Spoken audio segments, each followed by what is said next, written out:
Southland Tow Service. Text line 913-586-7965. Video stream up and running. Facebook, YouTube, Twitter, X. Make sure you subscribe on YouTube so you don't miss any of the shows here on 96.5 The Fan.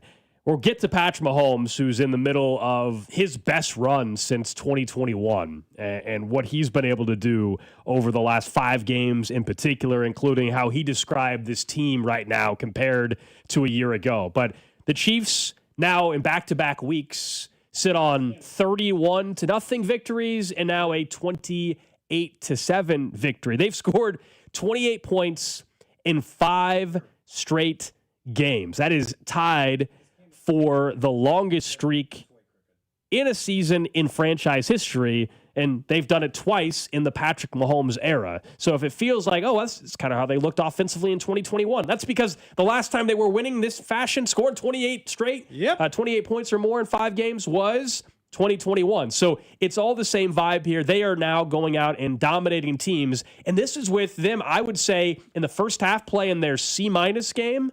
Oh, is that fair to say? Including 2 turnovers. I feel like you could probably maybe take it a worse D than plus that. or a D. Okay. Yeah. And then in the second half, it was, I would say, their B+ game. Yeah, that sounds right. It certainly wasn't perfection, although same thing applies. I think they reeled it in once they understood that they were probably across the board or going inside of this. You know how this works. Like, once you realize that they had the game in hand, and he just kind of stopped passing and let the clock run out. And so, look, I don't think there's any way, and I'm probably done pointing out or mentioning the Jacksonville game, because it seems to be that game eventually won't mean anything, in the sense that it won't mean anything that about who this team is because they let it go away. Because the truth is, when you watch them right now, this is clearly one of, if not the best team in the NFL. The Colts are getting credit for this, but the Chiefs are doing the same thing. They're beating teams bad. Like in the NFL, winning by 10 or more points and being up by 10 or more points for a huge chunk of gameplay is beating a team badly. They are winning by 13, 17, 13, 31, and then yesterday, another 21-point victory. So on average, their last, as you mentioned, 5 to 6 wins, they're beating teams on average by 2.5 touchdowns. So, like, it's not much of a sweat. Maybe occasionally a first half sweat. Okay, fine. But outside of that, they're just playing some pretty easygoing football. How last night's a great example of things went wrong. Ball off of Travis Kelce's hand, interception. Mahomes tries to make a back shoulder throw. I thought it was actually really explained well in the Manning cast, which is if the guy doesn't turn his back, you don't throw it. So it's a mistake by Mahomes to throw it. Great play by the defender, but it's a mistake because the guy still had his body in position. So 2 interceptions, you're not getting anything going, and you're still up 7-0 at one point, tied at half. It didn't, none of that affected it. I felt like, the opening drive for the Commanders, which looked so good, and then it goes off the hands of Debo. That was just such a devastating blow to a team when you're on the road. You're Washington, you're an underdog, you have your backup quarterback, you're in the middle of your scripted 15. You're going up tempo. You kind of have the Chiefs off balance. You're driving the ball. Looks like you're in position to get at least a minimum 3 points on the board. Debo Samuel, a veteran, has the ball batted off his hands and didn't catch it. And then he goes right into Mike Dana, who gets his first interception in his football career, period, at any level, by the way. And he had a hell of a night. We'll talk about Mike Dana here in just a little bit and how they needed somebody on the defensive line to step up. But we were all texting a little bit, especially in the first half when the game was close. And I was saying, it feels like, Cody, the Commanders lost the game very quickly in the second quarter when they had forced the 2 turnovers that you mentioned, and they had 0 points to show for it. You cannot go on the road in that spot and get Mahomes to throw a pick, great interception by Lattimore, and then as you referenced, the Kelce tip pass, and not have anything. The first drive for the Commanders, I get it. They had a kicker they signed, former Chief Matthew Wright, off the street, and it was a 58-yard field goal, so you go for it. You're aggressive. I totally get it. The second time, I understand the aggressiveness, and we can say field goals wouldn't have beat the Chiefs.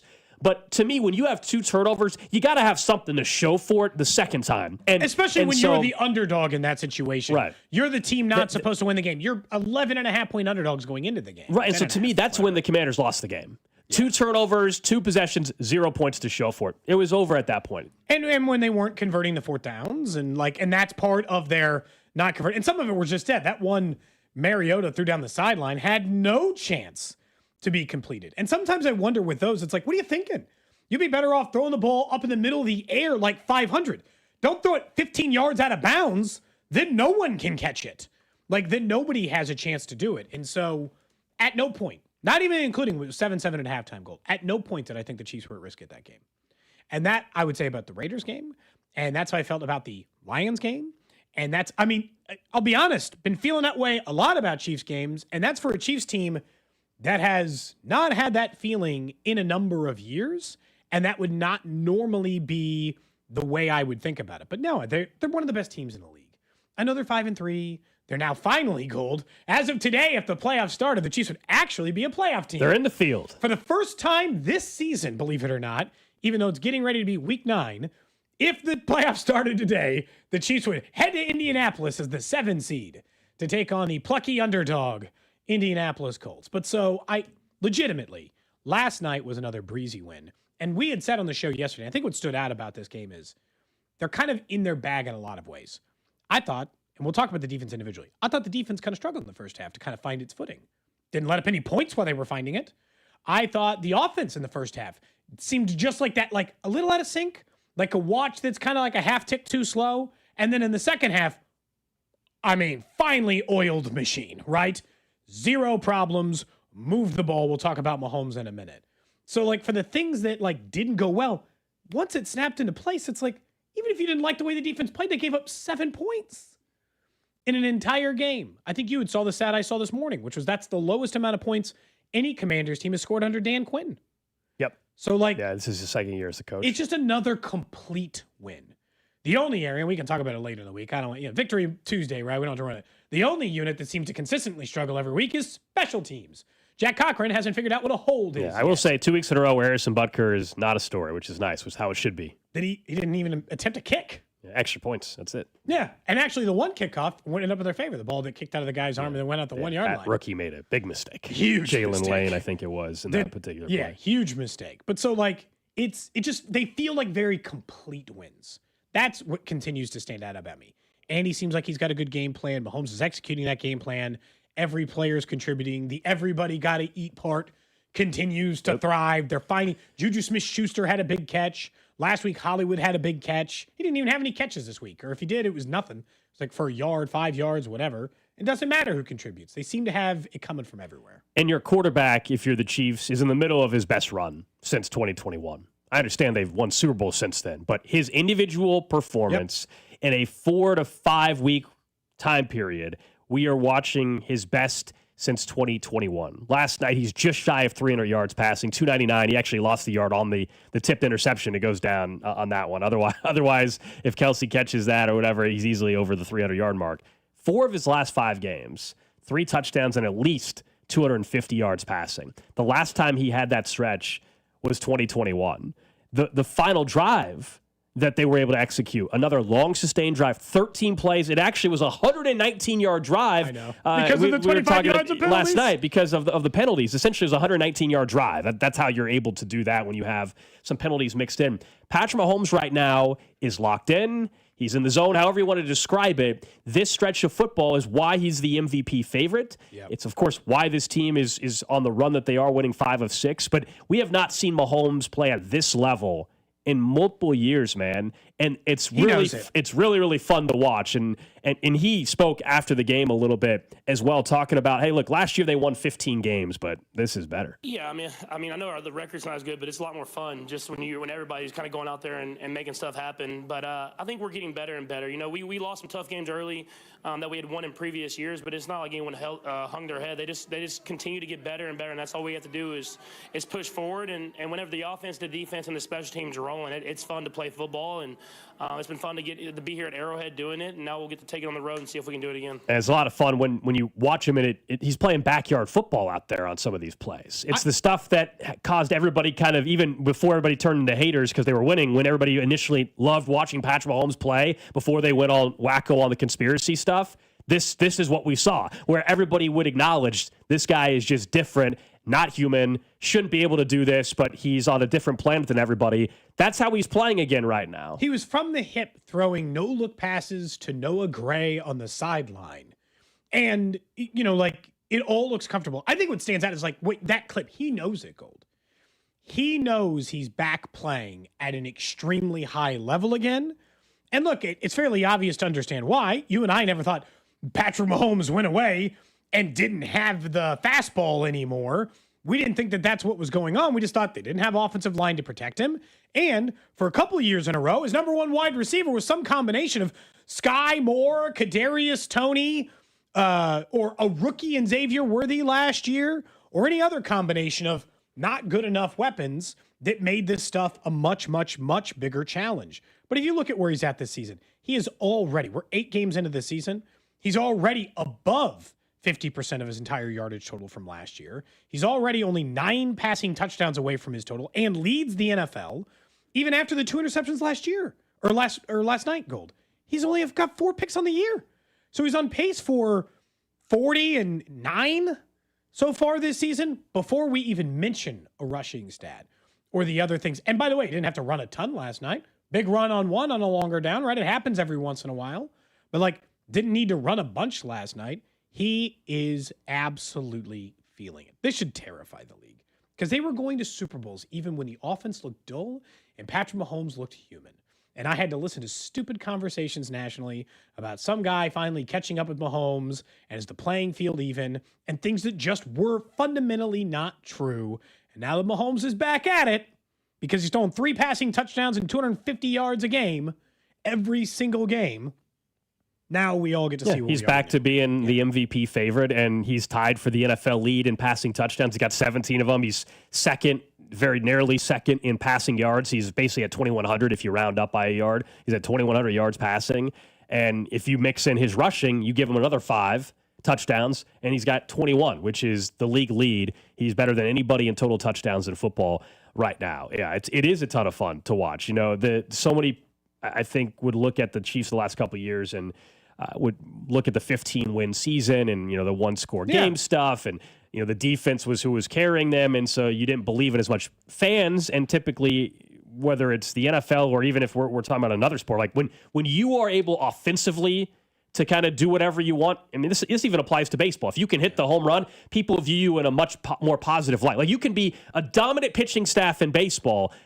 People won't look at it as and give as much credence to it as if I just tell you that they're hitting 50 more home runs than everybody else in baseball. In football, if I tell you they're scoring 7 points per game more than everybody else, they're not. But I'm just if I told you that, then you would view them a much better team than if I told you their defense was allowing 7 fewer points. That makes sense. We like points. People we talk about this in fantasy football world as well. We live in a fantasy football world. People like the guy that can go out and put 35 up in fantasy football. Of course they do. We like betting overs. Nobody likes betting unders. This is just how we're trained now as a sports fan to watch. And so this is a much more enjoyable product to watch. When I look at the scoreboard of the last couple weeks and see they're putting up 30, 31, 28, and even a losing effort to Jacksonville, they put up 28. They put up 37 the week before. That is fun versus winning a tight game 20-17 and having a better record. Which was a huge chunk of last year. Well, I mean, we both would agree, I assume, that this, despite the fact the record cannot, just can't, mathematically already, won't be as good as last year's team. They are better than last year's team. This is a better team. It doesn't guarantee you a Super Bowl. It doesn't guarantee you to get to a Super Bowl or even to get back to the AFC title game, which they do every single year under Patrick Mahomes. But this is a better team. They're currently in the NFL second in points per game allowed, just behind the Houston Texans. They're now only 2 points behind them, a team that led the way pretty much the last 5 weeks in a row because they're in some slugfest every single week. And 7th in the NFL in points per game. And that includes, Gold, you pointing out that they only scored 21 and 17 in their first 2 games and 22 in game 3. And what happened right around there? Oh, all their weapons came back? Rashee Rice, Xavier Worthy, and everyone else. Over those 4 games, they're averaging 30 points a game. Let's just average it. That would be the 3rd best offense in football. So if you just take the last 4 weeks average and throw it in there in the middle, they're essentially a top 3 offense and defense in the NFL right now. So, yeah, Mahomes putting up these kinds of stats again and bearing some teams. And again, he could have stat padded. Gold. He didn't play the entire 4th quarter against the Raiders. He barely played the 4th quarter against last night against the Washington. They just handed the ball off for the final 7.5 minutes. So they didn't even try then either. And so he could have stat padded it and put more numbers on the board. He is back. Fully back. I never thought he went away, but in the sense that we know he's great, but also the numbers are saying he's great. If you needed both, I guess, for reassurance. Fun game. Easy. You know what? These games, it's like the fourth quarter. I'm like, just hang out, I guess. They are stress-free. The blood pressure is a lot lower in Kansas City over the last month or so, and more so than last year, as we said, when they were winning 15 games or so. And we will have later in the week to talk to our friends up in Buffalo. We'll touch on the Bills and how we feel about them. And I know we were going through last week when the losses are going to come and all that. Since then, the Chiefs have now put up another, 28, essentially almost 30-point performance. The Bills have suffered an injury on their defensive line. The Chiefs' defense has only given up, what is it now, 10 points or whatever? Or excuse me, 7 points in the last 10 quarters. 7 points in the last 14 points. 14 points in the last 10 quarters. 7 in the second half to the Lions, and 7 at the end of the first half to Washington. 0 on either other side of that. Yeah, I mean, how do you not feel good heading into Sunday all of a sudden, too? Yeah, and look, that game is fascinating. These are the top 2 guys in the MVP voting right now, and Josh Allen and Patrick Mahomes. They are coming off their best win, their most complete win of the year in Buffalo. It's on the road. Buffalo knows what's on the line for this one.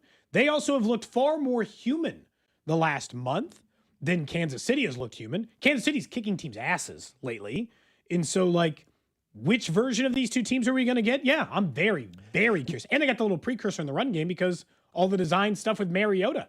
So there's some similarities in game plan. And they continue their trend of running backs are not running on them. Sorry.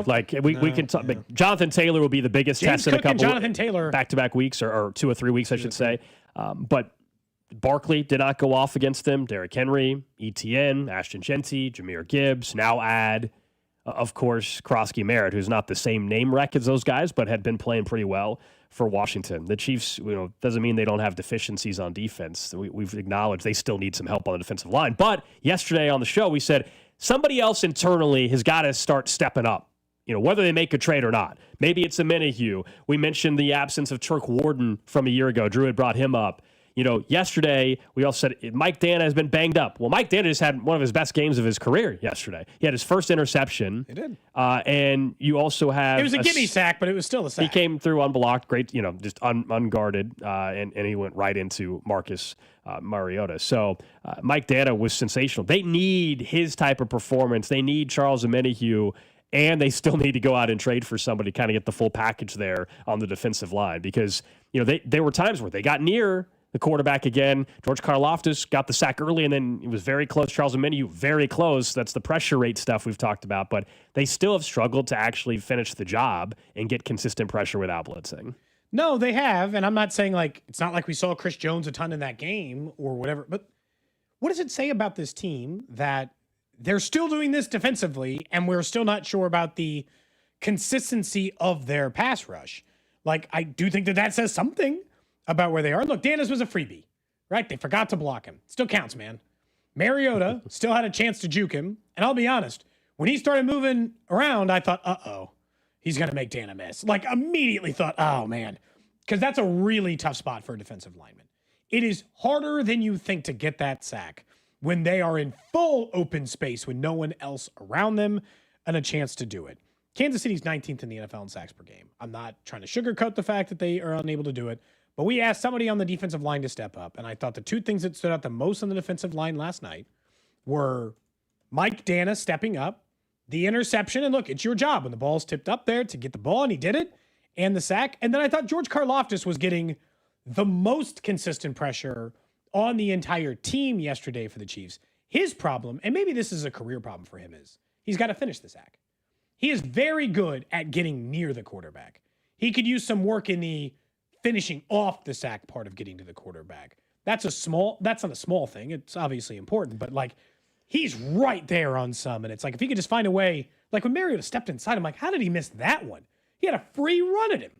And so that one I'd say is maybe the only other part. But yeah, I thought Dana had a great night.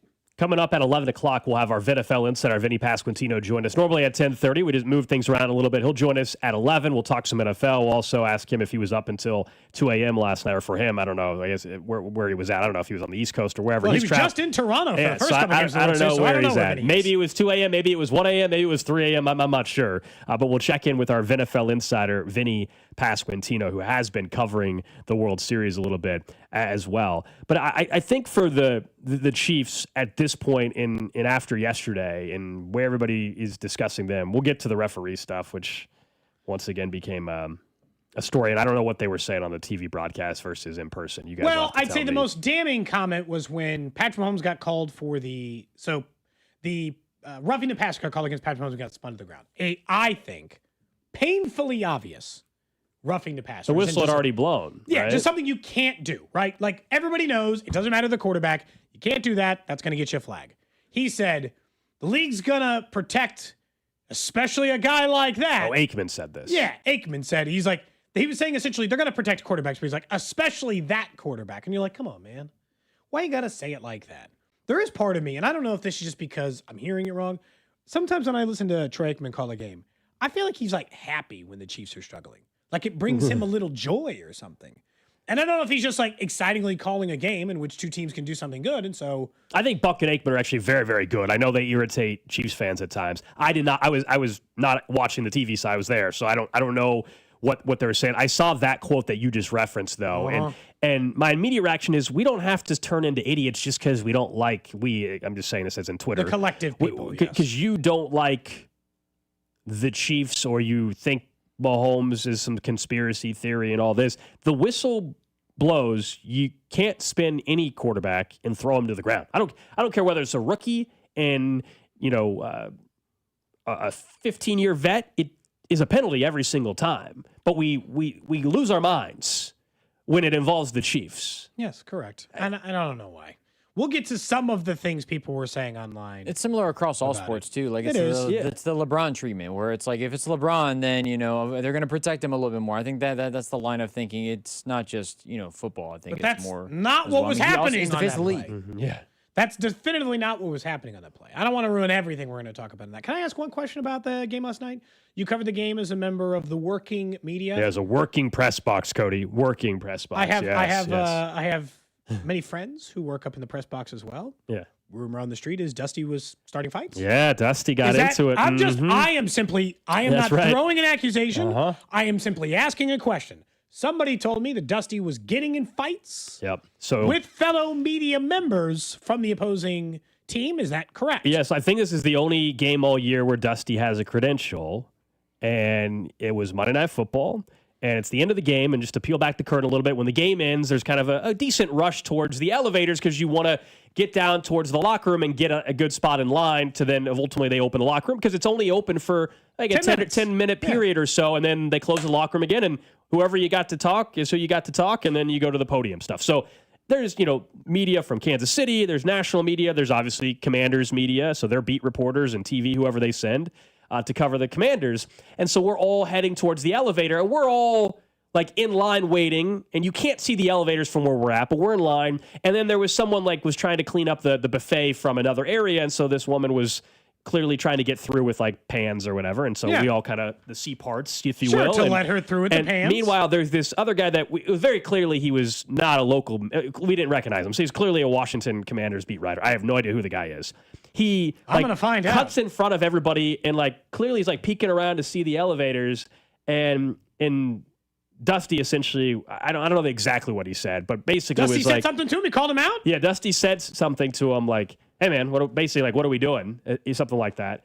And then the guy turns around, starts walking past Dusty and is but doesn't actually say it. And he doesn't even say it. He censored himself. And so everybody, we all just obviously just kind of started laughing. But yeah, one game all year, Dusty's in the press box and already getting into trouble. Just started stuff, Should have said something back then. Guy's going to tell you to shut the F up. Then Logan was fighting with Sam Munson on Twitter. Logan was there covering the game. Now, that was just a Twitter thing. But Logan said something. Was Sam Munson at the game? I don't think so. But Sam Munson's been, upset that Chiefs fans have called them out for PFF grades and things like that around Mahomes. So wait, Logan's getting in fights with Sam Munson. I don't know what's going on. Who used to appear on this show pretty regularly, I would point out. This station, at least. Not this show, sorry. And Dusty's trying to start fights. He's line police? Yeah, now I will say this guy absolutely knew what he was doing. He absolutely was kind of cutting up and going to just blend in. No, dude, get the back of the line. All right. Yeah, media fights. I'm sure so many people care. All I just heard, I just wanted it's true. Well, there's no disputing that. That happened. I don't think Dusty would deny it. That definitely did happen last night in the press box. All right, up next, let's talk about this defense and what they have done over the last 10 quarters and Fans, yes, as we hinted at, are finding new reasons to say things are rigged for the Chiefs. This is Cody and Gold. Tune in for Nate Taylor every Tuesday at 1 o'clock, right here on your home for Chiefs football. 96.5 The Fan. Cody and Gold are brought to you by Heartland Men's Health, the leader in men's sexual health. Thousands of men have been successfully treated for low T, ED, and more, all with discretion and compassion. Make your appointment at heartlandmenshealth.com. This is the Let's Revitalize Our Neighborhoods commitment. This is the Roll Up Our Sleeves and Pitch In commitment. This is Busey, where our commitment to strengthen our communities is a top priority. Through energetic, engaged volunteers, through monetary support, community leadership, and advocacy. Because Busey is more than a bank that does well, we're a bank that does good. Busey Bank, building business, growing wealth, since 1868. Member FDIC. It's NBA tip-off week. Last week it was as well, and FanDuel is your home for live betting. So even if you missed the start of the game or you want to ride the hot hand, FanDuel has live bets on everything from who will score to fourth quarter comebacks. Plus, you can even combine your live bets into a same-game parlay for a shot at a bigger payout. However you want to play, now is the perfect time to join because FanDuel is giving new customers $300 in bonus bets if your first $5 bet wins. So just visit FanDuel.com/Alex to sign up today. Play your game with FanDuel, official sports betting partner of the NBA, and 96.5 The Fan. 21 and present in Kansas. First online real money wager only. $5 first deposit required. Bonus issued as non-withdrawable bonus bets, which expire 7 days after receipt. Restrictions apply. See terms at sportsbook.fanduel.com. FanDuel is offering online sports wagering in Kansas under an agreement with Kansas Star Casino, LLC. Gambling problem? Getting help is your best bet. Call 1-800-522-4700 or visit ksgamblinghelp.com. Hi there, I'm Charlie. And I'm Carter. Our dad is Rex with Rex Buys KC. If you're thinking about selling a home in Kansas City and don't know where to start, our dad can help. Sometimes life throws curveballs, like moving for a new job, dealing with a divorce, or inheriting a house you weren't expecting. Dad doesn't just make offers, he talks with people to help them understand all of their options. No pressure, and it doesn't cost anything to talk with his team. He's a local home buyer who really knows Kansas City. If selling to him is the right choice, he'll give you a fair cash offer, and you can close on your timeline even in as little as 7 days. He buys homes in any condition. No need for repairs, no fees, no surprises. Just an honest, easy process so you feel good about your decision. Want to talk to him? Call 816-330-6000 or go to rexbuyskc.com. Rex Buys KC, helping people make smart choices one home at a time. Hey, it's Dusty Likens. Nothing says Thanksgiving like football. Verizon is giving you a chance to enter and win tickets and travel for two to the Thanksgiving Day football game in Texas. Visit a local participating Verizon store in Kansas City or come meet me and Xavier Worthy on Tuesday, October 28th from 3 to 5 p.m. at the Verizon location at 95th and Quivera to enter the Thanksgiving Game Day sweepstakes. No purchase necessary. 18 plus, 50 USDC. Start 10/17 and 11/16. Void where prohibited. For a list of participating stores and official rules, visit Verizon.com/Thanksgiving Day Sweeps KC. I'm Mitch Holtis, voice of the Chiefs. Everyone develops cataracts naturally as they get older. When your vision is affected by cataracts, you should see my doctor, Dr. Steven Silverstein at Silverstein Eye Centers. Dr. Silverstein is a world-renowned cataract surgeon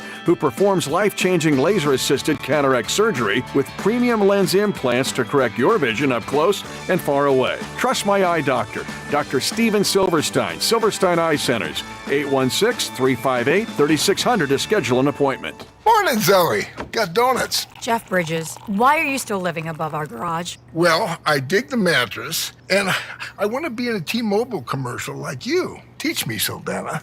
Oh, no, I'm not really prepared. I couldn't possibly. At T-Mobile, get the new iPhone 17 Pro. On them, it's designed to be the most powerful iPhone yet and has the ultimate pro camera system.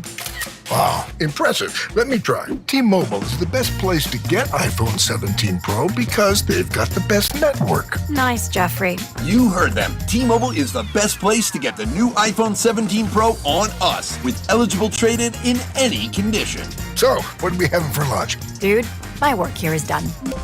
24 monthly bill credits on experience beyond for well-qualified customers plus tax and $35 device connection charge. Credits ended. Balance due if you pay off earlier or cancel. Finance agreement iPhone 17 Pro 256 gigs $1,099.99 and new line minimum $100 plus a month plan with auto pay plus taxes and fees required. Best mobile network in the U.S. based on analysis by Ookla Speed Test Intelligence data 1H2025. Visit T-Mobile.com. This is an important notice to all U.S. taxpayers. The IRS is giving away billions of dollars in tax savings through a federal program called the Fresh Start Initiative to aid delinquent taxpayers. This initiative was established for anyone facing financial hardship and unable to pay their back taxes. Qualifying and enrolling in this program will stop all collections, settle your delinquent tax problem, and even reduce what you owe by thousands of dollars. Call the hotline at People's Tax Relief to see if you qualify and get this free information by dialing 800-922-1284. If you have unfiled tax returns or cannot afford to pay your personal or business back taxes, you can now get the help you need. One simple phone call can resolve your tax problem and save you thousands of dollars. To see if you qualify and to get this important free information, call 800-922-1284. 800-922-1284. 800-922-1284. Let's qualify for enrollment. Results vary. Consult with your tax professional prior to enrollment. House stealing. It's a nightmare that's real. It's the FBI's term for thieves stealing your home's title and draining your equity. Just one fake document filed with a recorder, and scammers can own your home on paper, drain your equity, and do it all without you even knowing. Imagine waking up to a foreclosure or eviction notice. Listen to former title thief Matt Cox. What people don't realize is the ease in which this crime can happen. I can take the deed to your house and I can transfer that deed into my name. It's a great crime, and it's happening all the time. So how can you stop the nightmare and protect yourself? Find out if you're already a victim now at HomeTitleLock.com. Use promo code RADIO and get a 30-day free trial of their $1 million triple lock protection, a title scan, and access to a title specialist, a $250 value. Don't wait. Go to HomeTitleLock.com now, promo code RADIO. Chiefs coverage brought to you by Metal by the Foot, your metal project superstore. Whether you're a DIY enthusiast, a contractor, or business owner, Metal by the Foot has the perfect solution for you. Located in KC and Topeka, online at metalbythefoot.com. When you need a piece of metal, remember, metal doesn't have to cost an arm or a leg, just the foot. You're listening to 96.5 The Fan from the DM Injury Law Studios. Mike's got this. 2nd and 6, Kansas City's ball at their own 46-yard line. Fake handoff to Pacheco. Here comes pressure. Mahomes wheeling around, trying to get away from trouble. Does, and throws it late. He's got a man open. It's Noah Gray, leaking at the 40-yard line of the Commanders. Forward motion to the 39. Frankie Louvu makes the tackle, but Mahomes was able to avoid 3 different Commander rushers to get a 15-yard pass. One of the ridiculous plays of the night. I know it was only a 15-yard catch of Noah Gray, but he no-looked Noah Gray on the sideline while slinging it from his hip. If you watch the play, you know why that one was singled out on the highlights a little bit there, because that was just an absurd play from one Patrick Mahomes. Coming up in 25 minutes, we're going to be joined by Vinnie Pasquantino, our VNFL insider. We'll talk NFL. We'll also talk about his experience as an MLB correspondent in Toronto. Gave away some World Series tickets. That was first pretty cool. couple games of the World Series. We'll also discuss the 18-inning walk-off win for the Dodgers yesterday. But the defense of Kansas City has now allowed 14 points total in the last 10 quarters. Of course, 7 last night, the shutout against the Las Vegas Raiders. And I could tell there was plenty of frustration in the first half, though, despite only, at that point in time, still not giving up any more than 7 in the first half, because they were able to move the ball pretty consistently. Because Mariota was getting some easy passes. It was a lot of stuff in the flats. Like, there was no deep threat other than the one touchdown to Terry McLaurin, which was an incredible It was a great catch. Great catch. Other than that, there was no throws really beyond 15 yards or 10 yards, it felt like, beyond 10 yards of the line of scrimmage. Everything else was checkdowns to Jerry McNichols. They were able to get to one of their tight ends throughout. Other than that, there wasn't really much stretching of the field there. And so the Chiefs quickly made an adjustment in the second half there, you could tell, because for a while, Marcus was very comfortable back there, just kind of dumping it off and letting his guys run. But I think that's part of their defensive strategy. It's better than bend, don't break. I don't want to call it that, because it's much better than that. And I don't think the Chiefs' defense is getting nearly the credit it deserves. So in a couple weeks, the Chiefs are going to take on the Denver Broncos, a team that everyone lauds is this defensive monster, and they are a great defensive team. This is what you mentioned in the first thing. When people talk about great baseball teams in an individual year, they talk about the team that hit homers. When they talk about great quarterbacks, Gold, they talk about the ones who put up yards and stats. When they talk about defenses, they talk about the teams who get sacks. And because the Chiefs aren't a high sack team, they are not, at any point this year, going to get the credit they deserve. That Denver team I just mentioned, they are better than them in points per game allowed. They are better than them in yards allowed per game. They are better than them in yards allowed per play. The only stat in which the Denver Broncos on paper are better than Kansas City is sacks. And so and this is not meant to be a side-by-side comparison between the two, but I want you to remember this. When we get a couple weeks down the road and they start talking about Denver's defense and how they're going to slow them down, and you should be saying the same thing about Denver or the Chiefs offense and slowing down Bo Nix or slowing down Josh Allen. The Chiefs defense. Yeah. Yeah, the Chiefs defense is one of the best ones in the league up until this point in week 8, and getting nickel and dimed a little bit by Marcus Mariota, if it leads to no points, does not bother me. Like, if I go back and look at that first half, yeah, they let up some easy yardage, and Marcus Mariota on the ground was a bit of a problem. And then other than that, they had no real answers. This has been the theme of the last year or so with Spags and this defense. Tight ends typically can have some pretty good days against them. They don't feel like that's what's going to beat them. Like, they feel confident that down the field, Trent McDuffie, and I'll include Jalen Watson. I thought he played great last night too. He did. They're one really good catch for Terry McLaurin. That resulted in a touchdown. I believe that was when it was a mismatch. They had Nick Bolton and Shamari Connor, I think, were technically the two closest guys in coverage on that play. And then Terry McLaurin made an unreal catch against McDuffie, but McDuffie was right on him. It just was an unbelievable play. Yeah, it's just a better play by McLaurin. So McDuffie's coverage was those are plays that's where they're going to slow you down. In the middle of the field, you can get some chunk yards with tight ends going across the middle of the field or dumping it off to your running back and making Tranquil and Bolton chase, depending on what personnel they have on the field. I think for me, it's been tight ends or when an opponent has a quarterback that nobody's saying Lamar Jackson necessarily, but has the ability to at least escape the pocket and move. There was some read option calls also for Marcus last night, but we know Trevor Lawrence was able to have success on the ground, not on design runs. Justin Herbert in week 1.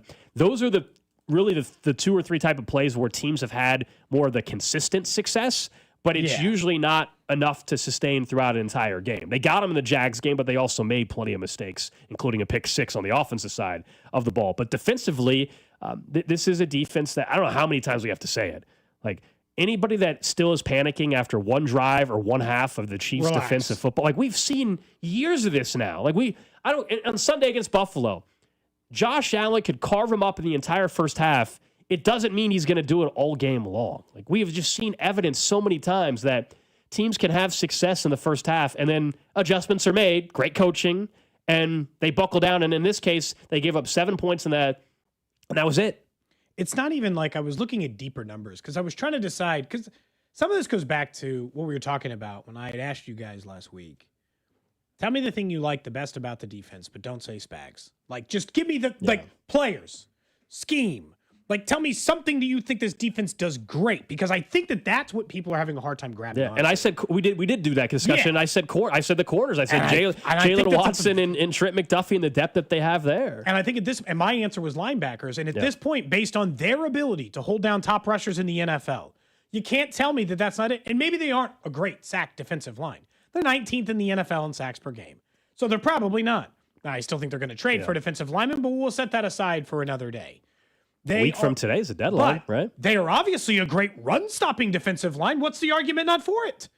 Something they're doing right is stopping every single opposing running back who is coming into town. And not this week. Well, this week, James Cook is phenomenal. A couple weeks from now, Jonathan Taylor is playing better than any running back in the NFL. And so they'll be tested in this regard. But Krosky Merritt was having a good run before he came in.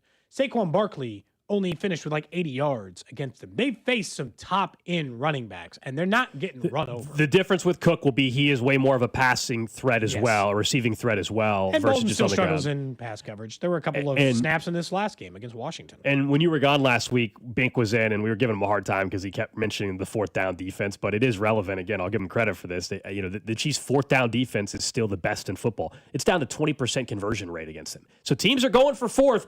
They are not converting. Just devastating turnover on downs. It happened again multiple times last night. First two drives into that, or no, two of the first three drives into that. Yeah, so teams are only converting 20% of their fourth downs against Kansas City. That's why the scores are the score. Like, as much as it is the offense, why are there shutouts and only giving up 7 the last 2 weeks? That's because teams are being aggressive as they need to be against Kansas City, and the Chiefs are holding up on 4th and 2s and 4th and 1s. But like in previous iterations of the Chiefs defense, Gold, they were bend don't break in the sense that they'd be, the Chiefs are the 6th best defense in points per game, but they allow the 15th most yards. And we would just accept this as like, you know what, they're good in the moment that counts. They're good in 4th. They're good in the red zone. We'll take it. They're the 4th best yards per game allowed defense in the NFL. They're allowing less than 300 yards per game in the league. The only 3 teams better than them are Houston, Atlanta, and Cleveland. And I'm convinced half of those teams are allowing less yards because nobody has to play against them toward the end of the game because they're already blowing them out. And passing yards per game, I guarantee you they rank in the top, probably 10. They're 3rd best in the NFL. Rushing yards allowed per game. You're going to say, where do they rank in there? They are 9th in the NFL at just over 100. And that's mostly, and I would say the reason why they're lower than that is quarterback rushing yards, the only area I would argue that they regularly struggle in. And so there is no point or area of the field in which this team doesn't do well defensively other than sacks. And I admit that that's still in the long run needs to be improved. And some of that's like, text line's asking, is Chris Jones done? The biggest problem in the sack department is Chris Jones doesn't have any. Continues to get double teamed. 1.5? 1/2? Yeah, something like that. He continues to get double teamed. And I'm not saying that's not a problem, but he has 2 sacks so far this year. So, are those numbers going to have to come up? Sure. George Karlaftis, I'm sure, is on pace for we said it was 8.5 yesterday. It's probably 9.5 today because he got a sack yesterday. So it's, right around the same numbers it was before, and he's doing there. So, I don't know. I've just been really impressed by the defense. I'm getting more impressed by the week, Gold. And there were parts of me that questioned it, not in the first half, because I'm like, they'll sort it through. The other part, and I saw this, from just social media. You guys were listening to the broadcast and watching the broadcast, but last night we got a virtual measurement, and normally you're like, okay, why does the virtual measurement matter? Well, because when it involves the Chiefs, we get back into that conversation where I will say the virtual measurement took just as long, if not longer, than if we just had the chain gang. They said expedited. I don't think so. It was definitely not expedited. The whole point was to have an accurate measurement that also didn't require a chain gang to go out there.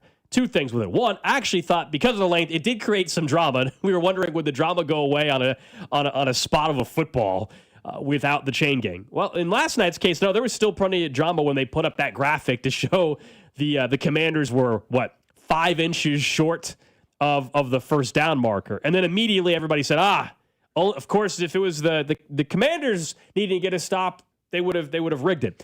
Reminder, the spot of the ball is still done by the official, and there was some bad spots last night across the board. It was across the board. It was a tough night for the people. Not the one that she's on the 3-yard line. Yeah, they were on the half-yard line. Not the best spots last night. That's true. But the virtual measurement is just wherever it's just there's nothing to really change. Ball's tracked. It's just tracked, and there's the line to gain, and there it is. There is no hacking, but people once again lose their mind when they get into primetime Chiefs games. If the Chiefs were playing at noon, nobody would have said anything. The Chiefs are on primetime standalone, and any call that is favorable to Kansas City, even if it's correct, which it was, people go all down the conspiracy. Can I get a little music here, Drew? Would that be too much to ask? I just want to read through, Gold. Maybe we can each read through a couple we saw last night. Quote, the refs strike again. The refs did not call a hold on the Chiefs and Juju Smith-Schuster for tackling a Washington defender. This allowed Kansas City to have a massive play. It was the 38-yard catch to Travis Kelce, just so you know. The refs strike again, Cody. That was the headline for a lot of people on their social media last night. The NFL is rigged. Refs see this and call out of bounds. It was originally the Terry McLaurin catch that they ruled out of bounds. Wait, but they called that a catch. Makes it hard to change the call on the field. They did change the call on the reverse. But refs see this and call out of bounds. I'm sick of seeing the Chiefs ruin the game we love with rigged officials. Reminder again, the play was reviewed and overturned, and it was a touchdown for the Washington Commanders. From Jeff, Hawk30 on Twitter. Uh-huh. How is the Commanders defensive back supposed to know he didn't catch the ball and is a defenseless receiver? He had his head down. He was practically hitting him with his helmet. The ref always gifting the Chiefs free first downs. They're down 2 touchdowns at that point in the game, I think. Screenshot of the graphic with the spot of the football, 5 inches, of course, short. The Chiefs even have the robot refs on their side. The commitment the refs have to the Chiefs is the strongest relationship I've ever seen in my life. The strongest relationship you've ever seen in your life? Mm-hmm. I mean, this one's just blaming Taylor Swift and Travis Kelce as being a part of it. Quote, I guess if you're just the Chiefs, you could just ask for a flag and get it. The ref initially didn't even throw the flag. Then Xavier Worthy gestures for one, and looky here, he gets it. Refs always have the Chiefs' money line. Now they're saying they're the NBA. It's all rigged. From John. Also, why are they making a 14-point game as money line? They're just making a sweat. From John J. Trotta. It's week 8 in the 2025 season. The refs are still trying to bail out the Chiefs. All right, this is from SM Highlights. Mm-hmm. Look at the Commanders coach to the Chiefs player. What is Amenahue doing? I can't believe they should have called him for 2 flags. I want to remind you that the hand was initially placed by the Washington Commanders coach. He was the person who initially put his hand on Amenahue. They thought 2 flags, multiple. They would like more than 1 personal foul, Gold, if that does anything. We should have just played the Troy Aikman call as a part of this, especially for that quarterback. That's how he said it, Drew. You were listening to the game. He said especially for that quarterback, like with some level of disdain. All right. That was a fun exercise. We could do that the whole show. We could. Oh, my God. I mean, it could just... I mean, honestly, we could do it every week. It's not going to be a problem at this point. They've just decided. Fans have just decided that no matter what they do. NFL memes sent out. The Chiefs have been called for 5 penalties in the last 2 weeks combined. 0 chance the referees called them for more than 5.5 penalties because they were showing the over-under before the game. The Chiefs had 9 penalties last night. Just want to point that out. And the Commanders had how many? 2? 3. Because the Chiefs and Commanders both had penalties that got overturned. Like Chris Jones was offsides, but they completed the pass, so they didn't worry about it. And there was at least one where the Chiefs didn't need it. So they had 9 penalties last night? Yeah. Whew. I mean, a couple of different holds, all the special teams penalties. Mm-hmm. So back to being a penalized team, but the refs are still on their side. Had to try to keep that game close and still couldn't. I just love it again that the NFL has chosen just nice, humble Midwest Kansas City as the team and the market that they want to prop up. Not Washington, D.C., not Philadelphia, not New York to help out those Jets and be great in the number 1 media market. No, they've chosen a middle-sized market of Kansas City to make them the face of the National Football League. Who would see it coming? I know. I mean, I appreciate a lot of ways. Who would see it coming? I appreciate it. It's made our job a lot of fun. You know, without them, Andy Reid, Patrick Mahomes, they wouldn't be anything if it wasn't for the refs. Man. Then what would they do? We'll talk to Vinnie Pasquantino coming up in 10 minutes. I think the first question you should ask him is, did you stay up till 2 a.m., Vinny? Did you? Because some of us did. I did, to watch the World Series as Freddie Freeman hit a walk-off home run in the 18th inning of a baseball game last night in which no run was scored after the 7th inning until the game-winning home run by Freddie Freeman. So absolute pitching clinic or lack of offense, however you want to look at it. Obviously an incredible game. Any game that goes like that in a World Series game is amazing. And it has Freddie Freeman, who's already a World Series hero, won the MVP last year, hit the Grand Slam in Game 1, won the MVP like that. We don't have to pretend like it's the greatest baseball game of all time.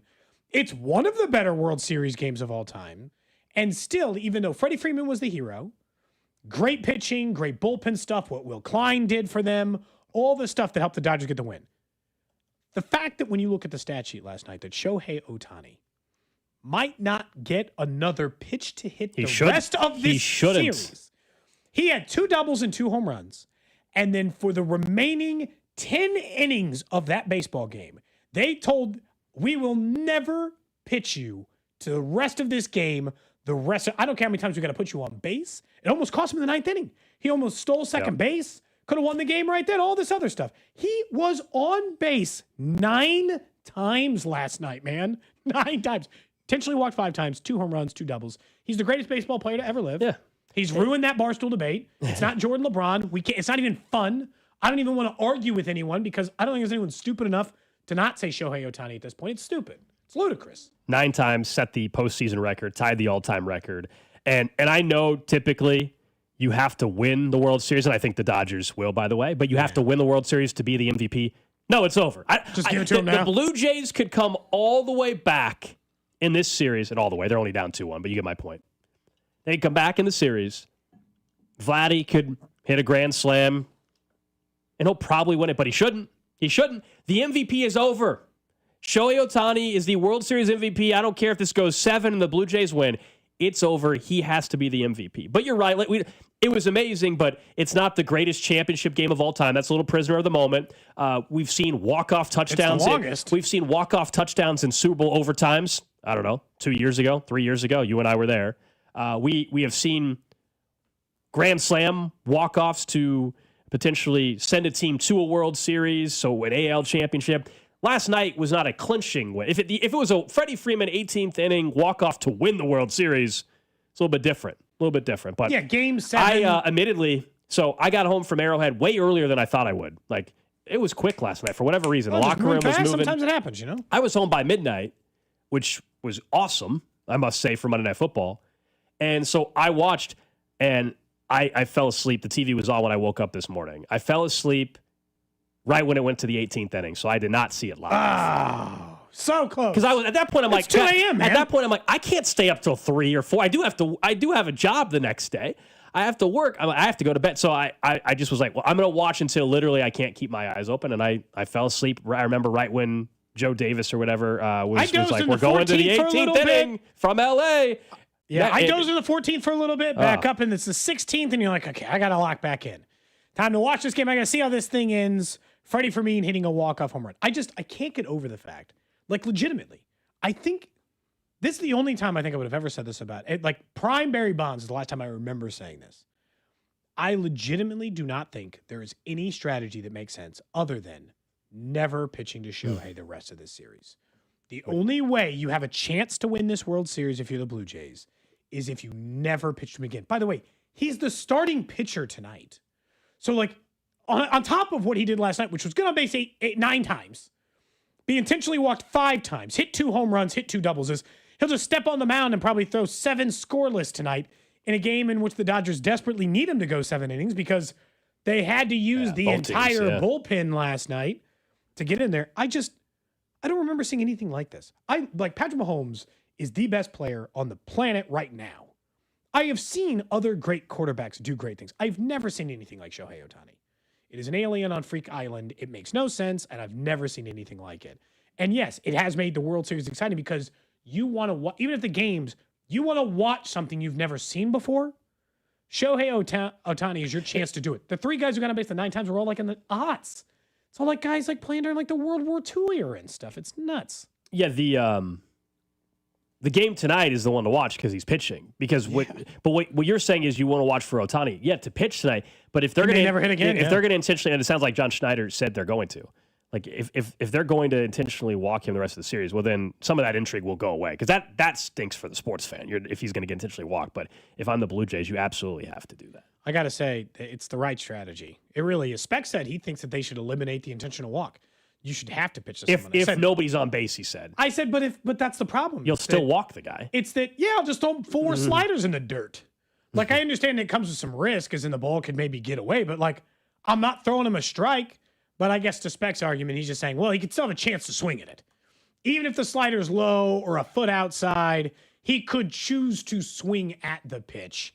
But that's a part of the strategy of baseball. There is no thing like it in other sports in the sense that there is no, well, I'll just take Mahomes off the field other than let's try to run the clock and play good offense. But it's tough. You can't count on much, but you can always count on Sundays with the NFL on CBS in Paramount+. Watch your local NFL game all season long, kicking off with the juicy Week 9 matchup between the Chiefs and the Bills. Visit ParamountPlus.com/NFL to get started today. Up next, our VidFL insider, Vinnie Pasquantino. He's been an MLB correspondent during the World Series. We'll talk some baseball with him. Also, his thoughts on the Chiefs and what he's been up to the last week or so. That's coming up right here on Cody and Gold. What's up, Chiefs Kingdom? It's Trent McDuffie. You're listening to Cody and Gold, weekdays 10 to 2 on your home for Chiefs football. 96.5 The Fan. Brought to you by Heartland Men's Health, the leader in men's sexual health. Thousands of men have been successfully treated for low T, ED, and more, all with discretion and compassion. Make your appointment at heartlandmenshealth.com. Having a financial partner who's all in changes everything. It's the difference between hoping for a home and holding the keys. Between dreaming about your own business and actually opening the doors. Between turning what ifs into what's next. At Community America, we're here for every moment, with financial expertise built around every part of your life.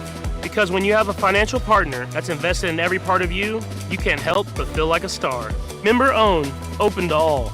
Community America Credit Union, invested in you. Get ready, Missouri. Kickoff is near. The world's largest sports book is coming to your fingertips. Circa Sports, it's sports betting the way it should be. With high and transparent app limits, low holds, and exceptional customer service. Start betting like a pro in Missouri on December 1st. Learn about your new bookie today at circasports.com. The world's largest sports book at your fingertips. Circa Sports launches December 1st. More than a few of our patients have talked to me about their first time, but it's not the first time you're probably thinking about. It's the first time that erectile dysfunction ruined the moment. This is Jeff for Heartland Men's Health. And if you're over 50, it's likely that you've had that first time yourself. But the good news is that if you're like most men, that first time can be the last time that ED impacts your sex life. At Heartland Men's Health, we're experts in treating ED. We've treated tens of thousands of men using protocols with success rates well over 90%. And those treatments have, in most cases, made sex great again for both them and their partners. You could even find that you're performing like you haven't in years. So if ED has been affecting your intimacy, it's time to make the last time that happens the last time that happens. For just $99, you'll receive blood work, a medical consult, and if medically advised, a test dose. And if that test dose doesn't work in the office, your visit is free. Call 844-447-6600. That's 844-447-6600. Or go to heartlandmenshealth.com. Hey, Zach. Are you smiling at my gorgeous canyon view? No, Donald. I'm smiling because I've got something I want to tell the whole world. Well, do it. Shout it out. T-Mobile's got home internet. Whoa, I love that echo. T-Mobile's got home internet. How much is it? Look at that, Zach. We got the neighbor's attention. Just $35 a month.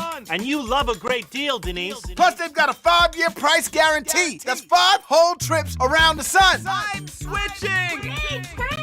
Yes, T-Mobile home internet for the neighborhood. Donald, you still haven't returned my weed whacker. Carl, don't you embarrass me like this, please. What's everyone yelling about? T-Mobile's got home internet. And Donald's got my weed whacker. Yes, T-Mobile's got home internet. Just $35 a month with auto pay and any voice line. And it's guaranteed for 5 years.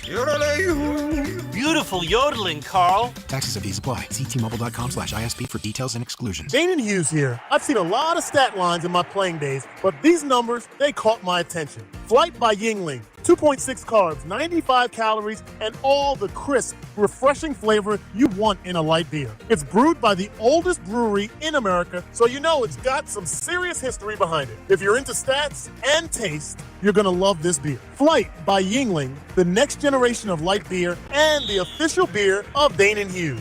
DG Yingling & Son, Pottsville, Pennsylvania. Things are getting spooky in South Kansas City, but the deals at Rob Side Ford, they're scary good. Rob Side is with me. Hey, Rob, what's haunting the lot this month? No tricks, just treats. From Broncos to Explorers to F-150s and commercial vehicles, we've got the inventory, the selection, and the lowest prices in Kansas City. And no creepy sales tactics, just non-commissioned staff and real value. Exactly. And while we're on the scary stuff, Kevin, your brisket from last weekend still haunts me. Okay, dry rub shouldn't actually mean dry. But here's the real flavor. KC's only top-rated Ford dealer on Google, 4.8 stars with nearly 3,000 reviews. Voted best car dealership in KC by Kansas City Magazine. If you want simple, upfront, and easy, Rob Side Ford is the treat you've been looking for. Visit 135th and State Line and buy right with Rob Sight. Rob Sight Ford, ROBSIGHT.com. And Kevin, leave the cooking to us this Halloween. Another app for inventory, one for CRM. Oh, don't forget accounting. Wait, which login was that? Or you could use Odoo, one fully integrated system that does it all without the hassle. Ditch the app overload. Get everything your business needs on one platform. Try Odoo free today at odoo.com. That's ODOO.com. Pros don't just show up. They prove how it's done, with precision and without shortcuts. Makita tools are built the same way, with a dedication to lasting quality, trusted performance, and results that reward your effort year after year. When the job calls for the best, call on Makita. Built to be the best. Available at the Home Depot. This is an important notice to all U.S. taxpayers. The IRS is giving away billions of dollars in tax savings through a federal program called the Fresh Start Initiative to aid delinquent taxpayers. This initiative was established for anyone facing financial hardship and unable to pay their back taxes. Qualifying and enrolling in this program will stop all collections, settle your delinquent tax problem, and even reduce what you owe by thousands of dollars. Call the hotline at People's Tax Relief to see if you qualify and get this free information by dialing 800-922-1284. If you have unfiled tax returns or cannot afford to pay your personal or business back taxes, you can now get the help you need. One simple phone call can resolve your tax problem and save you thousands of dollars. To see if you qualify and to get this important free information, call 800-922-1284. 800-922-1284. 800-922-1284. Must qualify for enrollment. Results vary. Consult with your tax professional prior to enrollment. The Drive, weekdays starting at 2 on Kansas City's FM sports station. 96.5 The Fan, KFNZ FM and AM, HD1 and HD2 Kansas City, and Odyssey Sports Station. He's a husband, a dog dad, a first baseman, and a fantasy football commissioner. Being a commissioner for the league is tough, and I'm really excited. I'm wearing a suit today. He also likes to fill the bathtub with hard work and Jets tears. I can't take any more disappointment. That's what he used to say when we watched the Jet games together. But his most important job is being a Vin FL insider. I haven't enjoyed a football season since 1969. On 96.5 The Fan, here's Vinnie Pasquantino.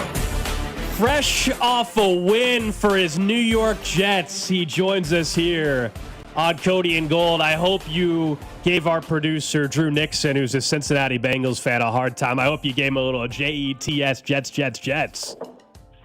I didn't know he was a Bengals fan. Now I know. So got that going for us, so that's great. What do you make of that win? And how did you just feel good? Yeah, it felt really good. Cody, look at this picture I'm about to send you talking about the Jets. This is what I just got in the mail about 30 minutes ago. Okay. Yeah, the wind felt really good, and I don't know. At the beginning of the game, it looked really bad, and then it looked really bad again, and then all of a sudden in the fourth quarter, it was like, oh, this is going to go good. Did somebody send this to you? It's a bunch of Jets wine. Jets wine that sent cups? to me this morning. Jets wine. I mean, what does it taste like? I don't know. It's Cab. So I think they're the only NFL team that makes their own wine, and it got delivered to my house this morning. Wow. So they're trying to keep you with the fan base. They saw your appearance on First Things First, and they don't need you watching too much Chief stuff. Yeah, it must be. But yeah, it's a good game. Yeah, solid win. 1-7 now. So on a bye, little regrouping action. You know, come out of the bye, you win 9 in a row. You finish the season 10-7, and you make the playoffs. Before we get to some of the, there's obviously fun, and I want to ask you a little bit about if you stayed up for the World Series last night. But the Justin Fields thing, one thing that I thought was really interesting that I thought you could give a perspective on. I love how honest he was and sincere he was about how difficult it is sometimes to be a professional athlete and to do that job and to not let it beat you down and all this other stuff. I thought it was a really incredible moment. Like, as somebody who plays sports professionally, when you watch stuff like that or watch guys be vulnerable like that, is it hard to explain to people like some of the stuff athletes go, I guess, through behind the scenes? Yeah, I mean, you can't explain it because it's not a relatable thing for most people, which is how it should be. It's not supposed to be relatable, but it's a very public life, and what you do for work is highly criticized no matter what you do. You know, you could be the best player in the league the week before and then the worst player the next week, and when people talk about you, it's going to be hard to remember the positives. And as much as you try to stay offline and not listen to what people say, it's going to get back to you, especially in that case if the owner talks about you without saying your name. Like, you're going to know about it, and it's tough. There's been plenty of moments where I've had moments like that where you just kind of feel like you don't know where you're at, and it's hard to separate life from the sport. And it's just not something that's easy to talk about. And so for him to talk about it, I mean, it's at the end of the day, right? Like, you got to go perform. You got to win games. When you're 0-7, it's simply, it's unacceptable. It's not going to give you a whole lot of job security moving forward. But it's just one of those things where you just try to get through. And for him to talk about it, I think it's cool as an athlete because it's something that not a lot of guys are willing to talk about, even though everybody goes through it, because it's just one of those things that, it just sucks when it happens. We're talking to Vinnie Pasquantino, our NFL insider here on Cody and Gold. Before we get into some other NFL and baseball stuff, I heard that you were getting a brand new putter this morning. Is this, you're getting fitted for a putter? Do you actually think this is going to help your golf game? Is it just something that you were looking forward to getting? What's the story behind this? This is a celebratory putter. So that's what I hit some benchmarks and some personal statistics this year that I'm going to celebrate with a putter with. Nice. That's all, dude. Is it like a Scotty Cameron? What kind of putter are we talking? It's a Ping putter. I went through the fitting process, had my conversation with Ping this morning, getting exactly what I want. And, we're going to go from there. And all of a sudden, you're going to see me on the PGA Tour here soon. What do you shoot? Like, do you have a handicap? I'm bad at golf. I'm probably high 80s, low 90s. That's better than most people. We'll take that in a heartbeat. The problem is the people I play with aren't most people. So for the most part, that is the issue that I have. So I'm trying to stack up to my own competition. Who's the best golfer on the team with your teammates? Yastrzemski's pretty good. Frazier's pretty good. Trying to think of some of the pitchers. Cole Reagans is awful. Waka is good. Lugo's all right. I've never seen a guy play driver off his back foot before, but he does. Bob's pretty good. Bob and I are a really good tandem. We always get matched up with each other for the golf tournament in spring, and we are a good partnership because I'm good from 150 yards in, and he hits absolute bombs. So it works out. It seems like the power thing would come easily for both of you, I guess, in that regard. Yeah. So that's not the worst. Yeah. We'll talk about the Chiefs last night, but first, did you stay up last night till, I guess, your time? If you're in Nashville, it would have been 3 a.m, 2 a.m. Did you stay up to watch the final at-bat of the World Series? No. I do have to get up and train, so I can't stay up all night. As much as I get flack online about doing a whole bunch of stuff and making sure I take care of my day job, I do take care of my day job. Yeah. So, I had to go to sleep last night. I don't blame you for that. I think a lot of people also went to sleep. It's just, I can't get over it. I know we've talked to you about it before. I can't get over the Shohei stuff. He hit 2 home runs and 2 doubles, and then they just walked him 5 straight times. You saw him in Toronto. You're doing World Series Insider stuff, but it's nuts. Not only are you walking him, you're walking him to get to a former MVP. It's not like you're just walking him to get to somebody else. Like Mookie Betts and then Freddie Freeman are on deck. So it's crazy. I mean, it just shows how locked in he is, especially the past, week or so. So it's, it's insane. And he's going to be the starting pitcher tonight, which is equally as insane. Was it your first time going to a World Series? Yes, it was. It was my first time being at a World Series. It was pretty cool. It was nice being at a sporting event where I understand the sporting event. Like when I go to football games, when I'm trying to figure out plays that they're running and stuff, and I don't really know what's going on, it was nice going to a game and knowing what was going on. What was the biggest surprise? I think you tweeted something like the media stampede, but like what was something that I guess you maybe didn't expect or just stood out to you while you were an MLB correspondent? I mean, it was just loud in Toronto, but I did expect it. I mean, I know how loud it gets in there, but there was nothing, I guess, that I wasn't expecting. But it is funny once those games start. It's baseball game. Having a concert in the middle of a game was surprising to me, I suppose. That was very strange. I hope that doesn't continue to be a thing. I know it was for a good cause, and that's great, but didn't like it. Did you respect the answer that Shohei gave you and why he always throws harder against you? No, because it was a political answer. I hated it. I needed him to tell me that he hated me or something. That's what I needed. It's the viscera. He just said you're a good hitter, so he's got to throw hard. Yeah, political answer. What's the longest game you've played in? I mean, last night is 18 innings. I mean, that's crazy. And as you said, Shohei's going to then have to turn around and pitch, which is nuts. But what's going through the mind as a player? Once you get to the 13th inning versus the 15th inning. I was talking to Ryan about it last night. We were sitting there, and I said, man, these guys want this game to be over so bad.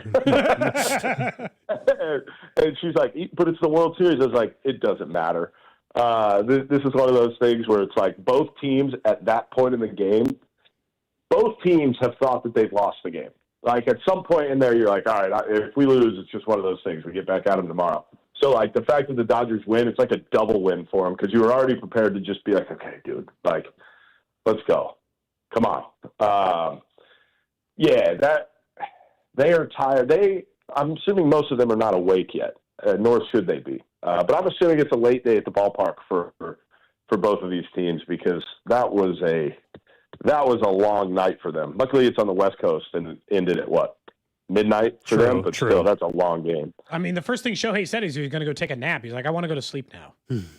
Yeah, good thing he was DHing because he was able to go in and rest and everything. But he was on base every single time, so he still had to work. Yeah, he stopped working. I mean, didn't have to work. At least he didn't have to swing the bat, a couple of half efforts off. The ego boost of getting walked with nobody on base is just absolutely incredible. Oh yeah, I'd be feeling it at an all-time high. There's no doubt about it. Yeah, let's talk about 100%. Let's talk about the Chiefs last night. They got another easy win against Washington. You obviously were already on this camp, but is there anything you still question about Kansas City, or are we all just in agreement that they're one of the 2-3 best teams in the league? Yeah, I think we're just in agreement. As I've been on TV the past few weeks and everything, I think in order to get views, I'm supposed to give some hot take or something, but I don't have one. They're just really good, and they're back, and that's about it. I think Mahomes the only is thing that can stop them is injuries. Yeah, and I think they're back at playing like Mahomes is back at playing at an all-time level. And for anybody who questioned it, Vinny, the way I view it is like if you question for a little bit, did people come up to where he was play-wise or he come back down to the pack? The last month with wide receivers and offensive line play to me points to the fact that was all premature. Yeah, totally agree. I think anybody who was saying anything about him is insane. So, yeah, it's a boring answer, but yeah, anybody who said anything negative about him is, in my opinion, lame. Just trying to get clicks. Huge game coming up Sunday, Vinny, for the Chiefs. They're going to Buffalo. We all know the history between these two teams. The Bills bounced back after losing 2 in a row. They were impressive against Carolina. I know it was Andy Dalton, but what do you just make of this showdown, which we all know over the years has sometimes decided who the number 1 seed's going to be? I just feel like for both teams, it doesn't really matter all that much other than obviously, like you said, for seeding, because even if the Bills win, they've been known to beat the Chiefs in the regular season, and they still need to do it in the playoffs. So if they win, I don't think they really get a whole lot out of it. But if they lose, I feel like it's like same thing. Like we'll see in the playoffs. I know the Bills haven't beaten the Chiefs in the playoffs, but I think for both teams, it's like, all right, we're probably not going to show a whole lot here. We're just going to go play a football game, and then we'll see it in January. Do you think the AFC or the NFC is the better conference? Good question. I think the AFC has better quarterbacks, but I think the NFC might have better teams. Mm-hmm. Okay, I can hear that up. That's a very nuanced answer by you. Well, because, I mean, look at the quarterbacks in the AFC. You trust them way more between Mahomes, Allen, who else? Daniel Jones. Normally you'd say Lamar, but he's been hurt. But yeah. Yeah. And then in the NFC, it's like, all right, you got Stafford, Jordan Love. I don't even know who else is out there. Hurts, which do you trust him? You tell me. I know he's won Super Bowl. Do you trust him? Not every snap. No, I don't. I still think there's a limitation to plenty his of games where he's just not that impressive. Yet he's played great in both Super Bowls he's been in, and obviously won the one a year ago. All right, let's get to your top 5 teams, though. I think we said bottom 5. We can do bottom 5 as well. You pick. You want top 5 or bottom 5 teams in the NFL? I want to do the bottom 5 teams. Okay. All right. Okay. The Titans are the worst team in the league. I can't even argue with it. I mean, they just look lost. The Titans are horrible. Sorry, Ryan is pointing at me. The dog got locked into the living room, which doesn't make any sense, but I need to let him out. I was like, free your dog. My parents' dog is here, and he throws up everywhere when he's here for some reason, so he's not allowed in our living room. So we put up some Amazon boxes to keep him out of the living room, and my dog just got locked in. So it just nervous pukes in your living room? It's insane. I don't know why he does it, but he does. And my parents don't believe me, which is the insane part. I tell them every time he comes over, he throws up. They're like, no, that doesn't happen. It does. My 31st ranked team would be the New York Football Jets. They're bad. Winning didn't get him up there, huh? They're bad. The Saints would be third on this list because they're also bad. You know what? I think the Saints are worse than the Jets, so I switched my two. Okay. Oh, okay. All right. And then I'm just trying to think around the league. I think the Cardinals are bad, but I don't think they're that bad. Cardinals, Browns, Giants, Dolphins, those will all be in the Raiders. But the Browns have good defense. I think I'd put the Dolphins on there because I don't like watching them play. And Tua's interviews are bad. Yeah. He should stop talking. And that's coming from a person who talks to the media a lot. I think he should stop talking. Yeah. And then, I'm going to put the Cardinals up there just simply because I don't think I've watched a second of Cardinals football all year, other than when the guy didn't score that touchdown, and then they ended up losing the game to the Titans. It's one of those teams I actually try to avoid watching if it's an option. Yeah, so I think they're on and I don't even know if these are the worst teams, but they're my least watchable teams. Least watchable. I like it. I can respect that for sure. At least some teams are bad but entertaining. Yeah, exactly. I don't think your top 5 probably changed much. Last week you had the Colts, Chiefs, Lions. I think you may even had Seattle. Like all the teams you mentioned would still be in the top 5 this week. I don't think. The top 5 is. I feel like there's a weird parity in the league where the top 14 teams are solid, and then the rest of the teams are just like, nope, don't like them. I don't disagree. I mean, it feels like there's a balance or an imbalance, I guess, between the top and the bottom this year. That's and kind then of even within that top 14 or so, there's like 3 or 4 that are above the rest. Yeah, that feels about right. Like, do you trust the Steelers in the playoffs? Like, they're pretty good, but like, are they? No. It's the same old Steelers, Vinny, is what we've been kind of saying. Like, they're going to win a decent amount of games this year and probably lose a first-round home game to whoever the 5 seed is. If you go into the rabbit hole of the Steelers being 9-8 every year, I saw some AI video that was in the locker room, and it was Mike Tomlin being like, guys, it's tough, but we're on pace for 9-8 now. And then the whole locker room started freaking out. It was kind of funny. Yeah. I love it. I'll have to look that one up. Vinnie Pasquantino, our VNFL insider. Appreciate it, man. And keep up, I guess, the MLB correspondent work as well. Thank you. Appreciate it. Thanks, guys. There you go. Vinnie Pasquantino with us here on Cody and Gold.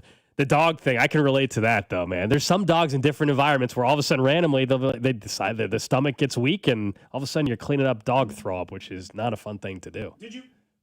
Did you want to see the wine that Vinny had sent me? This is the Jets wine. Yeah, that's very nice. The Jets have their own wine. I guess. The Chiefs the Chiefs have a partnership with somebody, right? That does like it starts with an M. It's drawing a blank. Mono. Yeah, but I don't know if it's a true. I don't know if that's a true partnership or they just do the labels. They do a lot of the engraved labels for a lot of different companies in Kansas City, to my understanding. But at least Mono wines, those are very cool. They make a lot of those like fancy engraved bottles. This looks like the Jets distribute and make this wine. So they should. He's an ambassador supporting the Jets. I think that this is a bribe. I think they saw him on First Things First, and he said that he was gonna pay attention to the Chiefs. He didn't renounce his Jets fandom on TV, but he certainly wavered for what sounded like the first time in a long time, and I think that this was a bribe. I think this is a classic bribe, and they were trying to be like, hey, no, don't forget about us, Vinny. We're your guys. Look, we just got to win. See, this should make if you're giving anybody a hard time for not staying up till 2 a.m. to watch the game, you just heard Vinnie Pasquantino. He had work the next day as well. He didn't stay up. So if anybody's like, I can't, no, you got people got stuff to do the next day. Not everybody can stay up till 2 or 3 in the morning to watch a baseball game, even if it's the World Series. He's got to keep himself in peak physical condition and watch this super sick dog. Trash of the day. Someone did say, is it Jets wine or the Jets are whining? I showed it on the video. video It's W-I-N, but I get the question, The Jets, someone said the Jets whine all the time. I actually think they whine less because they're just used to losing. Oh, Whining teams are the teams that win and don't feel like they win enough. Bills fans are whinier than Jets fans. Like, Jets fans have every right to be upset, is what you're saying. And stuff. Yeah, they're not whining. They're miserable. I hear you. That's different. All right, let's get to the trash of the day. This one I only picked because of a conversation we had on the show, I don't know, like 3 weeks ago about your hair, because everybody Does it look darker still? Not as much now. I got a cut. Because a few, or the dye wore off. I don't know. Because people were like, your hair looks way darker. And we had that whole conversation. Well, anyway, there's a new study out, Cody, that says, don't be so fast to dye your hair.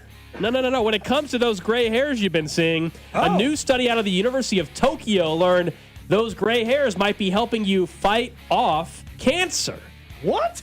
It says, we all know that gray hair can come from aging and stress, but new data shows what research has found to be a surprising link between gray hair and melanoma. It appears, according to study, your body can benefit as the color fades from your flowing locks. Gray hair might help you fight against melanoma or prevent melanoma. So, hey, you know what? Go with the salt and pepper look eventually if you have to. Yeah, if it goes salt and pepper, I will. I've stood on. We'll all be there. I haven't been dyeing my hair. This is just the natural color of my hair. I think it was getting longer and it was throwing people off because it looked definitely darker. Maybe it was the thicker. Now I've got a haircut. Yeah, your hair looks thinner.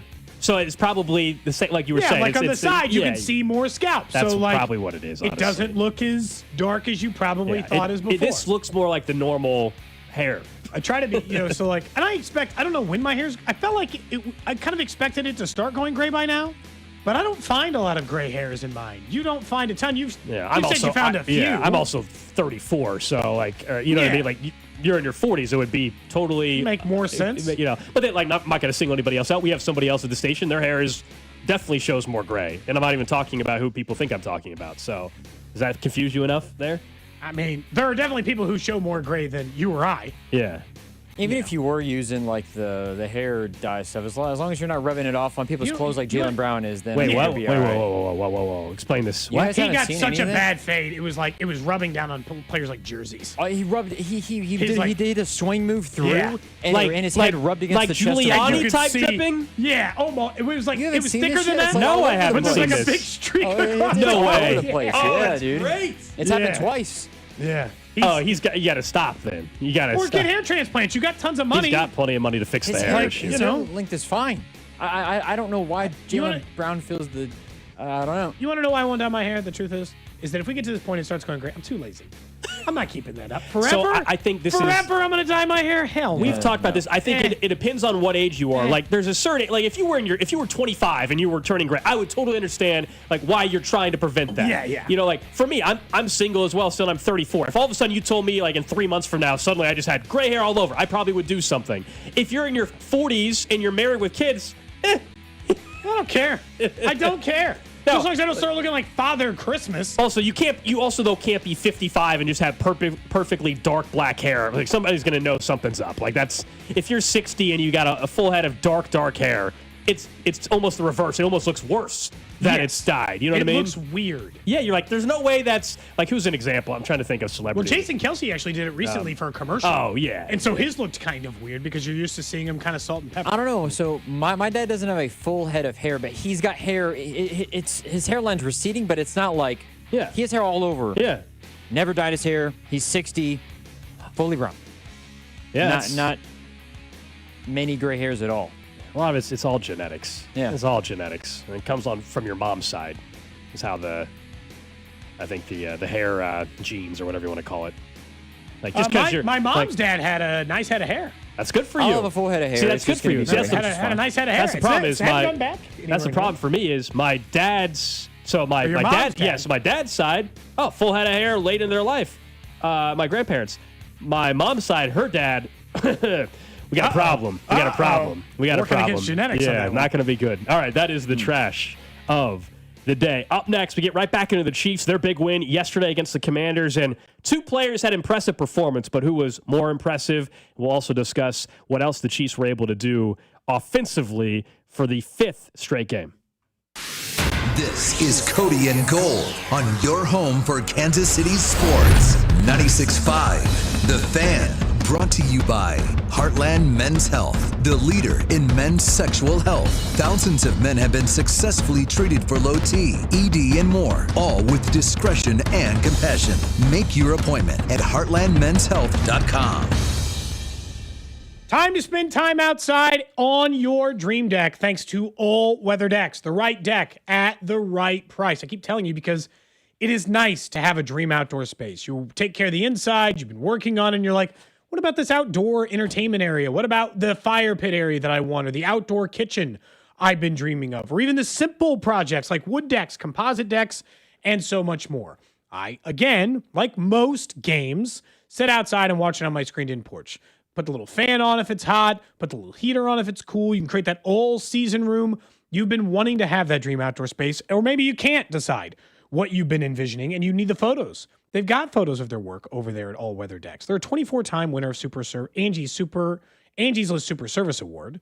They have been working the Kansas City area for 15 years. They are locally owned and operated. These are all great things when you start working on projects for your home. So if you've been thinking about that dream deck, you're working on all of this, so you're trying to figure out what it should look like, the only place to call is All Weather Decks. Schedule a free estimate today by giving them a call, 913-206-1974, or online at allweatherdecks.net. Hi, I'm Lacey, your friend and jeweler at Shane Company. And yes, I'm actually a jeweler. I bring dream engagement rings to life every day in our jeweler's workshop. When I hand set your diamond into your ring, I think about creating a piece you'll wear for a lifetime. I pay attention to the smallest details and treat every ring with the same care and craftsmanship, no matter the size or price. Come check us out at your nearby store. Our engagement rings are made with love from our hands to yours, because a friend knows your love deserves the highest quality. Shane Company, your friend and jeweler. This is the take care of my family goal. This is the enjoy the life I've built goal. This is the set up a foundation goal. This is Busey, where your goals become lasting legacies. Through bespoke plans that maximize your wealth, through partnerships that give you peace of mind. Because building wealth, tending to it, and passing it down secures a brighter future. Busey Bank, building business, growing wealth since 1868. Member FDIC. The NBA is back. It's NBA tip-off week, and FanDuel is your home for live betting. So even if you miss tip-off or you want to ride the hot hand, FanDuel has live bets on everything, from who's going to score next to a fourth-quarter comeback. You can even combine your bets into a same-game parlay for a shot at an even bigger payout, however you want to play. Now is the perfect time to join. FanDuel is giving new customers $300 in bonus bets if your first $5 wager wins. So all you need to do is visit FanDuel.com. Use my promo code KFNZ to sign up today. Fall is here, so celebrate the return of basketball season with our friends over at FanDuel. Play your game with FanDuel, an official sports betting partner of the NBA, and also 96.5 The Fan. 21 and present in Kansas. First online real money wager only. $5 first deposit required. Bonus issue. Non-withdrawal bonus bet expires 7 days on street. Restrictions apply. See terms at sportsbook.fanduel.com. FanDuel is offering online sports wagering in Kansas under agreement with Kansas Star Casino, LLC. Gambling problem. Get out with your best bet. Call 1-800-522-4700. Visit kansasgamblinghelp.com. Calling all Chiefs fans. You could be on the field at the 50 Inside GEHA Field for the official coin toss at a Chiefs home game this season. Visit Chiefs.com/GEHA now. Enter to win a chance to be on the field for a once-in-a-lifetime view of the pregame coin toss. Call it in the air. Plus, you can score other exclusive prizes. Enter for a chance to win at Chiefs.com/GEHA. GEHA is a proud partner of the Kansas City Chiefs. Need to sell your house in Kansas City but not sure where to start? Selling a home can feel overwhelming, especially if you're facing foreclosure, a divorce, an inherited property you don't want, or just need to move quickly. But you don't have to figure it out alone. Rex Buys KC is here to help. As a local home buyer, I understand the Kansas City market inside and out. My family and I live right here, so I know the neighborhoods, the trends, and the challenges homeowners face. That's why I take a consultative approach, helping you explore your options and find the best path forward. We buy houses in any condition, no need for repairs, no agent commissions, and no hidden fees. You'll receive a fair cash offer with a closing timeline that works for you. Whether that's in as little as 7 days or at your own pace. Just a simple, hassle-free process designed around your needs. If you're ready to talk through your options, call me today at 816-330-6000 or visit rexbuyskc.com. Let's find the right solution for you. Rex Buys KC. Local, fair, and focused on you. Let's go! You still got it, but your immune system weakens as you age, making it harder to fight flu, pneumococcal pneumonia, RSV, and COVID-19. Ask your doctor or pharmacist which vaccines you need. Sponsored by Pfizer. Out here in the middle of these acres, it can feel like you're the only person on Earth. That's how it feels when you're struggling with your mental health. But you don't have to feel alone. Find more information at loveyourmindtoday.org. Brought to you by the Huntsman Mental Health Institute and the Ad Council. Every morning, we rise and shine, make breakfast, and brush away the night's rest. These routines help us start the day off right. Nature-Made vitamins are a simple step in that daily care regimen. Multivitamins with daily essentials, clinically studied probiotics for gut health support, magnesium to help relax the body. Nature-Made is made to care for you every day. These statements have not been evaluated by the Food and Drug Administration. These products are not intended to diagnose, treat, cure, or prevent any disease. Too many tools, too much stress, and way too many bills. Odoo replaces it all. One connected platform for every part of your business, so you can work faster, smarter, and for less. Odoo, the only software you'll ever need. Try it free today at odoo.com. That's ODOO.com. Must qualify for enrollment. Results may vary. We all hear the radio ads about the IRS. They tell you to be afraid, to be scared, and they try to frighten you into calling. I'm not here to do that. Tax Relief Advocates is different. TRA is here to tell you that if you owe money to the IRS, whether it's $5,000, $50,000, or $500,000, we have a solution. It doesn't matter if you're sitting in your car, at work, or with your kids. No matter where you are, call now. 800-583-5795. Don't lose hope. TRA can eliminate or reduce what you owe to the IRS. Generous programs are now available that can give you a fresh start. Our passion is taxes and helping individuals fix their IRS problems. We have over 1,000 5-star reviews on Google and an A+ with the Better Business Bureau. You don't need to be afraid of the IRS any longer. End your tax nightmare today by visiting us online at TRA.com or call 800-583-5795. That's 800-583-5795. Tax Relief Advocates. Real solutions for real people. Brought to you by Gomer's. 5 locations in the KC Metro or online at gomers.com. Want to know something scary good? Gomer's is scary good. They've been voted the #1 KC liquor shop since the beginning of voting for KC liquor stores. Really, Gomer's Fine Wines and Liquors. 5 locations and family owned since 1969. You're listening to 96.5 The Fan from the DM Injury Law Studios. Mike's got this. Welcome in to the Chiefs Red Half Hour. Every day at 11:30 with Cody and Gold on your new home for Chiefs football. 96.5 The Fan. Chiefs Red Half Hour brought to you by All Weather Decks, Kansas City's most respected deck builder. Check them out at allweatherdecks.net.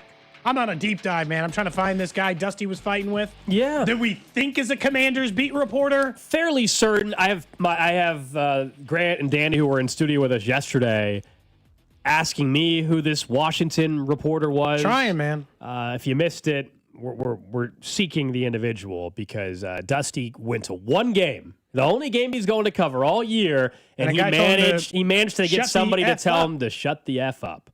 I mean, that's... You said he didn't finish the... He did not. He censored himself, the we think beat writer for Washington Commanders. We're trying to narrow it down. The BYU player? What's that? Like the BYU player did? Yeah. Can I get a description again from you? What height would you say? Ooh. My height, your height? Closer to me, but not as tall as me, though. So a little tall. So a little taller than me. Mm-hmm. So a little taller than me. What color hair?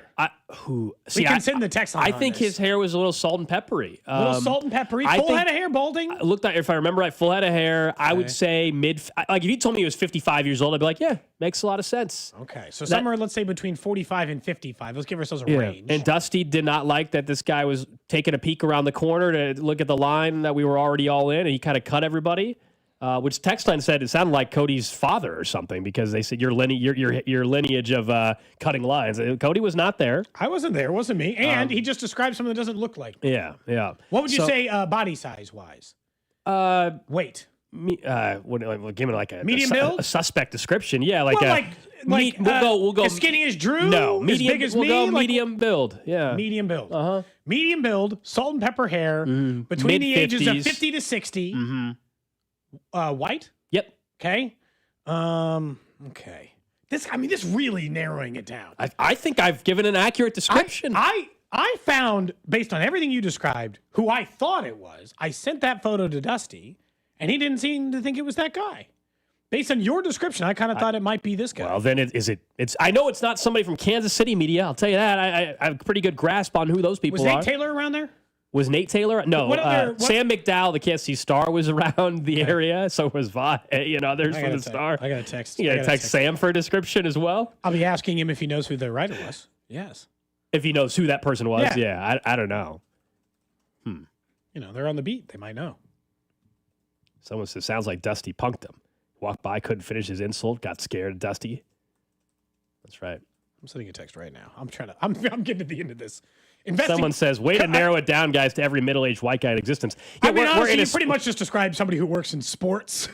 But also middle-aged. That was a description. I mean, the description is the description. I mean, make it up. I mean, tell you that he has a tattoo on his right shoulder. I don't know. Does he? He's dressed up in a press box. He's wearing, a quarter zip or a sweater like every other dude in the press box. You're just describing a generic white guy. Is the problem. Yes. That's going to be tough to narrow him down amongst a sea of beat writers from Washington, D.C. Actually, it narrows it down quite a bit. There was probably only 5 or 6 people from Washington covering the game.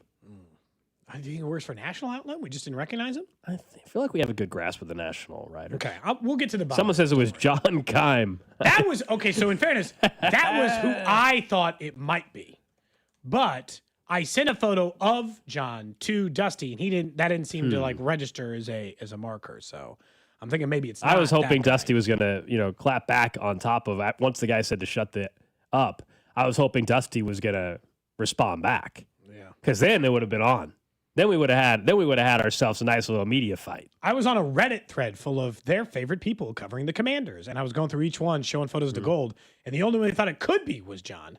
But again, no confirmation. Let's get back to the Chiefs, though, as it is the Chiefs Red Half Hour, brought to you by All Weather Decks.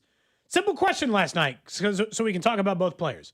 Were you more impressed last night by the performance of Rashee Rice or Travis Kelce? Because both had multiple catches.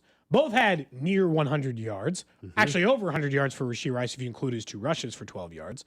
Both had touchdowns. Both had great nights and were highly targeted in the offense. I was more impressed by Travis Kelce. I'm not surprised to hear that. It might just be old father time. I'm not surprised to hear that. Look, shocking that was your answer. Some of this is because of what I expect from Rashee Rice. Even coming back from the injury, this is exactly what Rashee Rice was pre-injury last year. So if you had any question of would Rice return to what we saw in the first month of the season last year, the answer is an immediate yes. Travis Kelce, I'll be honest, I wasn't so sure the 6 for 99 and a touchdown was coming back into the fold, especially with Rice in the mix. I wasn't so sure that was coming. Now I'll say, Turf Monster got him, or Father Time. He tried to get on his horse on that 38-yard reception that I definitively think is a touchdown a few years ago and isn't now. And his legs just didn't work anymore or whatever it was. So look, some of the age stuff she'll show. And he had the dropped pass that led to an interception, which is tough. But I wasn't sure I'd see that game from Travis Kelce again. He has 3 straight games of 60 or more receiving yards. He's somehow already on pace for 1,000 yards again this season, 8 games, so about halfway through this season. I was impressed by both. Don't get me wrong. I was just more impressed by Kelce's night last night, all things considered. And look, I'll admit, a large majority of that is age. Yeah, so you were large majority. Yeah, it sounds like it was more surprise. It sounded like you're more surprised than anything. Yeah, because of what we had seen and obviously last year and everything. Yeah, Travis was awesome last night. Of course, had for the second time this year an unfortunate pass off his fingers that leads to an interception that was costly. But immediately the next drive, he comes with a big, 3rd down conversion, and then the long play, the one you're referencing where Yeah, I don't know if he was trying to run faster than he could. Like his brain was wanting to run faster than what his legs physically can do at this point in time of his career or something, and so that's what caused him to kind of stumble there. He also, I think, was just gassed. No, he was sensational last night. I'll go Rashee Rice though, only because he's been back for 2 games, and instantly he is the king of all targets. He's a top 10 wide receiver in the NFL immediately. King of all targets. 9 catches for 93, and the touchdowns, the stat line. We know last week had only 40-something yards, 2 touchdowns, but he only ran 14 routes. This week, you get targeted 9 times and have 9 catches, I think it was, in the game on 9 targets. So I'll go with Rice. I think Kelsey is only because we're saying, surprise, I didn't think he'd have many 100-yard performances in 2025. That's what that is. What I'll give him a ton of credit for on that play, and what was really impressive, though, is, and Mahomes talked about this in postgame at the podium, was that particular play, Travis is blocking. Yes. He's not meant to go out on a route. He's blocking. Eventually, someone's got to go make a play. It's been Kelsey's got the instinct of being a smart football player, playing it long enough, knowing Mahomes needs somebody to check it down to. He knows nobody's matched up with him. He goes, it is wide open in essentially the flat. I think it was a little bit further down the field, but nobody within 15 yards of him. So that particular play was more impressive, I would say, than any particular play Rashee Rice had. But I'm just impressed with that. Rice is 2 games into his 2025 season, and he is getting as many targets as any receiver in football right now. Yeah, look, it's a 2-game pace, so it's not nearly as good as Travis Kelce's. He'd be like a 1,200-yard receiver on 130 catches. Based on his 2-game performance. But he's catching everything thrown to him. Everything, and I know they're not taking deep shots yet with Rice. This is all yards after the catch, solid which throws. He was great at before. That is who he is. He's not Randy Moss. He's not going to go get 80-yard catches down the field. That's not who he's been. And I think we need to be fair, because I saw him getting crushed, and plenty of other people were tweeting this guy that were watching at home, I think, because I guess the angle that ESPN showed made it seem, and Rice got the penalty, and Andy wasn't happy with him. I actually do think he was trying to throw the football to the ref. I do, but you're going to get called for it every time. You're going to get somebody called. in the but face. I saw a lot of hot takes where people are like, see, this is why you can't give him any guaranteed money in a future deal. Like, let's calm the heck down. All I call it was a fairly obvious taunting penalty if you throw a football and it hits a guy in the face. I actually believe him. I do too. And looking at the another angle of it, the player got in the way. The replay that ESPN showed makes it seem so obvious that he's throwing it at the player.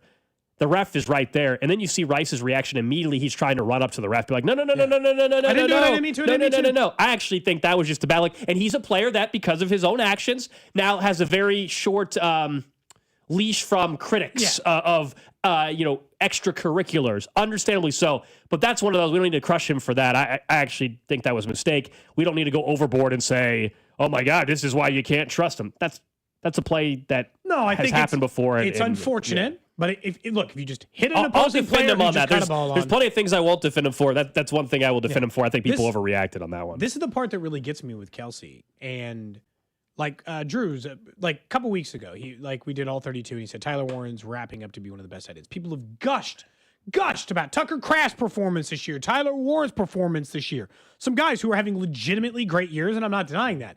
Travis Kelce's been just as good as them. And it gets in the wash because of how great he's been, how much better he is normally. Because his level of great is better than their level of great in his career. His level of great is 1,300 yards receiving and 12 or 13 touchdowns. Right now, he has only 18 less yards than Tyler Warren on the season. Same number of touchdowns, same number of catches. Better EPA, better catch percentage. He has more yards than Tucker Kraft. He is short 3 touchdowns on him, so I'll give Tucker Kraft's been in the end zone more times. Better catch percentage, a little lower. He's been as good as any tight end in the entire NFL.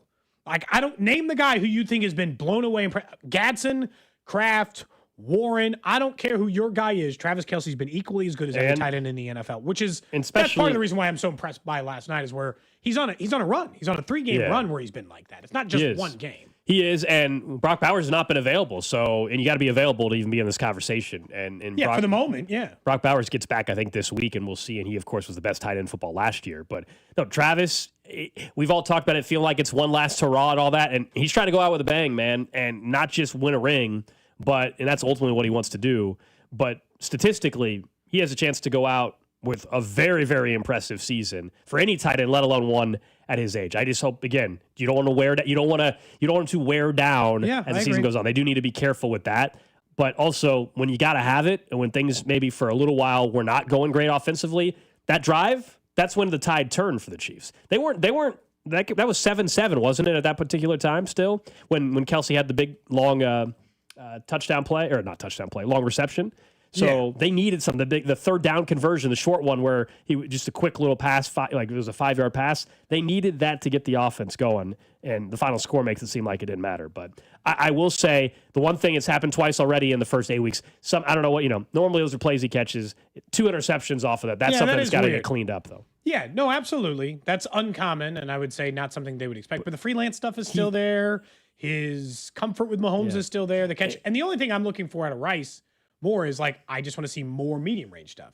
I don't want it to have to be 8, 9, 10 yards a catch. I want him to be in that 12, 13, 14. It's small, and he's very early. I'm not saying he can't do that. That's where he's been kind of king of. That's the next evolution of what Rice coming back is. And of course, notable one thing we hadn't mentioned yet with this, Travis Kelce, that 10-yard touchdown. Yep. He's got 83 now in his career, tying Priest Holmes for the most total touchdowns in Chiefs franchise history. He's obviously going to break that here, hopefully on Sunday against the Buffalo Bills. And so, these are things that Mahomes is aware of. These are things that Andy Reid is aware of as well.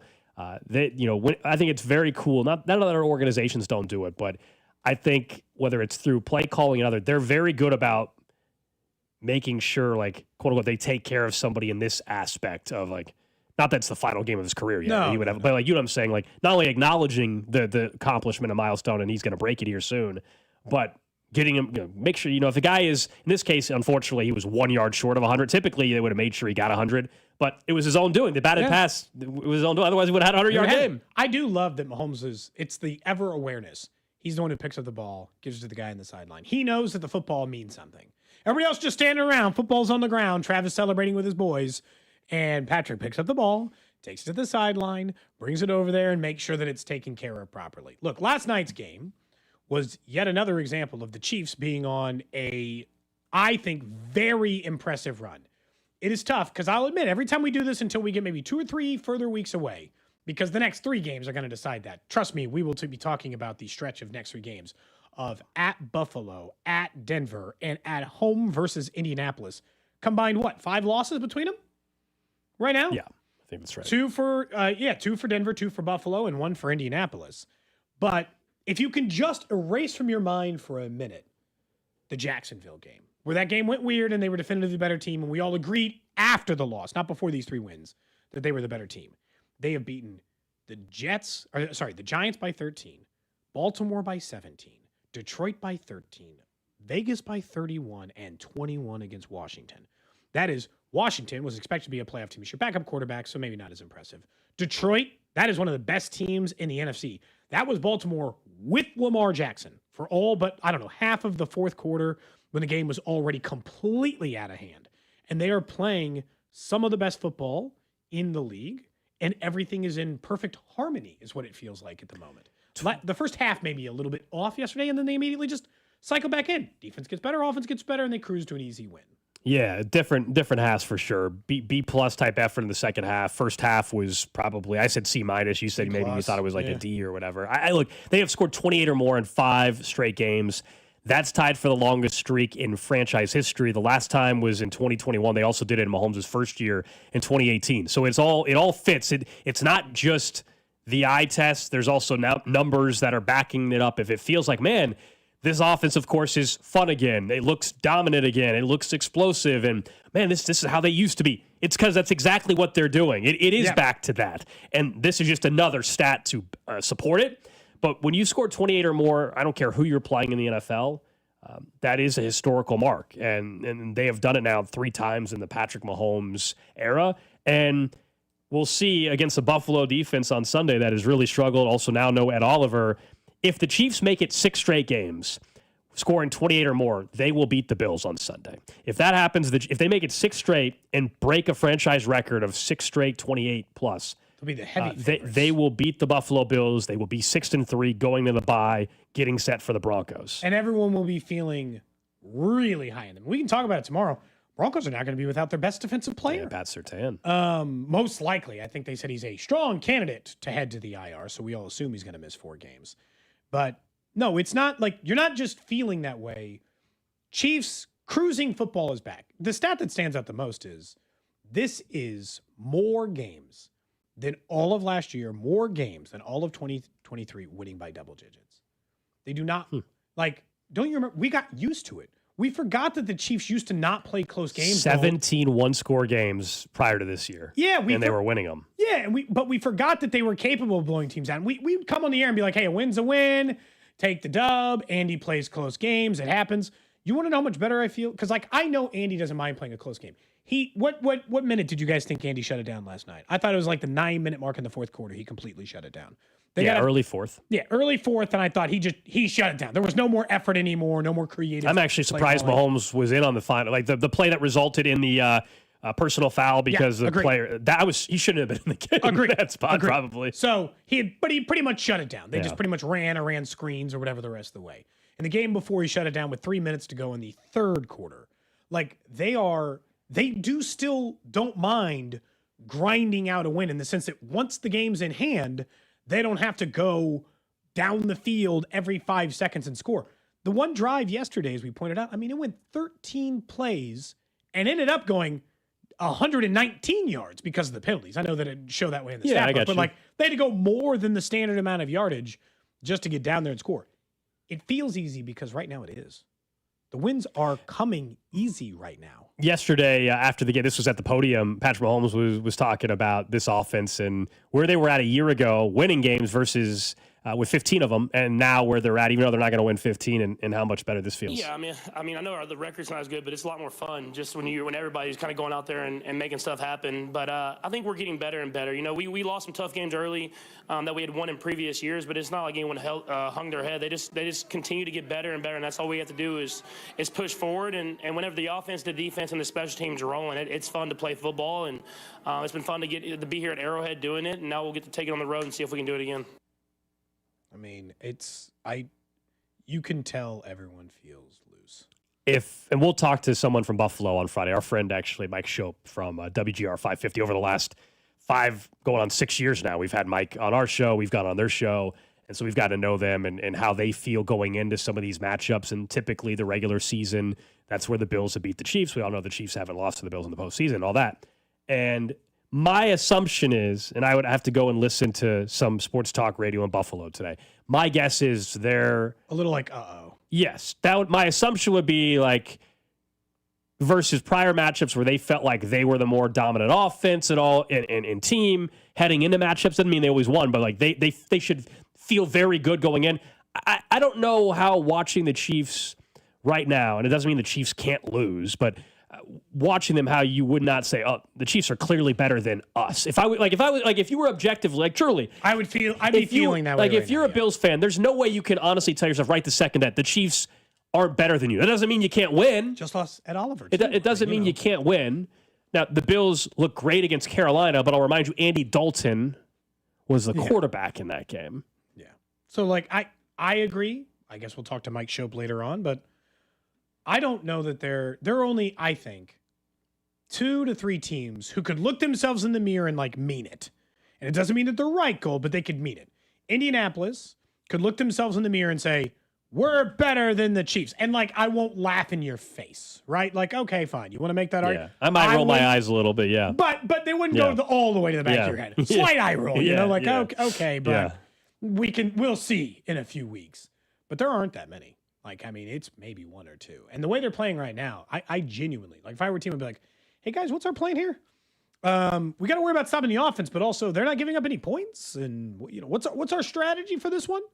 Because they are the number 2 ranked points per game defense and the number 6 ranked points per game offense. And that does not include the fact that they are significantly higher than that in points per game the last 5 games since they, got their number 1 wide receiver back and Xavier Worthy back. Right. And so, Super Bowl favorites, division favorites, MVP favorite.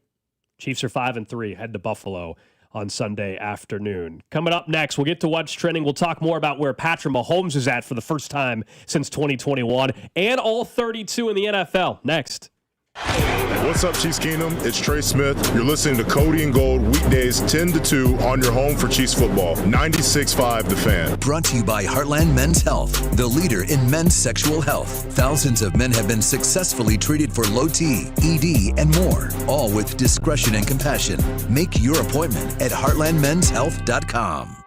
The NBA is back. It's NBA tip-off week, and FanDuel is your home for live betting. So even if you miss tip-off or you want to ride the hot hand, FanDuel has live bets on everything, from who's going to score next to a fourth-quarter comeback. You can even combine your bets into a same-game parlay for a shot at an even bigger payout, however you want to play. Now is the perfect time to join. FanDuel is giving new customers $300 in bonus bets if your first $5 wager wins. So all you need to do is visit FanDuel.com. Use my promo code KFNZ to sign up today. Fall is here, so celebrate the return of basketball season with our friends over at FanDuel. Play your game with FanDuel, an official sports betting partner of the NBA, and also 96.5 The Fan. 21 and present in Kansas. First online real money wager only. $5 first deposit required. Bonus issue. Non-withdrawal bonus bet. Price 7 days on the street. Restrictions apply. See terms at sportsbook.fanduel.com. FanDuel is offering online sports wagering in Kansas under agreement. Kansas Star Casino LLC. Gambling problem. Get up with your best bet. Call 1-800-522-4700. Visit kansasgamblinghelp.com. Hey, Zach. Are you smiling at my gorgeous canyon view? No, Donald. I'm smiling because I've got something I want to tell the whole world. Well, do it. Shout it out. T-Mobile's got home internet. Whoa, I love that echo. T-Mobile's got home internet. How much is it? Look at that, Zach. We got the neighbor's attention. Just $35 a month.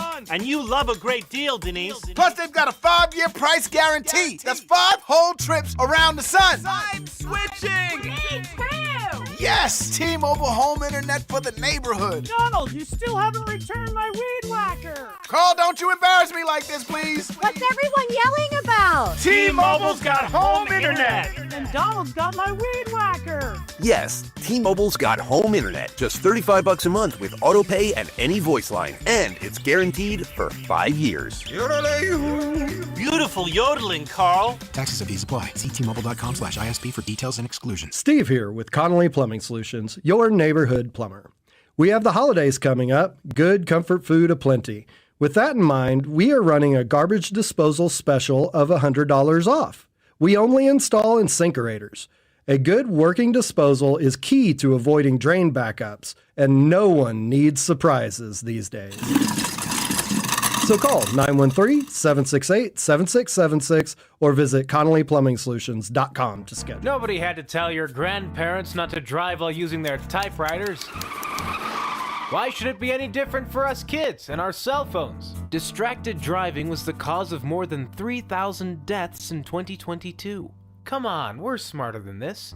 Let's put down the phones and focus on the roads. Drive safe, everybody. Don't drive distracted. A message brought to you by the National Highway Traffic Safety Administration, Project Yellow Light, and the Ad Council. My ride smells just right, just right, just right, just right. Y'all gotta try that Febreze car. Just right, just right, just right. Yeah. La la la la la. With up to 40 days of consistency, all low Febreze car clips right on your vent. You know my car's my happy place. Keep that smile on my face when it smells just right, just right, just right. Yeah. Breathe happy Febreze. La la la la. This is the story of the one. As a maintenance supervisor at a manufacturing facility, he knows keeping the line up and running is a top priority. That's why he chooses Grainger. Because when a drive belt gets damaged, Grainger makes it easy to find the exact specs for the replacement product he needs. And next day delivery helps ensure he'll have everything in place and running like clockwork. Call 1-800-GRAINGER, click Grainger.com, or just stop by. Grainger, for the ones who get it done. Well, good morning, kiddo. I love that you're home from college. I've missed you. Still taking your nature-made vitamins? Every day. A multivitamin and a probiotic. You better be taking yours. Still looking out for me, Mom. I'll never stop. Made to care for you every day. Nature Made, the #1 pharmacist-recommended vitamin and supplement brand. Find us in the vitamin aisle, based on a survey of pharmacists who recommend branded vitamins and supplements. Nationwide is so much more than a great insurance company. They're one of America's largest financial services companies. Like how I'm more than just Peyton Manning. I'm also Motivating Manning. When I say insurance, you say financial services. Insurance. Financial services. Insurance. Financial services. Now, when I say nationwide, you say is both. Nationwide. Is both. Nationwide. Is both. For your insurance and financial needs, Nationwide is on your side. Nationwide Investment Services Corporation, member FINRA, Columbus, Ohio. There's nothing like when you get that part from eBay and it just fits. Yeah, the first time. So you can do less of this and get right back to more of this. At eBay, you'll find all the parts you need, guaranteed to fit, at prices you'll love. Sounds good, doesn't it? eBay, things people love. Eligible items only. Exclusions apply. Must qualify for enrollment. Results may vary. We all hear the radio ads about the IRS. They tell you to be afraid, to be scared, and they try to frighten you into calling. I'm not here to do that. Tax Relief Advocates is different. TRA is here to tell you that if you owe money to the IRS, whether it's $5,000, $50,000, or $500,000, we have a solution. It doesn't matter if you're sitting in your car, at work, or with your kids. No matter where you are, call now. 800-583-5795. Don't lose hope. TRA can eliminate or reduce what you owe to the IRS. Generous programs are now available that can give you a fresh start. Our passion is taxes and helping individuals fix their IRS problems. We have over 1,000 5-star reviews on Google and an A+ with the Better Business Bureau. You don't need to be afraid of the IRS any longer. End your tax nightmare today by visiting us online at TRA.com or call 800-583-5795. That's 800-583-5795. Tax Relief Advocates. Real solutions for real people. Wildcat fans, this is Wyatt Thompson. Tune in all season long to the play-by-play of the 2025 football season, right here on your home for K-State Athletics, 96.5 The Fan. KFNC FM and AM, HD1 and HD2 Kansas City, an Odyssey sports station. What's trending? God dang! Brought to you by Telly Tire and Auto Centers. Winning starts with a great drive. Since 1942, Telly's certified techs have delivered complete car care with top brand tires and expert auto service. Keep your drive going. Take it to Telly. Visit TellyTire.com today.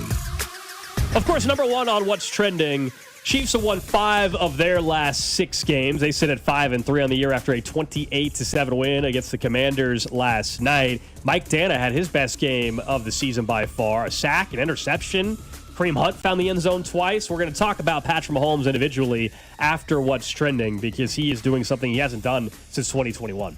Yeah, I mean, it's been impressive, obviously, and there's no doubt about it. The Chiefs are playing like one of the best teams in football again, even though they're just 5-3.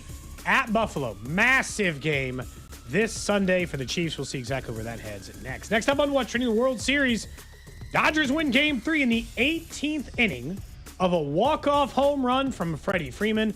Shohei Ohtani reached base 9 times in the game.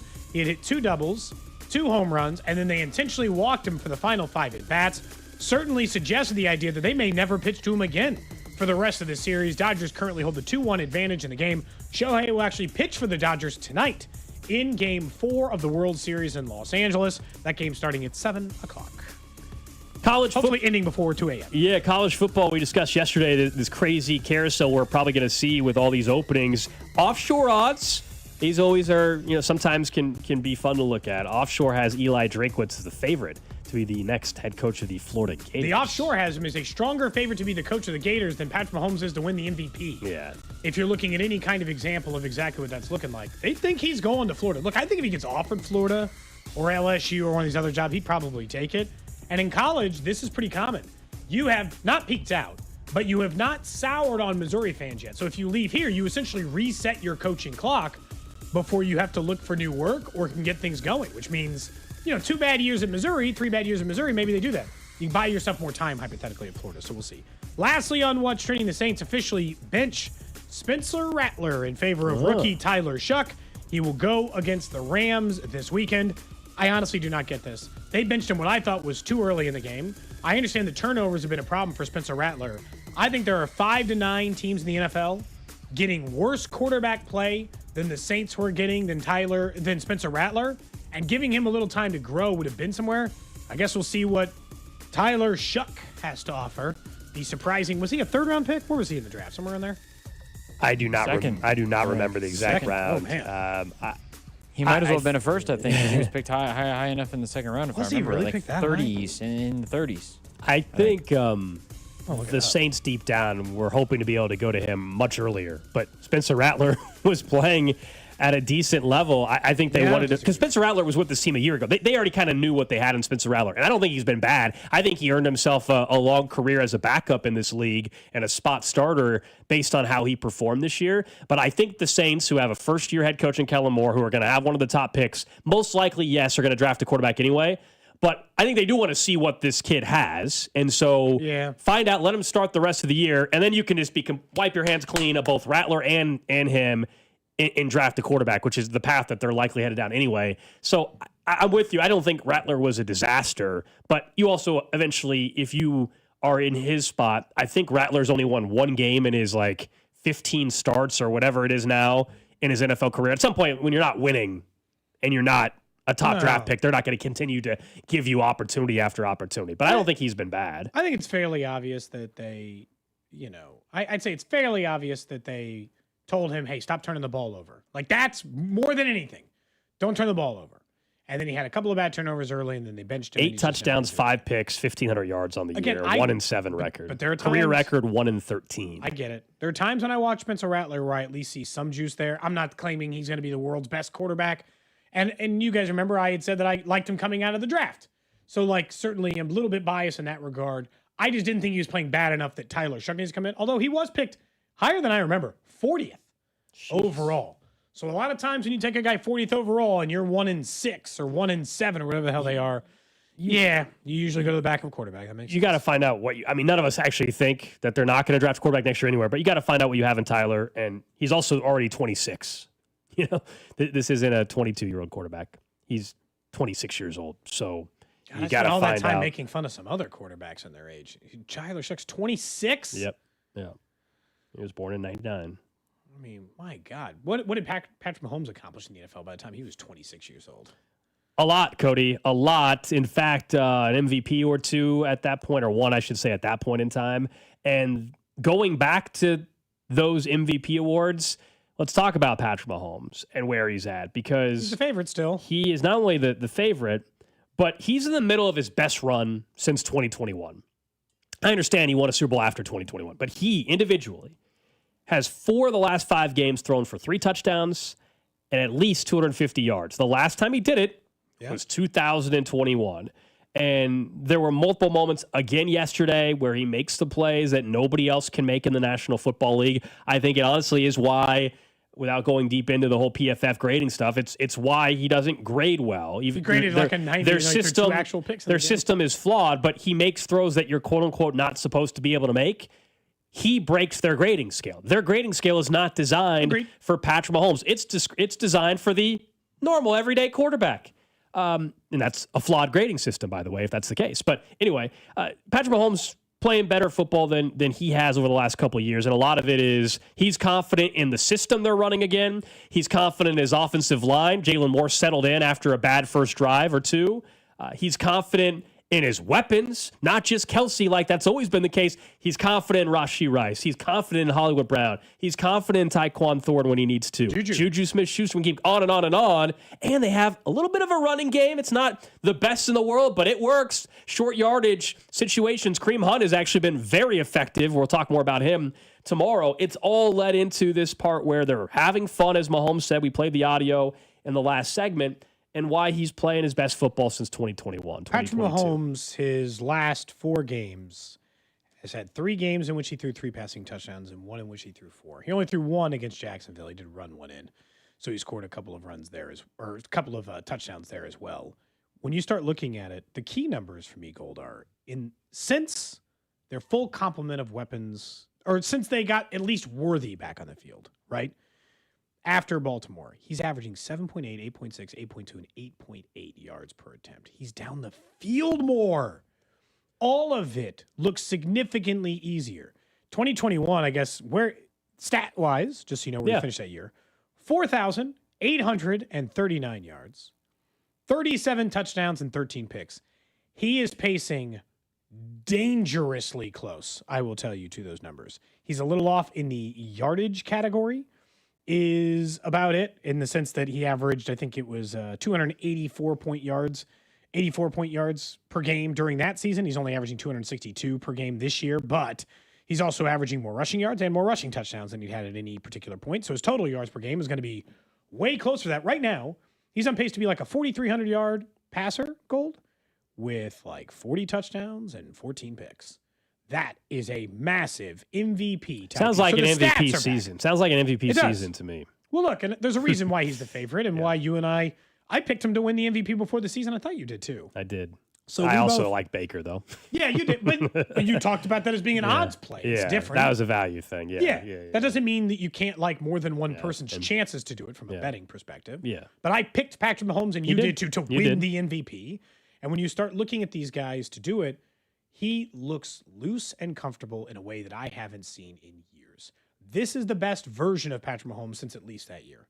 And by the time the year is done, it might end up being better than the 2021 version.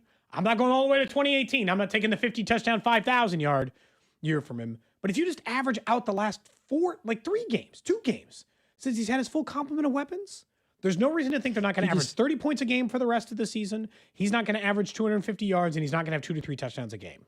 Yeah, he's able to just dice up defenses again. I mean, and a lot of that is the weapons, but like he's throwing 25-yard ropes down the field. He's throwing no-look passes to Noah Gray.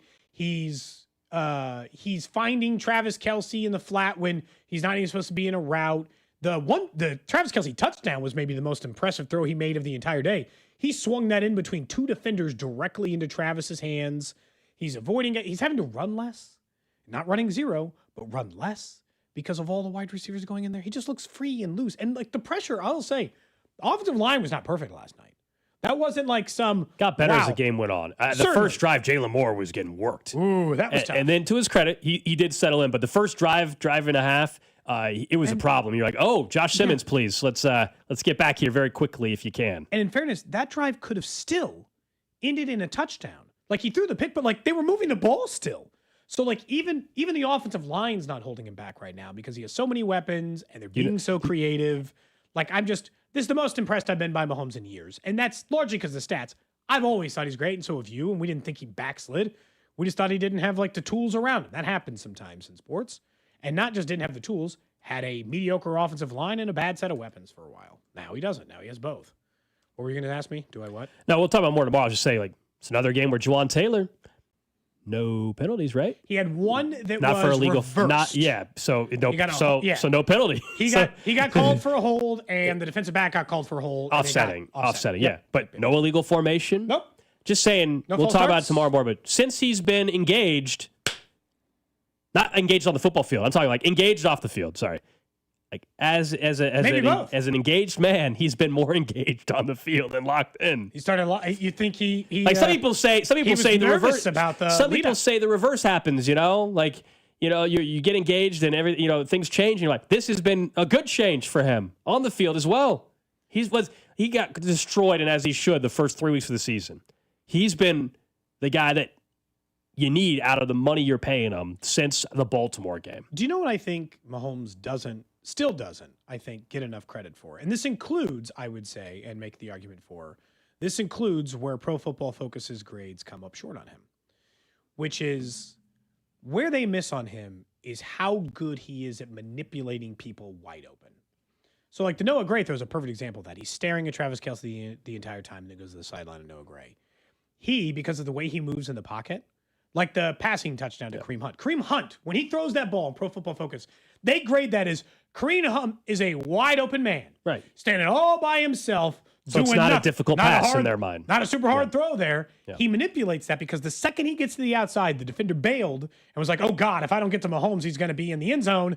And what do I do? And I panic. And I think that happens at the secondary and the third levels. I think that happens at a lot of levels where Mahomes gets people open through his movement, through his reads. He is good at forcing people into wide open spots. Yeah, and I think that's part of it. We've discussed over the last couple of years the turnover worthy stuff. Turnovers, of course, should be weighed negatively, but it's also to me it's way out of whack on turnover worthy plays. And so then if you're not going to adjust for what you just described, then you have a flawed grading system. And now PFF has just started to kind of troll the Chiefs fan base. Like they're sending out, I don't know if you saw this, sending out tweets during the game of the interception that Mahomes threw to Lattimore saying, this will go down as a turnover-worthy play, Chiefs fan. Like now they're just being smartasses about it. Well, yeah, he turned it over. Even though their system is clearly a flaw. If you are kicking out a grade that has him, like last week, worse than Geno Smith in passing, that's a flawed system. They also had a pass that Josh Allen threw to a defender's hands and hit his hands is not a turnover-worthy play. I'll just be honest with you. If you want to rate any turnover-worthy play as in a ball that hits the defender's both his hands, okay, I'll hear you out. It hit both the guy's hands, probably turnover-worthy. We're not here to argue the ones. Like the Kelsey one's not a turnover-worthy play. He threw it to the person. If it hit, I don't care if they make a great the Lattimore interception. That's an interception. I mean, that was a great play by Lattimore, but also that was a mistake. It's a turnover-worthy play because he put the ball in harm's way. I will say, and before we get to all 32, the only thing, and this is what Santa's so good about the defense, the only big plays, the only plays at all that they got regularly, Washington last night, was Terry McLaurin making absolutely insane grabs. Yeah, he's a hell of a receiver. So, top 15 receiver in the league. Washington will still have a chance to win some games the rest of the way, I believe. I just think that they're hamstrung by. Their schedule's brutal, man. I know. They're in trouble. They only might win 6 or 7 games. They're going to miss the playoffs. Do we think they're going to miss the playoffs? They're in danger depending on how long Jane Daniels is out. Yeah, he's going to have to go. They said he might be back this week. Their schedule's just horrendous. Let me pull it back up real quick. Is it and then that we get bad? to all 32. This was the stretch. They got the Chiefs, of course, last night. Seahawks, then Lions. Then the Dolphins, a little break. Then the Broncos. Then the Vikings. And then the Giants. Those are the next 6 games. So half of them stink, but the other half aren't. But they just lost to the Cowboys the week before. They just lost to the Chiefs. They could end up losing 4 games in a row. They'll be 3-7 like that. Anyway, all right, let's get to it. All 32. Thinking of the Vikings. I mentioned them on the schedule for the Commanders. They're going to J.J. McCarthy. They have to. Carson Wentz done for the season. Carson Wentz, now that we know he's on the IR and now we got more injury information, he's been playing with a very injured shoulder. We all saw him in major pain in the last game, kind of trying to gut it out, and he, of course, was not playing well to begin with. Now J.J. McCarthy is back after only playing 2 games this season, the only 2 games of his NFL career.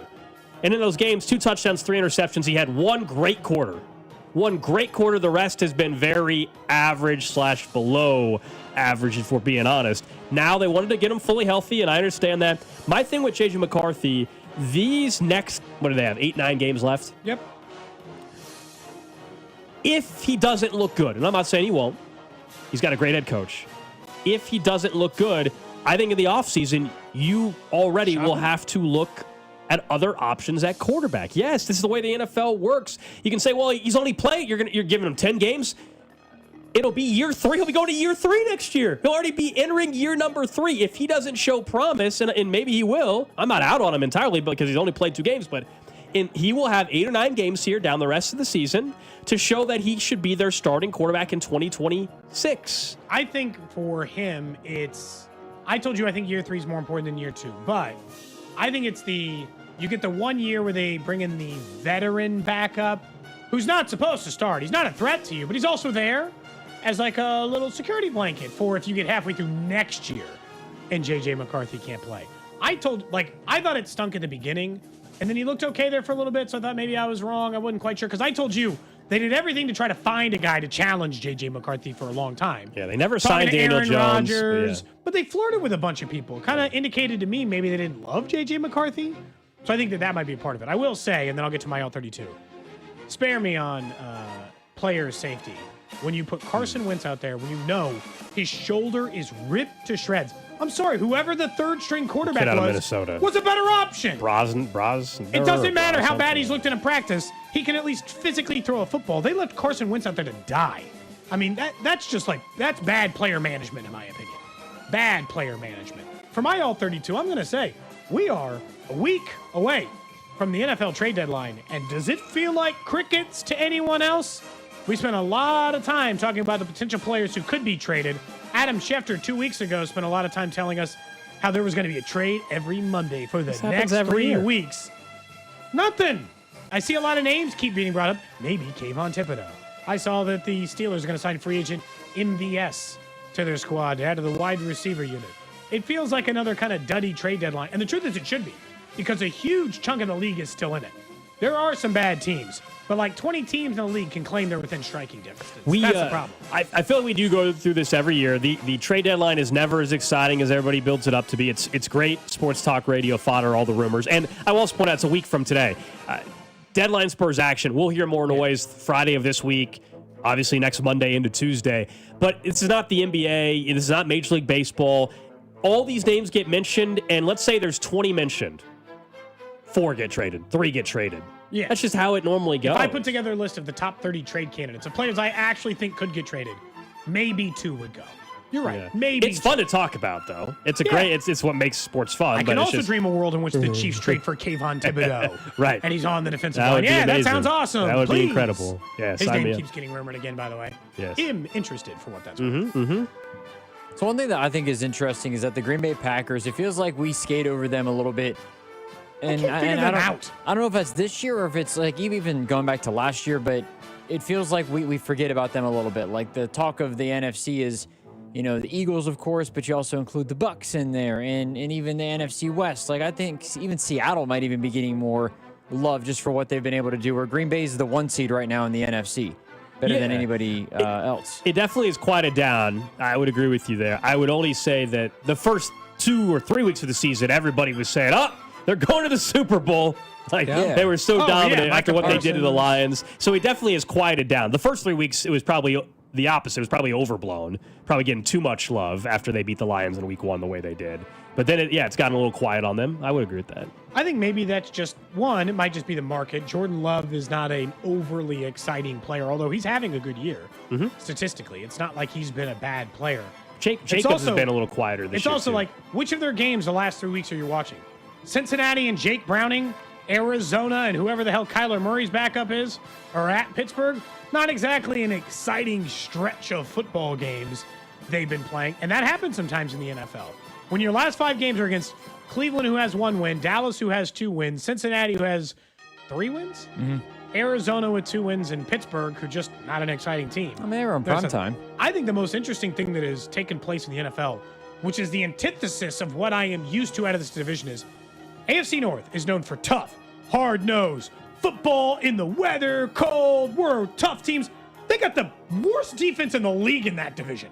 Bengals can't play defense. Steelers can't play defense. They got the 4 worst. Ravens can't play defense. The 4 worst defenses. The Browns can, but they stink otherwise. Browns are the only team who can play defense in the whole division. They got 3 of the 5 worst defenses in the league. It's crazy. And the Browns have the 3rd best defense, and they are the worst team in the division. And you can't even say, well, it's because they face some of the best quarterbacks. Lamar's been hurt. Joe Burrow's been hurt. It's not even like they're playing and Aaron Rodgers is the other quarterback, and he's actually having a very nice season. No, but he's he's 50. So you can't even say, well, it's because they got to face murderer's row of QBs. No, they don't. No, they haven't. Not in their own division so far this year. Even with the injuries, AFC North is known for that defensive, Steelers and Ravens. 20-17 at games. least the Steelers and Ravens, in particular, defensively should be top 10. You expect that on a regular basis. But yeah, the complete opposite this year. Aaron Rodgers, 16 passing touchdowns, second best in the NFL. Yeah, he's been really good. 5 interceptions. That's just 1 more than Patrick Mahomes. 1,489 yards overall. That's about 300 yards, 400 yards short of him. But he's had a nice. The Arthur Smith system is a good fit for him. It's a very good fit for him. And he's played 1 less game than Mahomes, so he could easily have more passing touchdowns at the end of the year. Steelers' defense has just fallen off so much. But that's what's so crazy. So they finally found a quarterback who could execute their offensive system, and then they end up just having. I mean, their defense is putrid, and they're relatively healthy as well. They've got a couple injuries, but they've been relatively healthy. Lost their safety, I think, Elliott or whatever. But yeah, Jalen Ramsey's been getting. Cam Hayward's still there now. Maybe he's getting a little old, but Hayward's there. We all know about T.J. Watt. It's kind of crazy how that defense. Derek Harmon hasn't done a single solitary thing. It sounds like just by the his name hasn't come up very much. Too. Am I wrong? Why do I feel like I saw that he was injured? Oh, really? Has he been injured as well? I don't know. I might be making that up now. It's one of those. You just haven't heard his name at all. Even for injury, you've even heard him as if it's like they. Probably why I think he's hurt. I mean, look. The truth is, they didn't have enough stuff change in their defense to make it think he had been sidelined for knee injury earlier in the year. But they were good defensively last year. That's what doesn't make any sense. Yeah, I don't know. They're just off. They finally figured out how to score. It's it's the yips. You finally figure out how to throw to first base, and now you can't hit. You finally figure out how to hit, and now your defense struggles. They apparently finally figure out how to play some offense for the first time in 5 years, and it has completely ruined their ability to play consistent defense. I will say Aaron Rodgers has been a lot better than I was anticipating. He certainly looks like he could be if he wanted it, the Tom Brady played at least 42, 43, and at least be a decent NFL quarterback the entire time. Coming up next, the new way some fans are finding to get upset about officiating in the NFL after last night, and we'll get to the random question of the day right here on Cody and Gold. This is Cody and Gold on your new home for Chiefs football. 96.5, The Fan. Brought to you by Heartland Men's Health, the leader in men's sexual health. Thousands of men have been successfully treated for low T, ED, and more, all with discretion and compassion. Make your appointment at heartlandmenshealth.com. Inside the Huddle is brought to you by Blue Cross and Blue Shield of Kansas City. Discover the benefit of blue.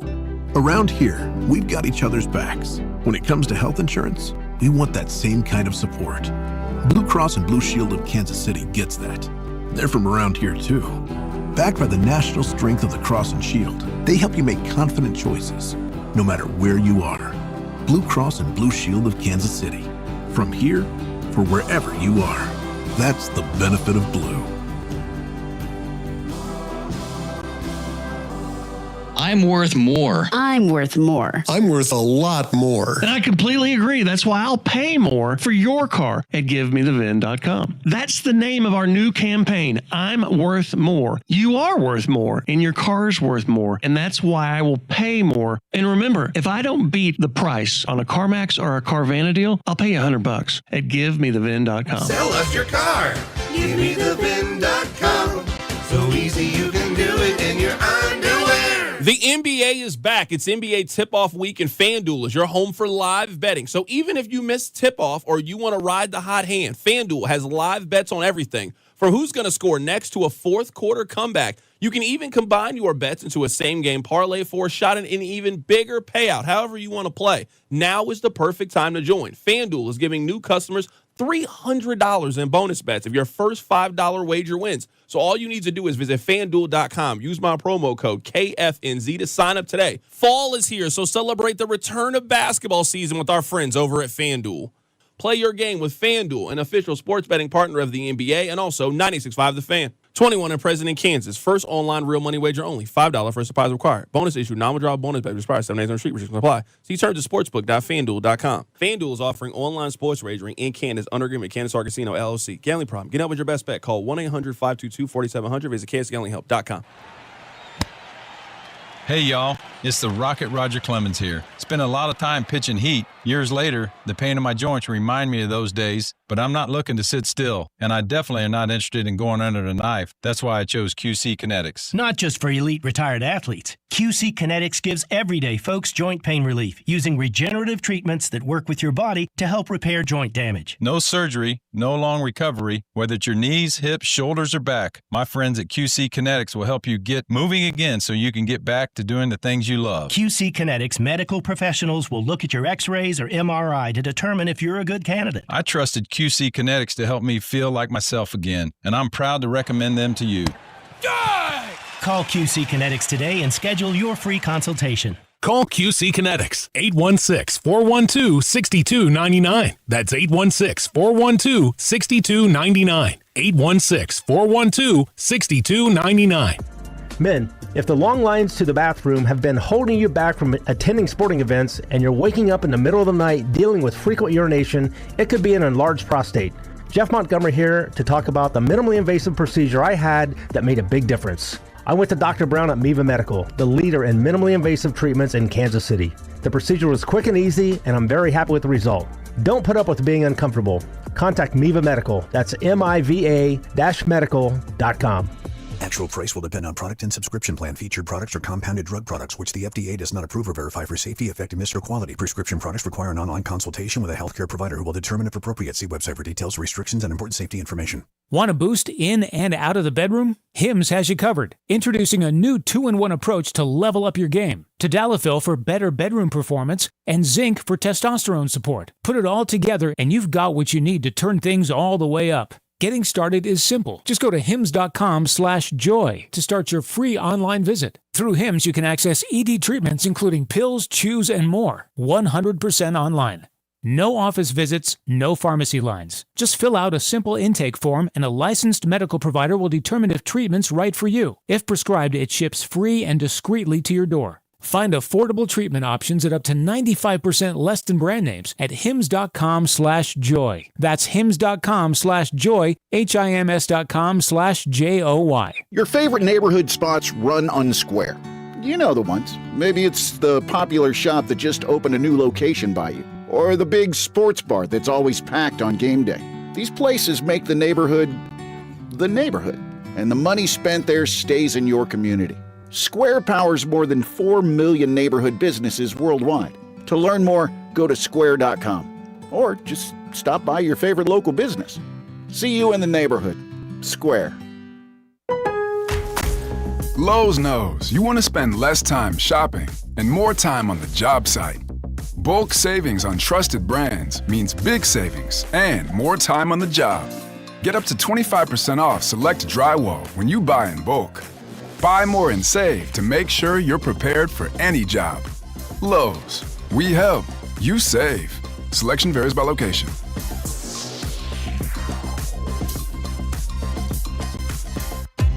If you're 55 or older and into that whole saving money thing, T-Mobile has an exclusive phone and internet bundle just for you. Right now, get 2 unlimited phone lines plus 5G home internet for just $30 each per month with AutoPay, plus taxes and fees. And with 5G home internet, setup is easy with just 1 cord and no technician needed, which is great if you're also into that whole keeping it simple thing. Switch now and experience the best mobile network in the U.S. Visit your local store to start saving. T-Mobile, it's better over here. Based on analysis by Ookla of speed test intelligence data Q4 2024 to Q1 2025, Ookla trademarks used under license. Unlimited on our network. Customers on voice plan may notice speeds lower than other customers and further reduction if using more than 50 gigs a month due to data prioritization. Video streams and SD on this plan. Home internet pricing after $20 in monthly bill credit plus $5 per line without autopay. Debit or bank account required. See 5G device coverage and access details at T-Mobile.com. Chiefs coverage brought to you by Metal by the Foot, your metal project superstore. For over 36 years, Metal by the Foot has been your source for steel, aluminum, brass, and stainless. Located in Casey and Topeka. Online at metalbythefoot.com. When you need a piece of metal, remember, metal doesn't have to cost an arm or a leg, just the foot. You're listening to 96.5 The Fan from the DM Injury Law Studios. Mike's got this.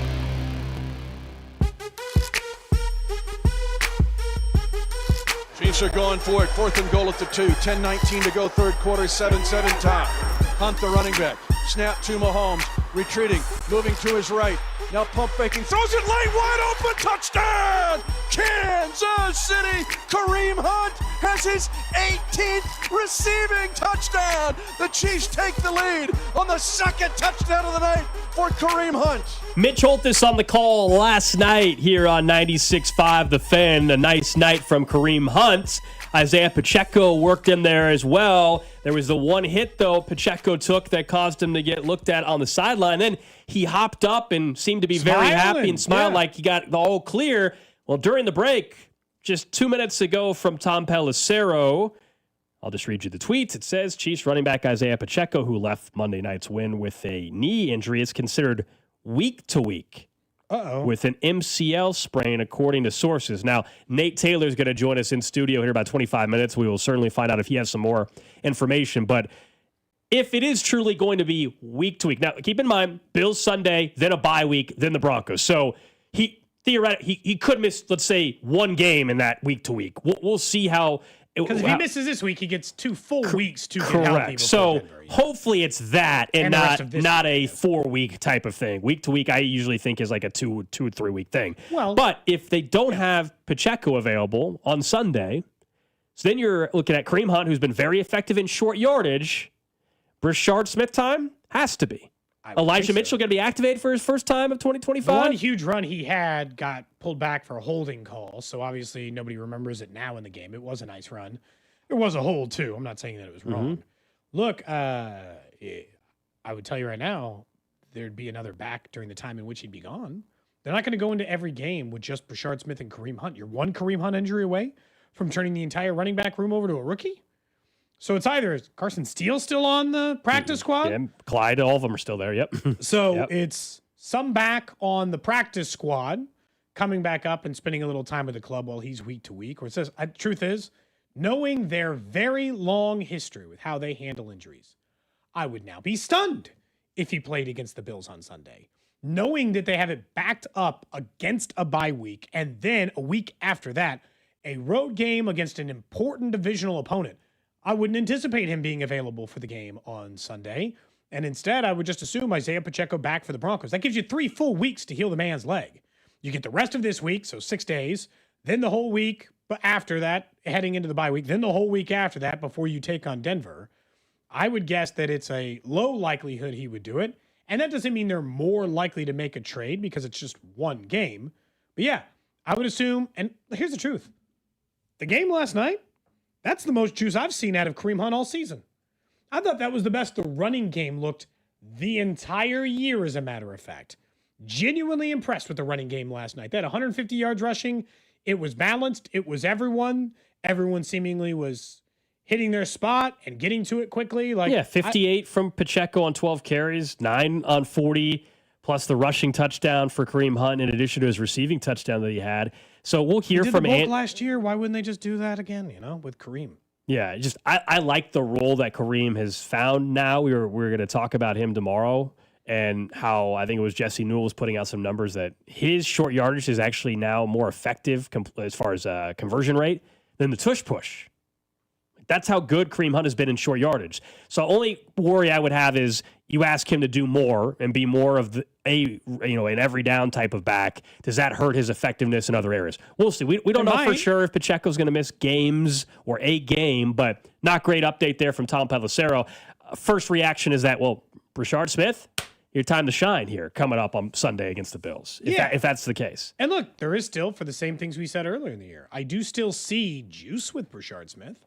I see moments in which he looks like an explosive back who could do explosive things. And so I'm not anti getting a look at him. But I also think that Pacheco's season, while not great, the two of them combined were on pace for 1,300 yards, and they're pretty much sharing the job. And so I kind of view it as, in a lot of ways, I view it as this, they had kind of found balance in it. And so I'm not looking for anything to challenge that balance, I guess, is what I would say, Gold. And so there's a wrinkle in the offense in the sense that they'll do it. You know what else they'll do in the running game more? If Isaiah Pacheco can miss time, you know who else will get more carries before Kareem Hunt or Brashard Smith, or even including, but with those guys as well? It's fairly easy. It is it's Xavier Worthy, Rashee Rice, and the other guys. They'll use the passing game. They'll either pass it as an extension of the running game, or they will straight up hand it off to those guys. Rashee Rice had 2 carries, including that awesome wildcat look down near the end zone. I'm convinced that is hey, we're playing Deebo Samuel. Why can't we do that kind of thing with our guy too? And that to me was what that was. Rashee Rice showing in their face. I just think that's what it reminded me of immediately. Yeah, that's probably fair. That does look like what Deebo Samuel would do. And as you saw how quickly you saw how quickly he got up near the goal line. He said he spoke he spoke at the podium yesterday. We were there, and he said that the other basically, depending on how the defensive end reacted, it would have been he would have had the ability to pitch it himself. So the defensive end did not, and he was able to run and obviously almost get a touchdown. But option play. There's a wrinkle, of course, off of it as well, and.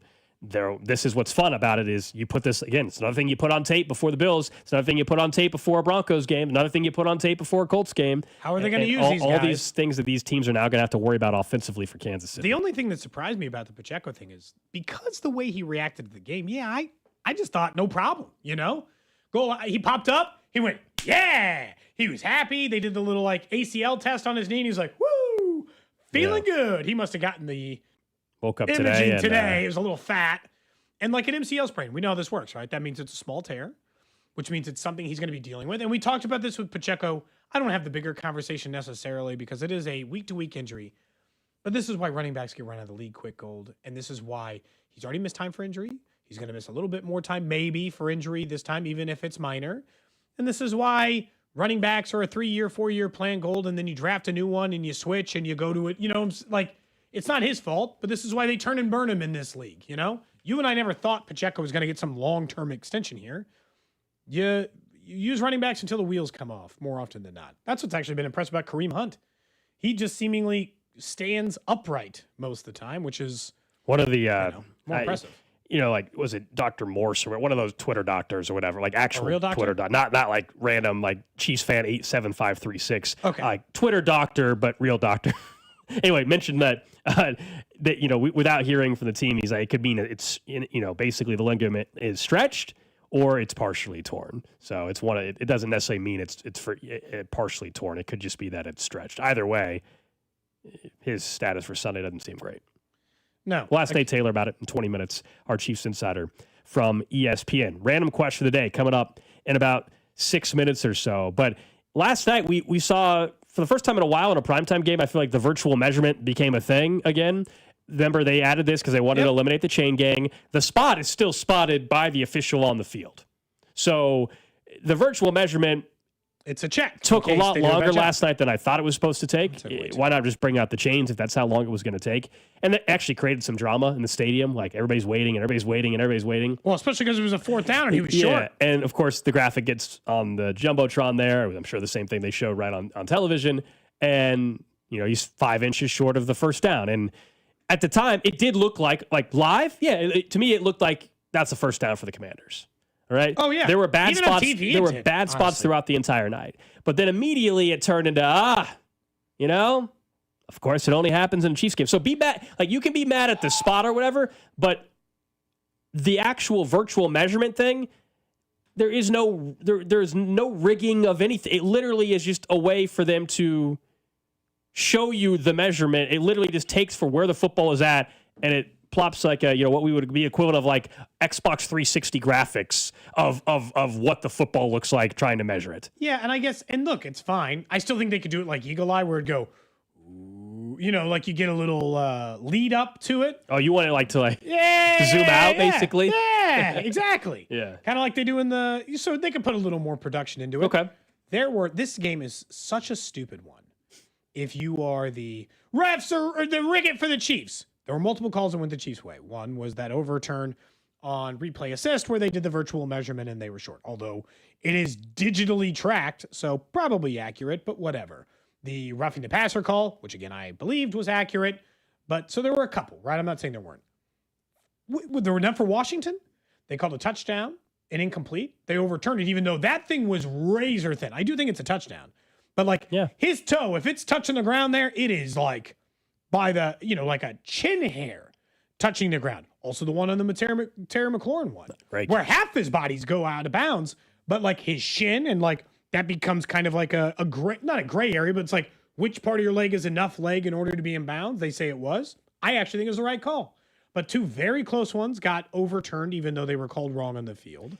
They also did not get called for what I think is still, and I do not understand, you weren't watching the TV broadcast, a blatant pass interference on a 3rd down where Rasheed they Rice, got there early. Yeah. The defender got there early. I know which one you're talking about. On the broadcast, they said, it's pretty much same time. And I'm like, the hell, we watched the issue is whenever the ESPN rules analyst was not helping the cause. Whenever they cut to that guy, he never differentiates from whatever the officials on the field said. I would love for someone to go back and grade it out and log it.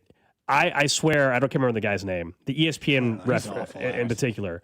I swear he never goes against what the ref on the field said. And then on you had TV, he said it was bang bang, but in replay, what's his name? You guys remember? He said even in slow motion, it was a bang bang play. And I'm like, I don't think in slow motion. Are we watching the same thing? I just don't get why the virtual measurement took. I thought it was supposed to be quick, expedited. But I thought that was the whole point. We got we don't need to. This isn't the 80s. Why are we using chains? And why are we waiting for them to drag the chain out? And we're relying on a note card and all this kind of stuff. Now to make the virtual measurement sound like those killer robots from MIT. The virtual measurement, I don't know. Maybe it felt longer in real time, but I think it felt like it was 60 plus seconds for us to find out, which is not expedited. I think there's more excitement actually with the chain gang. Oh, I agree. There's more drama with it. Because I felt last night there was drama only because it took a while. To your point, Cody, with the way that they do the eagle eye, they should start they should do an overhead shot and then zoom way in and then do it. When the chain is set and the official pulls the chain up and extends it and then sets it down. It's like, oh. I agree. Yeah. I like it. Yeah, the tennis end of it. Yeah, it's not Russell York. It used to be because I think it's not Blandino. I know who Blandino is. It's not him. Blandino's Fox. It's oh my gosh, I'm going. Nick Jacobs was tweeting his name out last night, but York he sent was a lot of other ones out. York was the guy we said a couple weeks ago, and the same thing happened when they played the Jaguars because it was a very similar thing. Is it Jerry McGinn? No. Sometimes it's like I watch it and I just try to decide am I crazy? Or we're watching the same thing. I think he's right in the fact that it's Bang Bang live, and it's very tough to make, and you can't challenge Everybody's it. So still saying it's Russell York. I don't know. Okay, it probably is. Are we sure about that? Because I thought we said Russell York last week, and it wasn't him. This article from 2 weeks ago says ESPN has Russell York, Terry McCauley is NBC and Amazon Prime. Okay, so it is him, Russell York. But the point is that the thing that I don't understand that continues to happen in these Chiefs ref controversies is what is the broadcast group? Are they doing it on purpose? Like when Troy Aikman sits back and they get that ref, and he's like, well, they're going to protect quarterbacks, especially that one. You're like, why you got to say it like that? Maybe you're just talking and it's off the cuff and you don't mean it, but damn. When you say it like that, you just invite the rest of the NFL fans into this, like, there it is. Like the calls last night, I didn't think it was an incredibly ref game. They missed some hold calls on both teams. The spotting of the football was the worst part of all of it. Yeah, and they had to overturn some calls that they got wrong, including the Terry McLaurin catches. And so, but for the most part, I thought the overturn in the sky cam and the overturn, the refs got it right. They got Terry McLaurin's catches right. They got it was short, right? Yeah, they missed some holds or whatever during the game. Sure, that happens in every game. And it's not like the Chiefs were unpenalized like the game they were claiming was rigged when they got 0 penalties against Detroit. Was that the one they got 0 penalties against? 9 penalties last night. Yes. And 2 more that didn't get accepted. So it actually called for 11 penalties, had 9 accepted, and were the more penalized team in the game. Yeah, and as someone on the text line points out, the virtual measurement, you can thank Josh Allen for why that exists if you don't like it. That is a direct result of Josh Allen. It just is. Yep. Overtime rule change. Direct result of the because you guys didn't, Buffalo Bills as well. Because you didn't like the human spot where they called Josh Allen short in a game against the Chiefs, and you're like, whoa. Can't be having the Chiefs do it. We had nothing to do with this, as a matter of fact, as a team. We'll have plenty of time later in the week to talk some smack towards our friends up in Buffalo. But I will say that 2 or 3 of the major rule changes in the league overtime have been because of the Buffalo Bills. Yeah, not the Chiefs. Just to ask. It's actually things that happened against the Bills when the Chiefs were on the other side, the winning side of it, that people didn't like anymore, and that's why they exist. Random question. Random question of the day brought to you by Kansas City Urology Care at KCUC. Remember, you see the best in KC. Visit kcurology.com today. For you, Gold, you, Drew. Text line 913-586-7965. Of course, YouTube, Twitter, Twitch, and Facebook. Nate Taylor. You can see on camera coming up in just 13 minutes. We love interacting with you over there as well. So keep an eye on it, and we will chat with you. The question I have today is related to workplace atmosphere. We have Alex and I are going to be on remote. We're going to be at Community America coming up on Friday, and we will be, doing the normal Red Friday tailgate. First 100 people leave for free. KC Wolf, the Rumble. It'll be a great time out there. But at the same time, our company will be doing a potluck. So, classic, bring in a hot dish, bring in a dessert, bring in something to eat, and we'll all celebrate Halloween with some other stuff. My question is for you. In the case of workplace potluck, what do you think is the item most appropriate to bring from a main dish? I'm asking this because the morning show has informed us that they plan on bringing in sushi and shrimp cocktail. I think they're doing that on purpose, clearly. You think that they're, Yes. I think they're clearly bringing in 2 items that you normally would say don't bring to an office. It stinks up the office. I think that's what it is. Oh, you think that that's an intentional one, Yes, huh? yes. So my question is, do you think fish is off limits? 1. Yes. 2, what do you think is a good item to bring for a workplace potluck? So like you said, we will not be here in the building. Drew, Yeah, you'll this have to doesn't apply report. to us. Drew will have to report back Drew, and are tell you us gonna how it bring goes because Drew will be in the building. Obviously, still. Probably not. Why not? If I feel like I need to make something and bring it. I'm not bringing like the cookies that you get in the box at Target. Okay, make or whatever. something. Be a team member. Be a team player. I think the answer. Alex and I can't be team I players. think if you had only do it if you already make this. So for someone texting in about dips, I think if you already know you make a kick-ass, queso, then do that. If you think you make an amazing buffalo chicken dip, do that. Now, if you've never made buffalo chicken dip, don't just suddenly try a recipe online and make it for the potluck, right? But if you've been told, and you've made it before, and you've been told, man, this buffalo chicken dip is amazing that you make, then make that. And not from a family member. Then make that. From a stranger. Or fine, whatever. It means more from a stranger. Same thing. Like, I think this time of year, the weather's turning. Yeah, it's that kind of stuff. It's chilies. It's stuff like that. First, we got 2 people on the text line anti-workplace potluck. Someone says it's foul. Yeah. John in Cubicle 7 scratching his ass crack in the kitchen. Well, you don't know what these people's kitchen. Washing their hands. You really don't. Cody, you had a green onion in a dessert once. But we don't know what's in the kitchen. Great. Someone said potlucks are awful. No one in white America can cook, was the exact comment. Here's some food choices people are actually making. Barbecue meatballs, which was suggested by Jake over on Twitch and on the text line. I like that. Or Little Smokies, both being mentioned. Somebody is mentioning, like queso got mentioned. Chili? How do we feel about soups and chili? It sits in a crock pot so it stays warm, which makes it seem like a nice potluck thing. Because serving a hot dish is a real challenge in a potluck situation because you'd like it to still be hot. Well, sometimes you have a setup where you're able to plug it in. You bring a crock pot and you're able to plug it in. I agree with this texter, and Cody, you and I are different on this, and I've told you, and this is weird. I think I'm in the minority, but if it's not something that like a family member has cooked homemade for me or I cook it, I do get, and this is a me problem, I understand. I get a little weirded out with other people's like homemade food and just That's crazy because it's no different than your family making. Oh, the hell it's not. It's the same. It's me not cooking the same. Something for it's you is the same as your family cooking. Again, this is where it's not. It's not. And this is again, as I said, this is a me. No, hold on, real quick, and then you can obviously push back. This is not directly related to you or anything. And this, I admit, is more of a me problem. But you cannot tell me it's the same. I know what my kitchen is. I know what a family member's kitchen is, and I know how they cook. This is like, I'm not saying someone's poisoning me, but I don't know what their kitchen and environment. I don't know if they washed their hands. I don't know if their cat climbed on the counter right before they poured that chili powder in, and the cat was right there, and there's cat hair in it. I don't know what the hell they're doing. You don't know that your sister also washed her hands. I know my family. You know what I mean? Like, that's where I'm at. That's all. But I'm just, like, and every family is a little bit different. Maybe you have the cleanest group in the unit. I feel like I know what they're going to do in the kitchen. I don't know strangers. Anyway. There's a point for what you said, Gold, because I think, Cody, you can make something, and no matter how good it is, it's not the same as homemade. It's bias. You're admitting to bias. That's all. No. Well, I think there's automatically bias, though. Like, if I make the best spaghetti you've ever had before, it's probably not the same as your mom's spaghetti that you had growing up. Like it's just, that's the way. I'm not trying to serve you a world-class meal. It's a potluck. I'm just trying to give you some spaghetti you like. It doesn't have to be the best spaghetti you ever ate. That's not what I'm trying to win over here.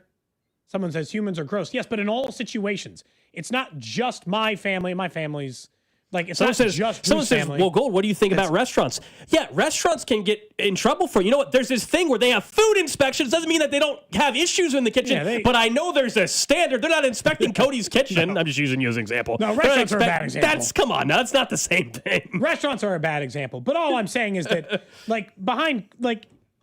it's just, I would say, look, just as long as it's not like a person who you deem as being foul under normal circumstances, sure, they are probably keeping a relatively clean kitchen. But the items at the potluck, we're not going to be here Friday. When the items are dropped out, are they going to have a name placard for who brought each item? You know what I mean? I think, you know what? I don't know who brought each item. That should be a new designation for the potlucks now. Who made this food? And you should be able to get called out or congratulated for it. Nobody eats the chili because it's from Martha and whatever. I am all for that. This is crazy. This is crazy. Here's the things people are you going to bring something even though you're not here? Well, I'm not here. How am I going to bring something? Drew, you really aren't going to bring anything? No. Okay. I'll be honest. I didn't know you. Did we get an email about this just now? Because we've gotten 20 emails. I had no idea. I'm sorry. You said 20 emails. I had no clue about this until you guys just brought it up. Drew, this is a work-related conversation. I look at my email for work every single day, and I have not seen that email. I'm doubting that question. I'm questioning whether you even have your work email on your phone now. I'll show it to you when I come in. We have gotten, Drew. There we go. We have gotten 20. I think I can count them. 20 emails about this potluck. There's signs hanging up in every hallway. There's been 48 signs. It's everywhere. It says there's a Halloween costume contest, a potluck, and they're doing left, right, center for more money than they normally play it for. It's been plastered in this building. Do we know what time LCR is? Noon. It's probably during, of course. All right. Noon. A lot of chips and According dips. to this email, they're going to, we already know there's going to be salad, cookies, Rice Krispie bars, and corn dip salsa. That's what we've been told, according to the original email. Oh, no, there's more since there's been updated. Yeah, there's a new list today. Drew, you can, your lunch is taken care of Friday. You'll have to let us know what's good and what's not. Oh, here we go. Hang on a second. So we do have names attached with the dishes. Yes, you know what they're making. Oh, perfect. Don't mention last names or names on the air. Of course. Other than if they're on air at our station, you can. Don't mention people in sales or whatever. But who's bringing what from our stations? Has Carrington signed up for anything yet? No chance. He will eat it. You said no chance. You said no chance. No chance. No. What about Rob? It's going to be a store-bought. The only person is Dusty. What? And he said the shrimp cocktail. And he'll just buy that at the store, obviously. At all of these things, I mean, you don't really. Why would Dusty bring? That's what I'm saying. Why would Dusty bring that? I truly think they both are bringing like seafood dishes on purpose. Bringing stinky food? Hang on, is Bob getting roped in with Dusty? Because the only name on here is Dusty. Bob said he's bringing. He just told us sushi. verbally. Oh, okay. He was doing it. That's all. Okay. That's the random question of the day. Up next, Nate Taylor, our Chiefs insider from ESPN. He'll give us the latest, perhaps, on the Isaiah Pacheco MCL sprain that is reported. We'll discuss the Bills a little bit. It all is coming up next here on Cody and Gold.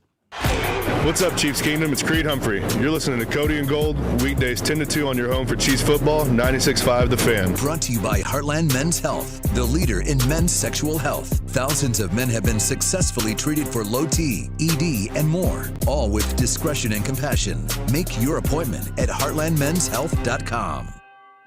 Football season, obviously in full swing. Underdog continues to be the best place to get in on the action. You could have been choosing the selection last night that I had gone with, right? We could have all been higher on Kroski Merritt's total. Look, you can make those entries and you can win money and you can do it right now, tonight, on the Missouri side. So for the game tonight on the baseball end, you can choose those entries on the Missouri side tonight. It's as simple as choosing your favorite players to go higher or lower than stats like rushing yards, receptions, or touchdowns. Mix and match sports. I like Ohtani to go higher than his strikeouts tonight, even after his little bit of sleep in the 18-inning one last night. So get your entries right, and you can win up to 5,000 times your money.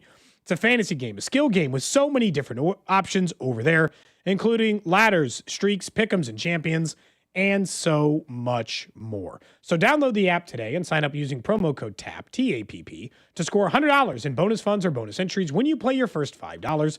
That's promo code TAPP, T-A-P-P. Underdog, make plays, win money. Must be 18 plus and present in Missouri. Terms apply. See assets at underdogfantasy.com/web/play and get terms _DFS_HTML for details. Concerned with your play, call 1-800-GAMBLER or visit www.ncbgambling.org. Hey, Chiefs fans, Crown Royal is the official whiskey of the Kansas City Chiefs. And this season, it's not game day without the generous spirit of Crown Royal. Whether you're at the tailgate, in the stands, or watching from home, Crown Royal is the reason and the reward for coming together. Grab a glass with the Crown Royal rig at a stadium near you, because we'll be sharing the generous spirit with fans across the country. Crown Royal, fueling game day with a generous spirit. Visit www.crownroyal.com/royal rig for more on the Crown Royal Rig Tour. Please drink responsibly. I'm Mitch Holtis, voice of the Kansas City Chiefs. Choosing the best doctor for your eyes is one of the most important medical decisions you'll ever make. Whether you're considering blade-free LASIK, all laser cataract surgery, and premium lens implants, or want a world-renowned doctor to help with your glaucoma, macular degeneration, dry eyes, or diabetes, trust my doctor, Dr. Steven Silverstein. Call Silverstein Eye Centers to make an appointment, 816-358-3600. Experience the best eye care in Kansas City. Steve here with Connolly Plumbing Solutions, your neighborhood plumber. We have the holidays coming up, good comfort food aplenty. With that in mind, we are running a garbage disposal special of $100 off. We only install incinerators. A good working disposal is key to avoiding drain backups, and no one needs surprises these days. So call 913-768-7676 or visit ConnollyPlumbingSolutions.com. Hey, it's Gussie Likens. Nothing says Thanksgiving like football. Verizon is giving you a chance to enter and win tickets and travel for two to the Thanksgiving Day football game in Texas. Visit a local participating Verizon store in Kansas City or come meet me and Xavier Worthy on Tuesday, October 28th from 3 to 5 p.m. at the Verizon location at 95th and Quivera to enter the Thanksgiving Game Day sweepstakes. No purchase necessary. 18 plus 50 USDC. Start 10/17 and 11/16. Void where prohibited. For a list of participating stores and official rules, visit Verizon.com/Thanksgiving Day Sweeps KC. Around here, we've got each other's backs. When it comes to health insurance, we want that same kind of support. Blue Cross and Blue Shield of Kansas City gets that. They're from around here too. Backed by the national strength of the Cross and Shield, they help you make confident choices, no matter where you are. Blue Cross and Blue Shield of Kansas City. From here for wherever you are. That's the benefit of blue. Get ready, Missouri. Kickoff is near. The world's largest sports book is coming to your fingertips. Circa Sports, it's sports betting the way it should be. With high and transparent app limits, low holds, and exceptional customer service. Start betting like a pro in Missouri on December 1st. Learn about your new bookie today at circasports.com. The world's largest sports book at your fingertips. Circa Sports launches December 1st. At KCUC, you see the best in KC. With more than 50 expert providers and 20 convenient locations, you get the care you need quickly and close to home. From advanced diagnostics to the latest treatments, KCUC offers cutting-edge technology that sets us apart. It's no wonder we're the region's premier urology and oncology center. You deserve the best. Don't wait. Come see Kansas City's largest, most experienced, and most advanced urology team. Visit kcuc.com today. At KCUC, you see the best in KC.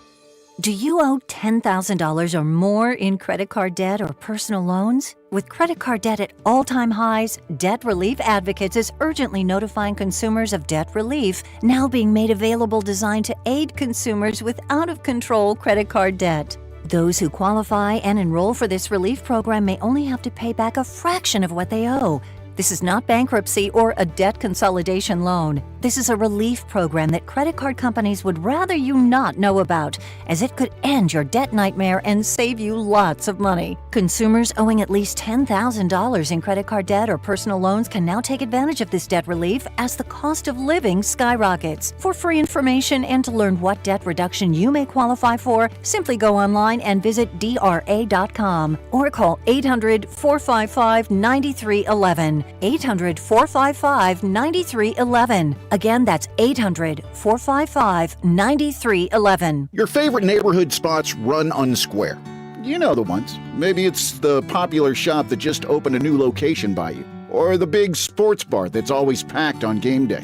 These places make the neighborhood, and the money spent there stays in your community. Square powers more than 4 million neighborhood businesses worldwide. To learn more, go to square.com or just stop by your favorite local business. See you in the neighborhood. Square. Lowe's knows you want to spend less time shopping and more time on the job site. Bulk savings on trusted brands means big savings and more time on the job. Get up to 25% off select drywall when you buy in bulk. Buy more and save to make sure you're prepared for any job. Lowe's. We help. You save. Selection varies by location.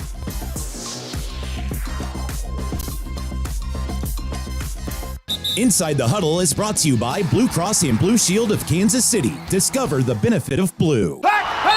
This is your home for Chiefs football. 96.5 The Fan, KFNC FM and AM HD1 and HD2 Kansas City, an Odyssey Sports Station. 1 o'clock hour here on Cody and Gold. Victory Tuesday in KC. Alex Gold, Cody Tapp, Drew Nixon with you.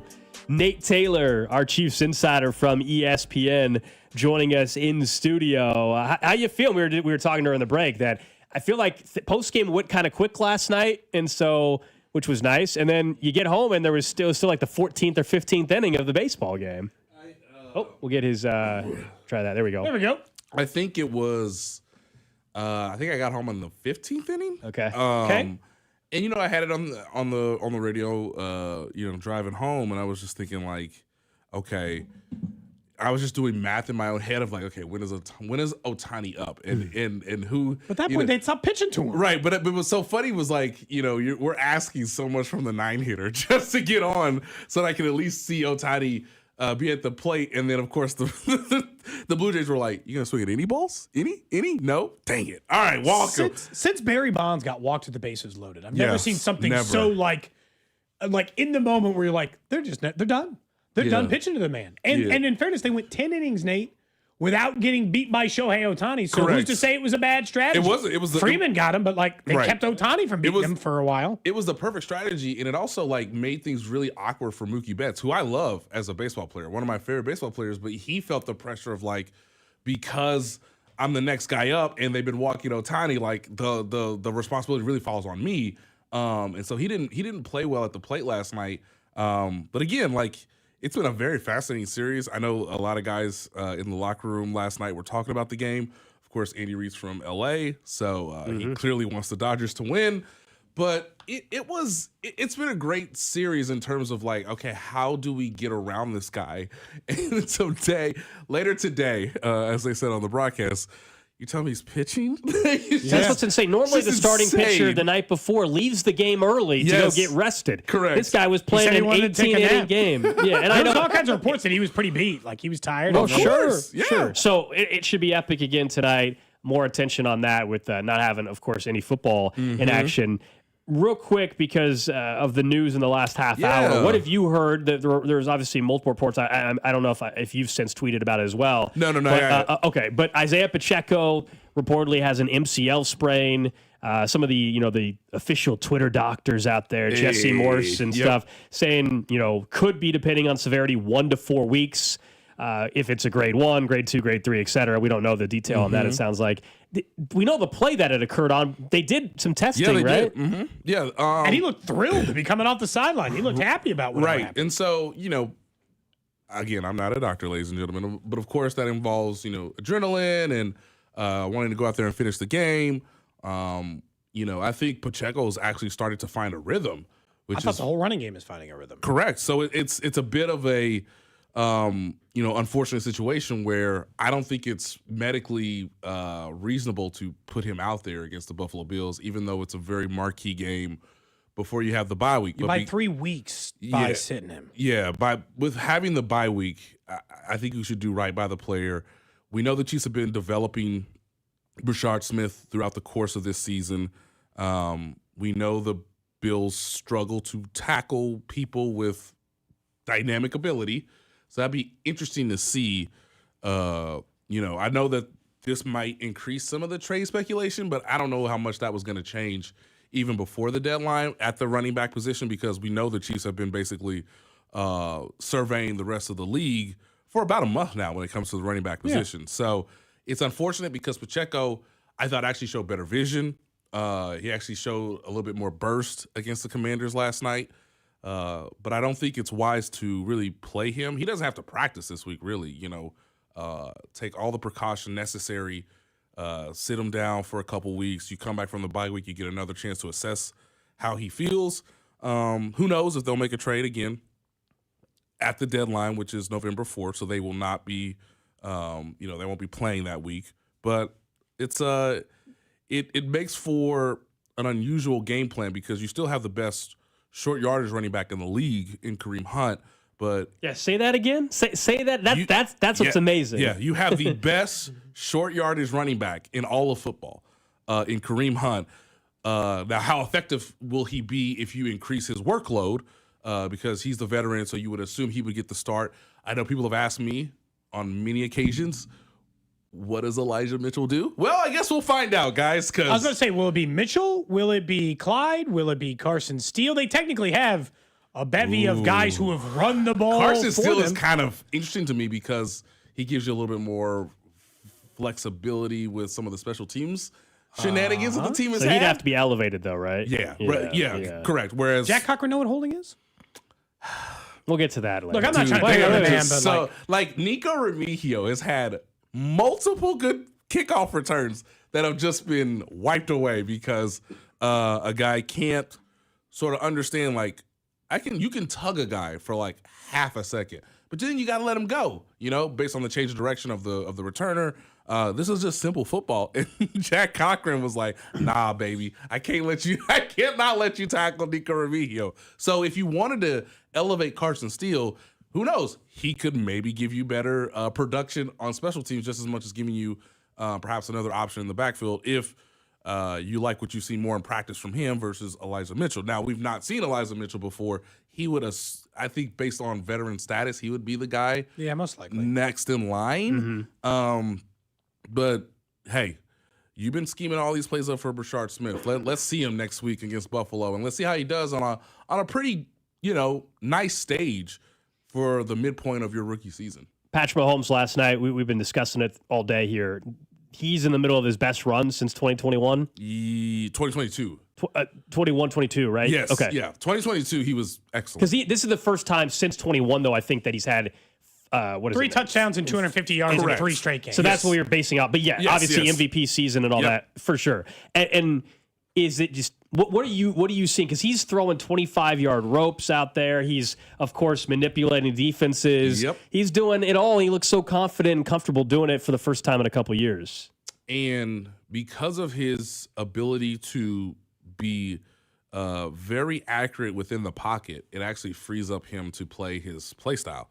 And that was one of the things I asked him after the game is, okay, you were pretty good within the pocket. And I can look up the numbers here pretty quickly, but outside the pocket, guys, he was lethal yesterday. Yeah, he's a monster. So because he now has guys who have been in the system multiple years, obviously Hollywood Brown, Xavier Worthy, Rashee Rice coming back from the injury and the suspension, Travis Kelce still ad-libbing routes, he can manipulate zone coverage.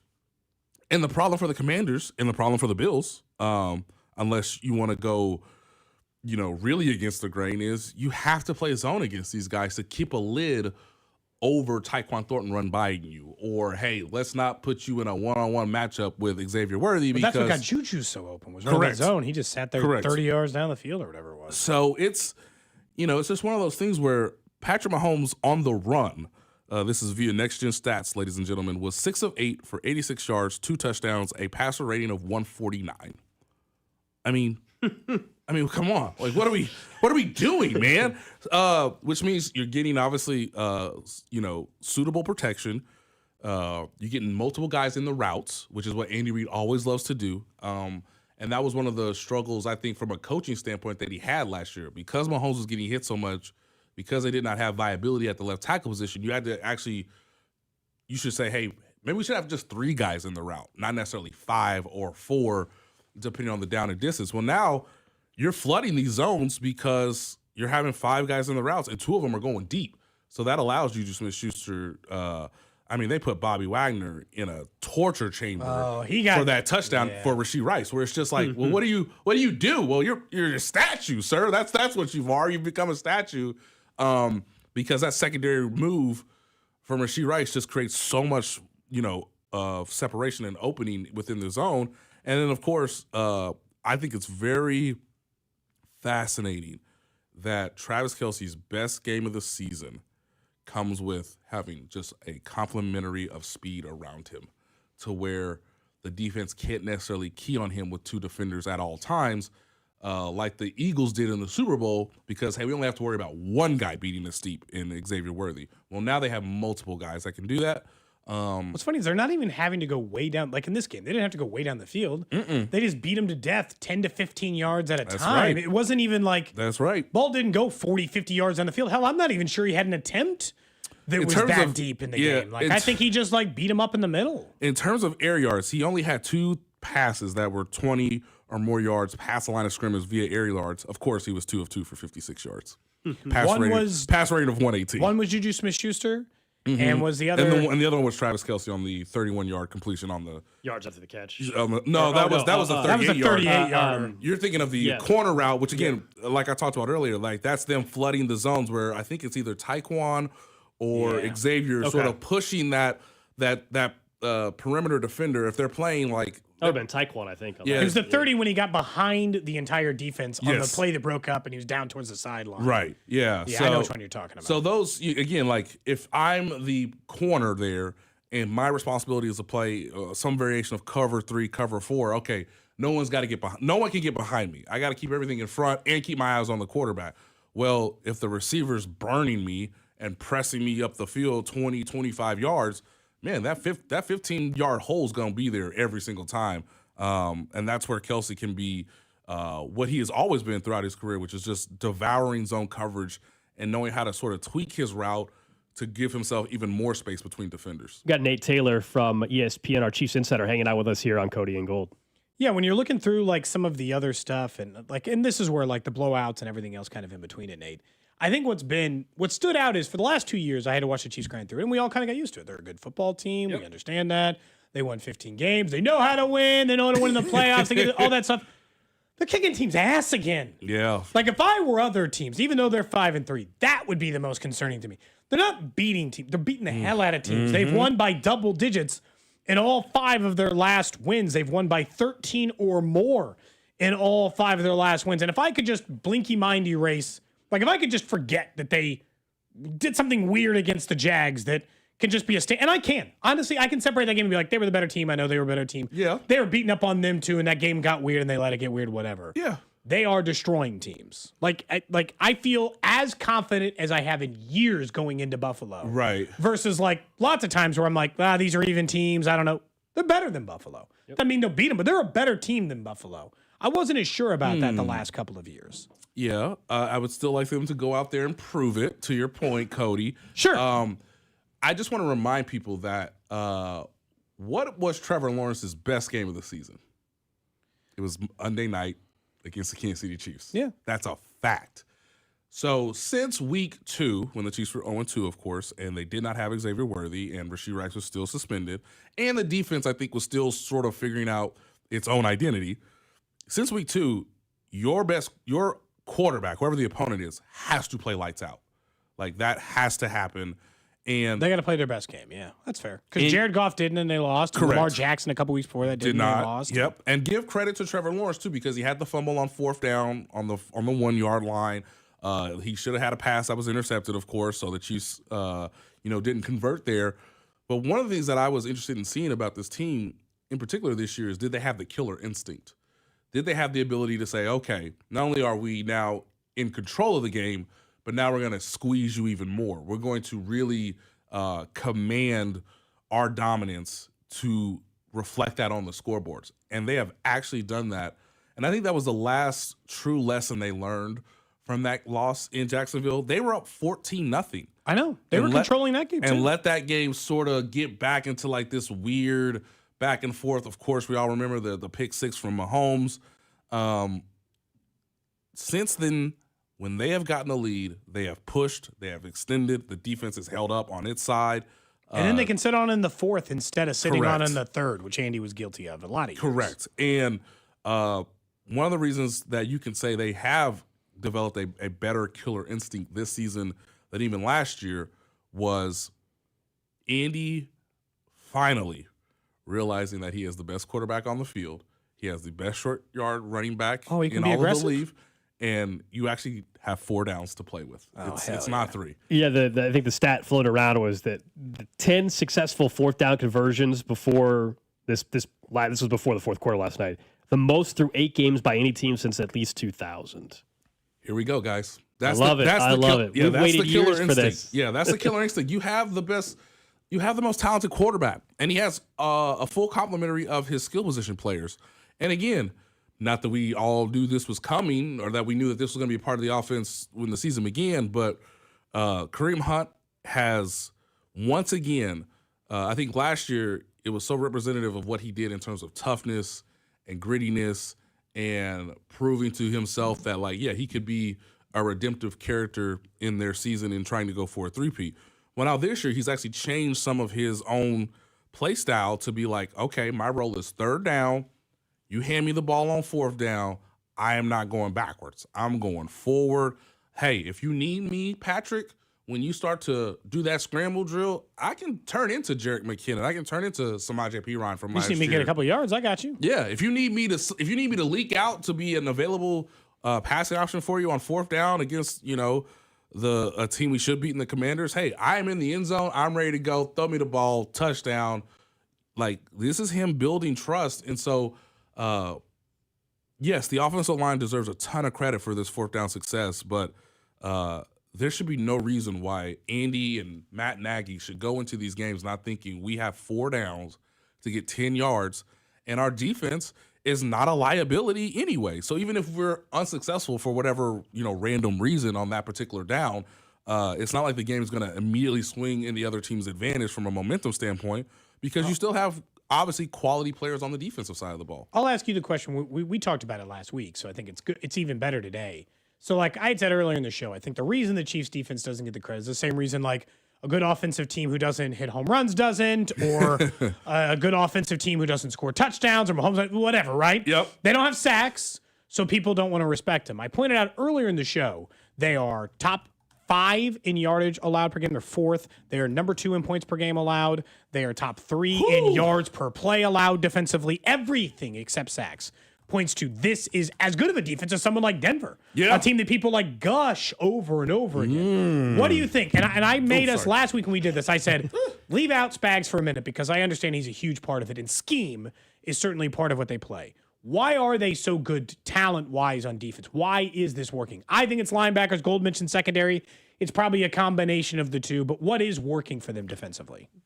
I'm glad you asked me this, because I think this is something that I need to actually nail down and get some substantive reporting in terms of writing about this for ESPN.com, because they are the they're not the headline for this team right now because of the offense. I think, and I know this sounds so simplistic and not sexy, when they hit you, you go down. They're physical.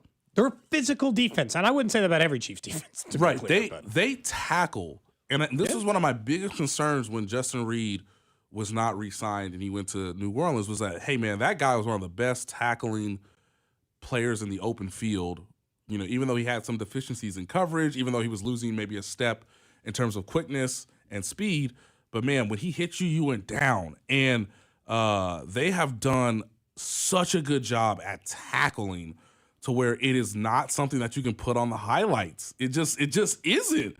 But again, we have all this tracking data, and so I'm looking at it right now where you say, hey, missed tackles.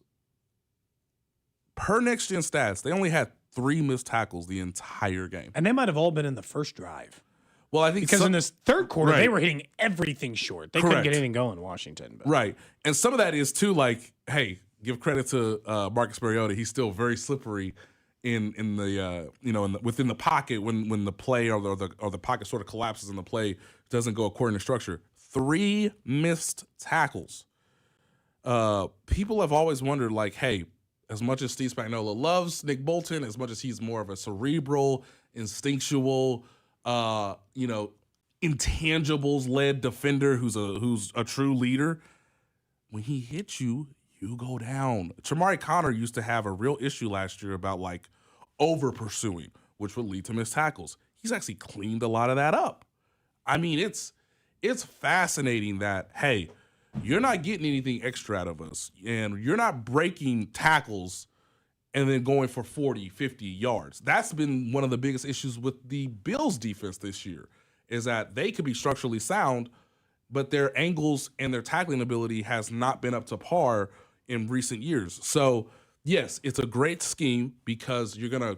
This is a very sound defense is what it sounds Yes. like. They can tackle, they can cover. Yes. They're actually 25th lowest in penalties on the defensive side, even though they're a They're penalty not as team. grabby as The maybe sound. they have been in the past. You say L'Jarius Sneed not just as physically beating people up at the snap? I kind of miss it. I miss it too. Yeah, not quite as grabby there in the secondary. But we have mentioned, and we'll keep an eye on it a week from today, as you know, is the trade deadline.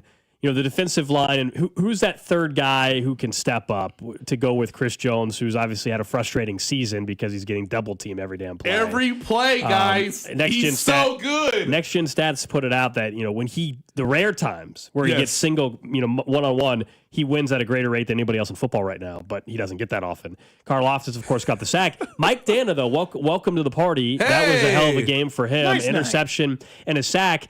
we've been saying for weeks that either Charles Omenihu or Mike Dana, internal options, that's it. I mean, that is kind of it. You agree? I mean, if they have to make a trade. Clark's making it sound like they're gonna. Well, that's why I asked him last night. That was like, you. Come Okay, on. I was yeah. like, come on, man. Come on. And I was Clark's like, he likes to be aggressive. and I'm like, okay. yeah, okay. So, Now, so are we do going to you, be sir. rotational guy, or is there a bigger name? Like, is it going to be a name that people get excited about, or is it going to be like, all right, this is a guy that can rotate in? Yeah, Steve Johnson averages 3 sacks a season, or is it Kayvon Thibodeau? You know, It would be nice if they got like a legit like dude. I don't know how viable that is, because then it becomes, and that's why I wanted to ask Clark, then it becomes an actual ownership question, because hey, this might take a 3rd round pick, and that's that's when it gets a little like uncomfortable. they do have an extra pick in next year's draft. Correct. Right? Not Yes, third. Is not it third or third. fourth? I gotta double check here in a minute. I know they got an extra one somewhere. But like, hey, you can make it conditional, right? Hey, maybe it's a 4th that elevates to a 3rd.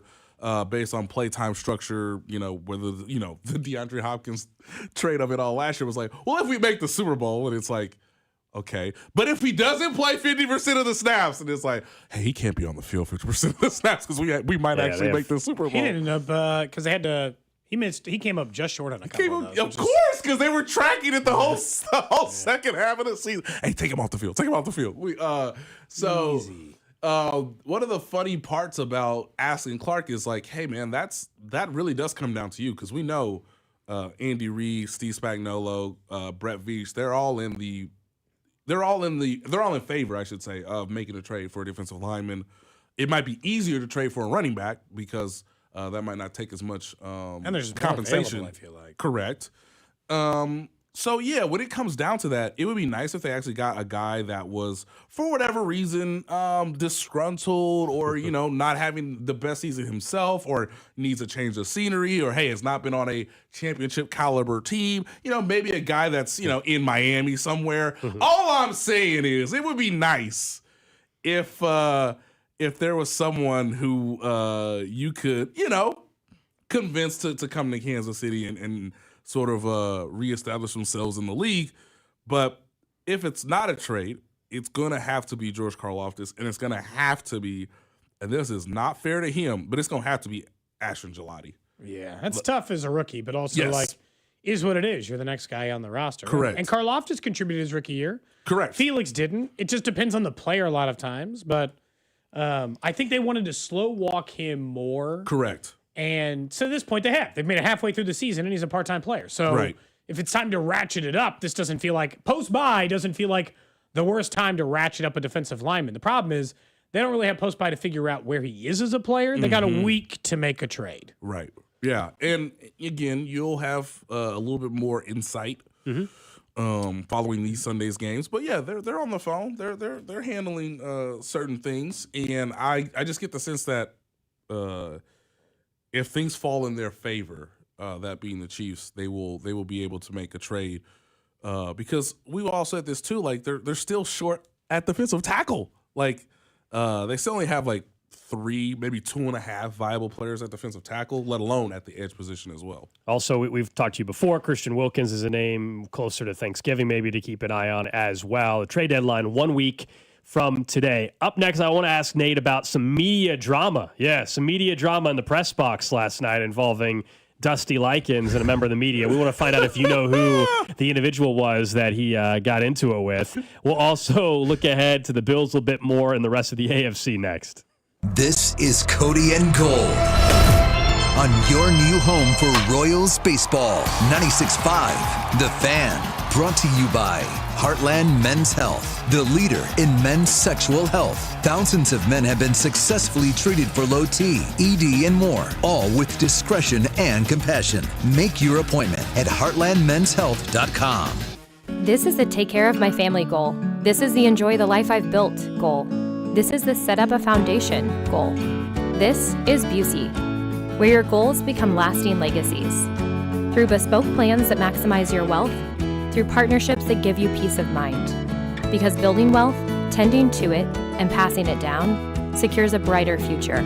Busey Bank, building business, growing wealth since 1868. Member FDIC. If you're a man waking up in the middle of the night dealing with frequent urination, it could be an enlarged prostate. This is Jeff Montgomery. Do what I did. Contact Dr. Brown at Miva Medical, the leader in minimally invasive treatments in Kansas City.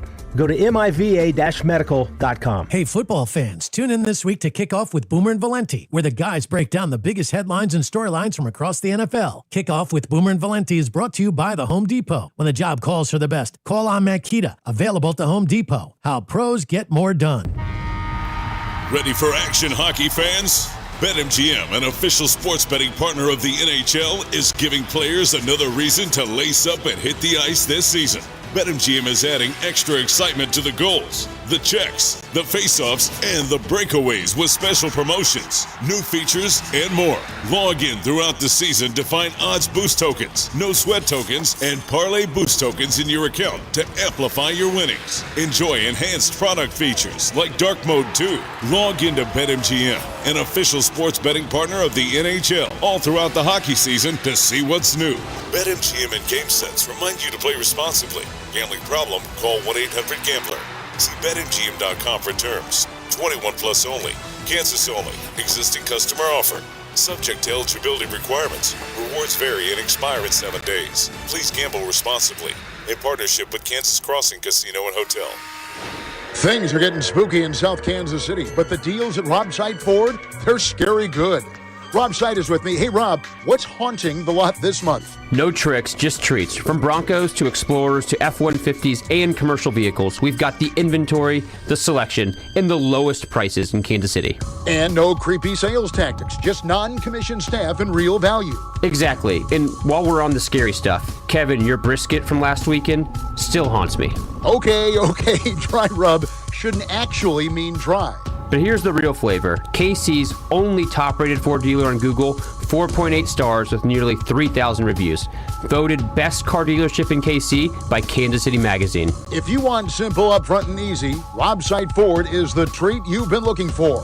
Visit 135th and State Line and buy right with Rob Sight. Rob Sight Ford, ROBSIGHT.com. And Kevin, leave the cooking to us this Halloween. Yellowstone.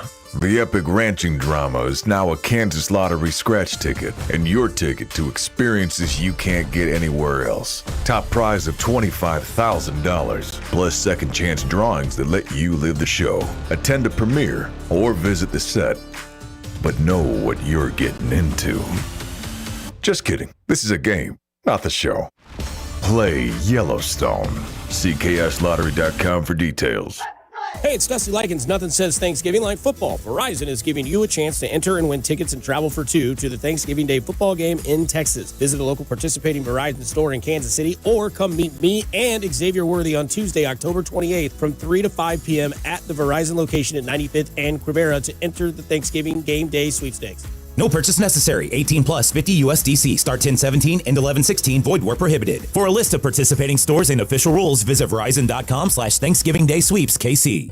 Life insurance. Why are you putting it off? Can't afford it? Too much hassle? Think you don't need it? There's lots of excuses for putting off life insurance. But if you weren't there, who would pay the mortgage and other bills? With Ethos, you could be covered in 10 minutes and boom, family protected. Ethos, fast and easy online term life insurance. Up to $2 million in coverage with no medical exam. Some policies as low as $1 a day. Answer a few health questions and get your free quote at ethos.com/radio. That's ethos.com/radio. If you're drowning in IRS debt and can't afford to pay, then you need to take advantage of special IRS tax programs that are available and free yourself from IRS collection efforts once and for all. Due to the financial hardship consumers are facing throughout the country, the Internal Revenue Service has made it easier to settle delinquent tax problems. An open phone line has been established by Community Tax for consumers to call and see if they qualify. Take down this number or store it in your cell phone, but call the Community Tax Helpline at 800-269-3454. If you owe back taxes to the IRS and cannot afford to pay them back, or even if you have years of unfiled tax returns, there's no need to fear anymore. But you have to call the Community Tax Helpline today at 800-269-3454 for the help that you need. Don't take on the IRS alone. They can attack your wages, savings, pension, home, and even your Social Security check. Call 800-269-3454 for your free consultation and to see if you qualify. That's 800-269-3454. Ready to kick kick off the fun? Chumba Casino is your go-to game plan during halftime or overtime. From spinning slots to instant scratch-style cards, it's like running the perfect play, all from home. New players score a free welcome bonus and daily logins with a shot at some serious prizes every time you play. Get in the game and visit ChumbaCasino.com today. Let's Chumba. Sponsored by VGW Group. No purchase necessary. See terms at ChumbaCasino.com. Must be over 21 and present in a state where it's legal to play. Now that I'm a dad, I can't stop thinking about what would happen to my kids if something happened to me. Like losing the house or not affording college. Yeah, that used to keep me up at night too. It's why I finally got life insurance from Ethos. It's 100% online. No medical exams, just a few health questions. I got $2 million in coverage for around $2 a day. I never realized it was that simple. Get your free quote at ethos.com/game. That's ethos.com/game. Rates may vary. Bill monthly. Sample rate 10-year term life policy for a 35-year-old healthy non-smoking male. Chiefs coverage sponsored by Renner Garage Door. RENNER forward and back. Hey, it's almost Andy Reid. Renner Garage Door has proudly served our community for decades. The best styles, technology, and family values. That's Renner. Get your free repair or replacement quote today. Forward and back. RENNER. RENNER. You're listening to 96.5 The Fan from the DM Injury Law Studios. Mike's got this. Back here on a Victory Tuesday, Cody and Gold, Alex Gold, Cody Tapp, Drew Nixon with you. We got Nate Taylor, our Chiefs insider from ESPN, hanging out with us. We'll get to Buffalo. We'll get to the AFC in a second. But I got to ask, did you happen to see the scuffle that maybe Dusty almost got in with? So, yeah, that's what I asked random, you. we think Washington reporter. Oh, explain this to me. This is after the game? After the game. You know how we all make our way towards the elevators to go downstairs to get to the locker room. And there's a pecking order. It stinks. You get there later, you got to get down there later, you know? Correct. So there was a line, and you couldn't see the elevators from where we were standing in the hallway. That's how long the line was. Huh. All right. Meanwhile, the one of the staff members there's cleaning up the buffet or whatever still, so she's trying to get through with pans or whatever. All right. So we all kind of part the sea a little bit so she can make her way through.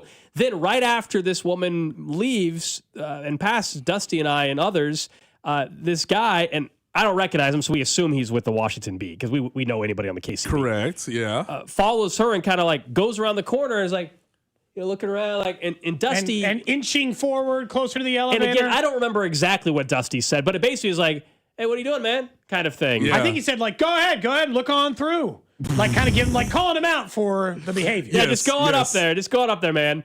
And then the guy turns back around, and he goes, as he passes Dusty, "Shut the F up," but he says this himself. He's like, "Shut the up," and that was everybody kind of started laughing a little bit. Somebody from DC who I know who was listening to the show earlier texted me. They said, "Who was it?" And I tried to describe. We think we've narrowed it down to one or two people, but we don't know. Pretty much described every sports writer on the planet. Yeah, right. Middle-aged, white male, 55 years old. I mean, I like Nate. You could have picked out 70 sports writers in a lineup. We didn't get any closer on the description. Cody asked for a description. I go, well. Between the age of 40 and 50, white, salt and pepper, middle-aged. Yeah, go ahead. Yeah. What else did you say? I just salt and pepper. I said salt. I said salt, pepper, hair. Maybe 55. A little shorter than me.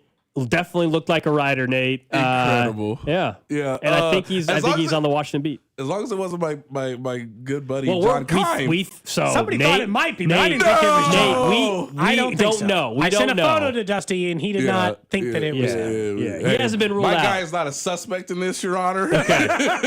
Leave John's name out of this. John Kime is a good soul. He would never do such a thing. It's the only game all year Dusty's covering, and of course, he has managed to everybody else he's managed to get somebody to tell him to shut the F up. The best. So when someone does that to you in a public manner, you got to do something. You got what was that? Huh? What if Dusty would have responded like, "Excuse me"? Yeah, exactly. That's a great call. I'm sorry, what? Oh, Excuse me, sir. I wish he would have said that. I should shut the what up? Poor Carol in the elevator's like, guys, calm down. It's all down there. I would have, if it got to the point where I would have pulled out my phone and started recording Dusty arguing with this guy.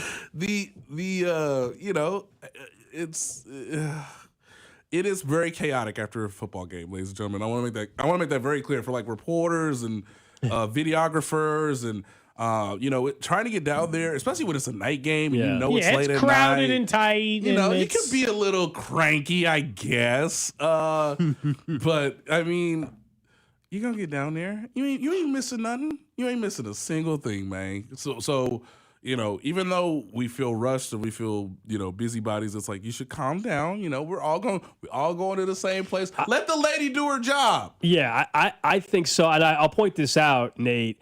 So when we're waiting downstairs outside the locker room, there's a roped area. We're waiting there, and then Nate, normally it's like when Trent McDuffie walks by, they're like, Trent, can I get your autograph? Nate Taylor has his own section as well. Wow. It's impressive. Shout out to the people, Nate man. will walk by and people like, Nate, and Nate will go over there. Yeah. Like, he's not signing autographs, but he might as well be. I mean, it's Really nice. Nobody gets their name shouted more than Nate Taylor. Oh, come on. Walking by. I'm serious. I did not pay these people. They're doing this out of the kindness of the heart. Yeah, doing it out of the goodness of their heart. I appreciate them. Hopefully they listen here on 96.5 The Fan. But yeah, it's a nice little me little moment. So I try to talk to fans as much as I can, and it's always cool to be like, of course, man, ask me anything. So I think I told you guys a lot of the conversations over the last couple of weeks have been about the Josh Simmons situation, sure. and so I've tried to inform fans as best I can about that. What did you make of the answer from Clark Hunt on that yesterday about Josh Simmons? And I know you had reported over the weekend that he was. Thank you, sir. Yeah, post bye week is what you. you had said, right? Correct. He's not. I don't think he's coming back this week. But that again, this is a fluid situation. It can change. I'm not trying to say that it's got to be on this particular date. That's not necessarily what we heard, but we based on my reporting, it's just yes, he's the plan as of Friday, and I don't think it's changed, at least from what I've been told, that hopefully he comes back either during the bye week or after the bye week and can start to build himself back to being available to be on the field, because of course he hasn't practiced, I don't know, we don't know if he's been weight training, doing the usual things you do during the course of an NFL season, but yeah, it's really nice when fans are like, oh, it's really cool. Oh, I recognize this person. And you're like, yes. And the team you root for has these guys, right? So just be mindful that they're coming this way too. You don't have to, you don't have to don't shout waste your time me out. with me. Yeah, exactly. Drew Tranquil's right there. You can go get him. You can touch him. Drew's one of the nicest guys on the team. So go talk to Drew Tranquil. But when you look at the rest of the AFC, let's take a look. I guess let's keep it to the AFC for now. I told you in the break, I'm having a really hard time. I know the teams are good. I know Buffalo's good. I know Denver's good. I know the Chargers are good. Yes. I know the Colts are good. I'm having a hard time diagnosing how good. Are you in the same boat? Do you have kind of a sense of the teams that you believe in more? Are the Bills one of the teams you believe in more? Because the Panthers and Andy Dalton doesn't tell me anything. The experience of the Bills, I think, is very feels like last year's Chiefs in a way. Important. Yeah. Again, their defense is a little bit of a scary situation, especially now with Ed Oliver being a big problem. hurt. He was one of their most reliable veteran players, and so again, can they stay upright on defense? I still have a ton of love for Josh Allen. It's great that they've now realized that James Cook is good at football. Took him a few weeks. It doesn't give him all that money. I don't understand. Hopefully they forget this week. It's guys, you don't have to put it all on Josh's shoulders. I've said this before, but the Chiefs have better receivers than the Bills, and that's why Josh Allen has to play a little bit more of a hero ball style than Patrick Mahomes does right now. When it comes to the rest of the AFC, I just need the Colts to stay good, because I just need everybody to get to know who that owner is. God, I love her. It's on the sideline taking notes. Mm-hmm. Look, just putting on anything.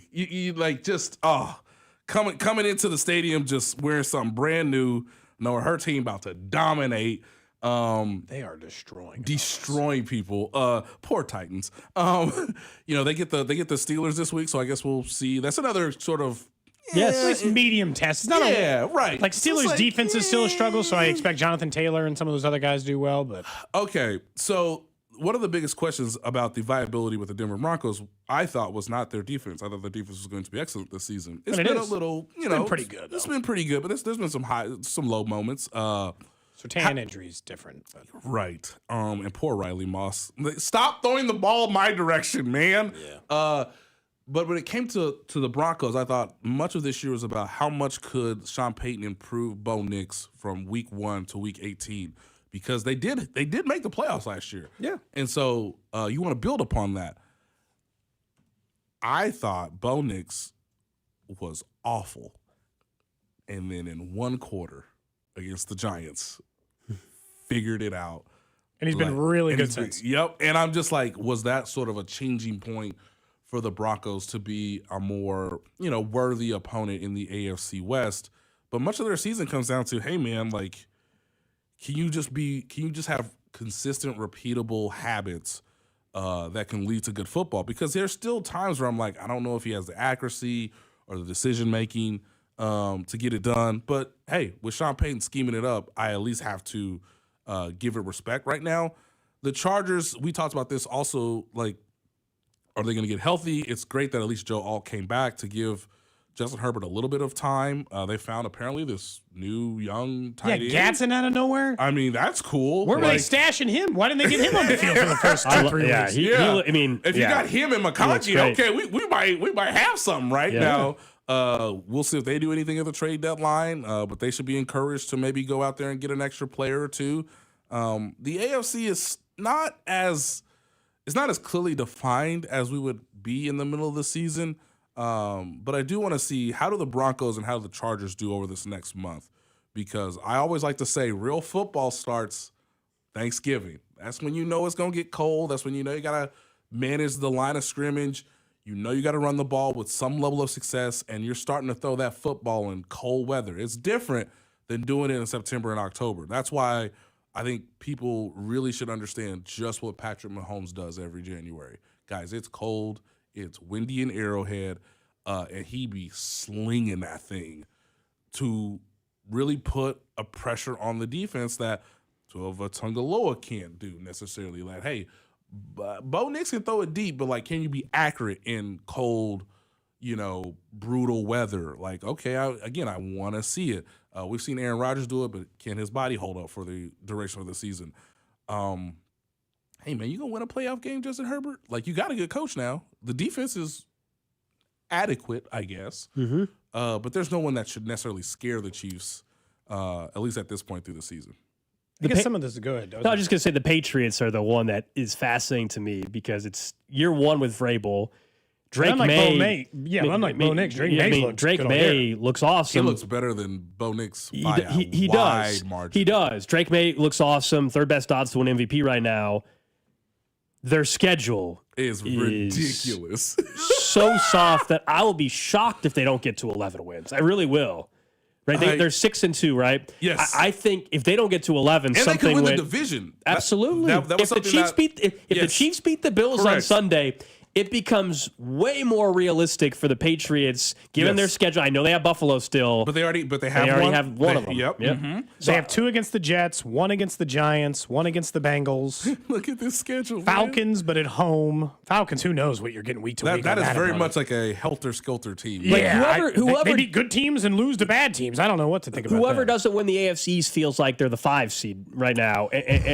Well, it depends on how good the Bills, or excuse me, it depends on how good the AFC West sort of shakes out with either the Broncos or the Chargers. Okay, or the Chiefs, I guess. Yeah. Okay. Say the Chiefs win the division. Because it feels like to me that I could see like 5 seed Buffalo or New England going to 4 seed Pittsburgh in the opening round. Indy, let's say, ends up after all this is the 1 just because where they're at. So then you depending on how you think the bracket shapes out, then you have 5 seed New England or Buffalo going to Colts divisional round weekend. And the Chiefs get sign me up. Yeah, the Chiefs get who would that be?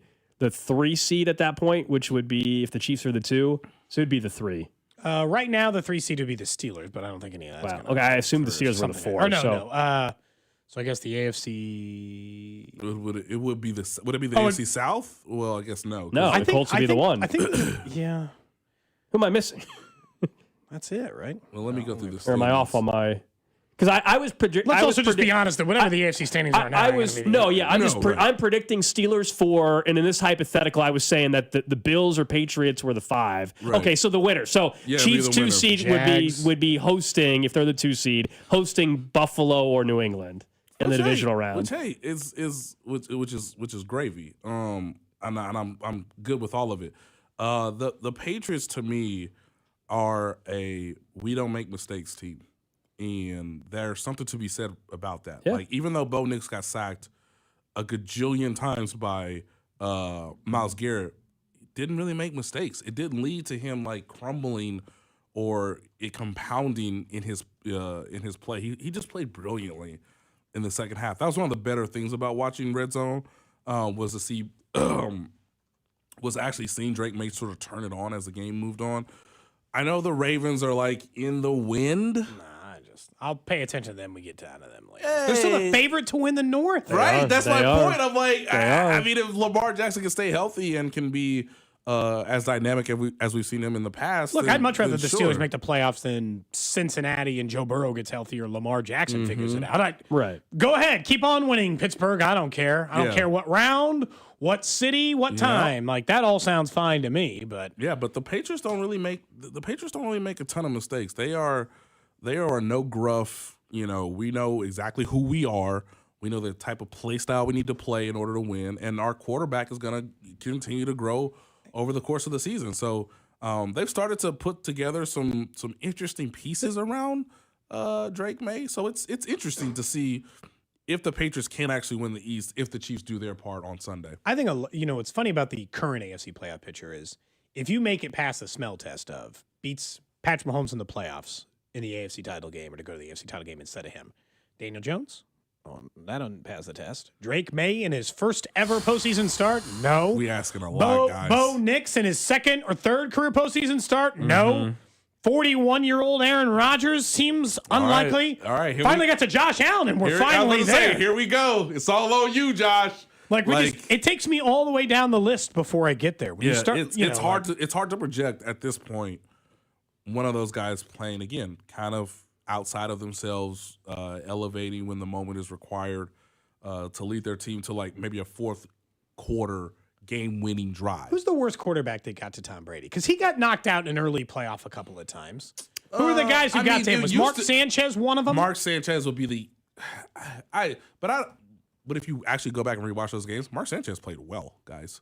You could say either him or Joe Flacco. This was before Joe Flacco became elite. He actually became elite because he went out there and beat that's what put him in there. Tom Brady and Peyton Eli, Manning. Peyton, Joe Flacco, and Mark Sanchez. Yep. Jake Plummer beat him. Jake Plummer, Nick Foles. Well, Jake Plummer had a roster around him in Denver. The shocking ones are Jake Plummer and Ryan Tannehill. You're and Mark Sanchez. Well, you're like, Ryan man, you Tannehill got was those at three the guys. end of the Patriots era. You still got him though. But still got him. Hey, who was Ryan Tannehill's coach? Mike Vrabel. There you go, baby. I'm just saying, like you don't ever have to question Mike Vrabel. That dude know what he doing. Look, if you made me rank the current AFC playoff field by coach, and you said which coaches do I like the best, Reed won. Yep. And Vrabel's probably two. It's either Vrabel. I would say okay. I'd have him ahead of McDermott.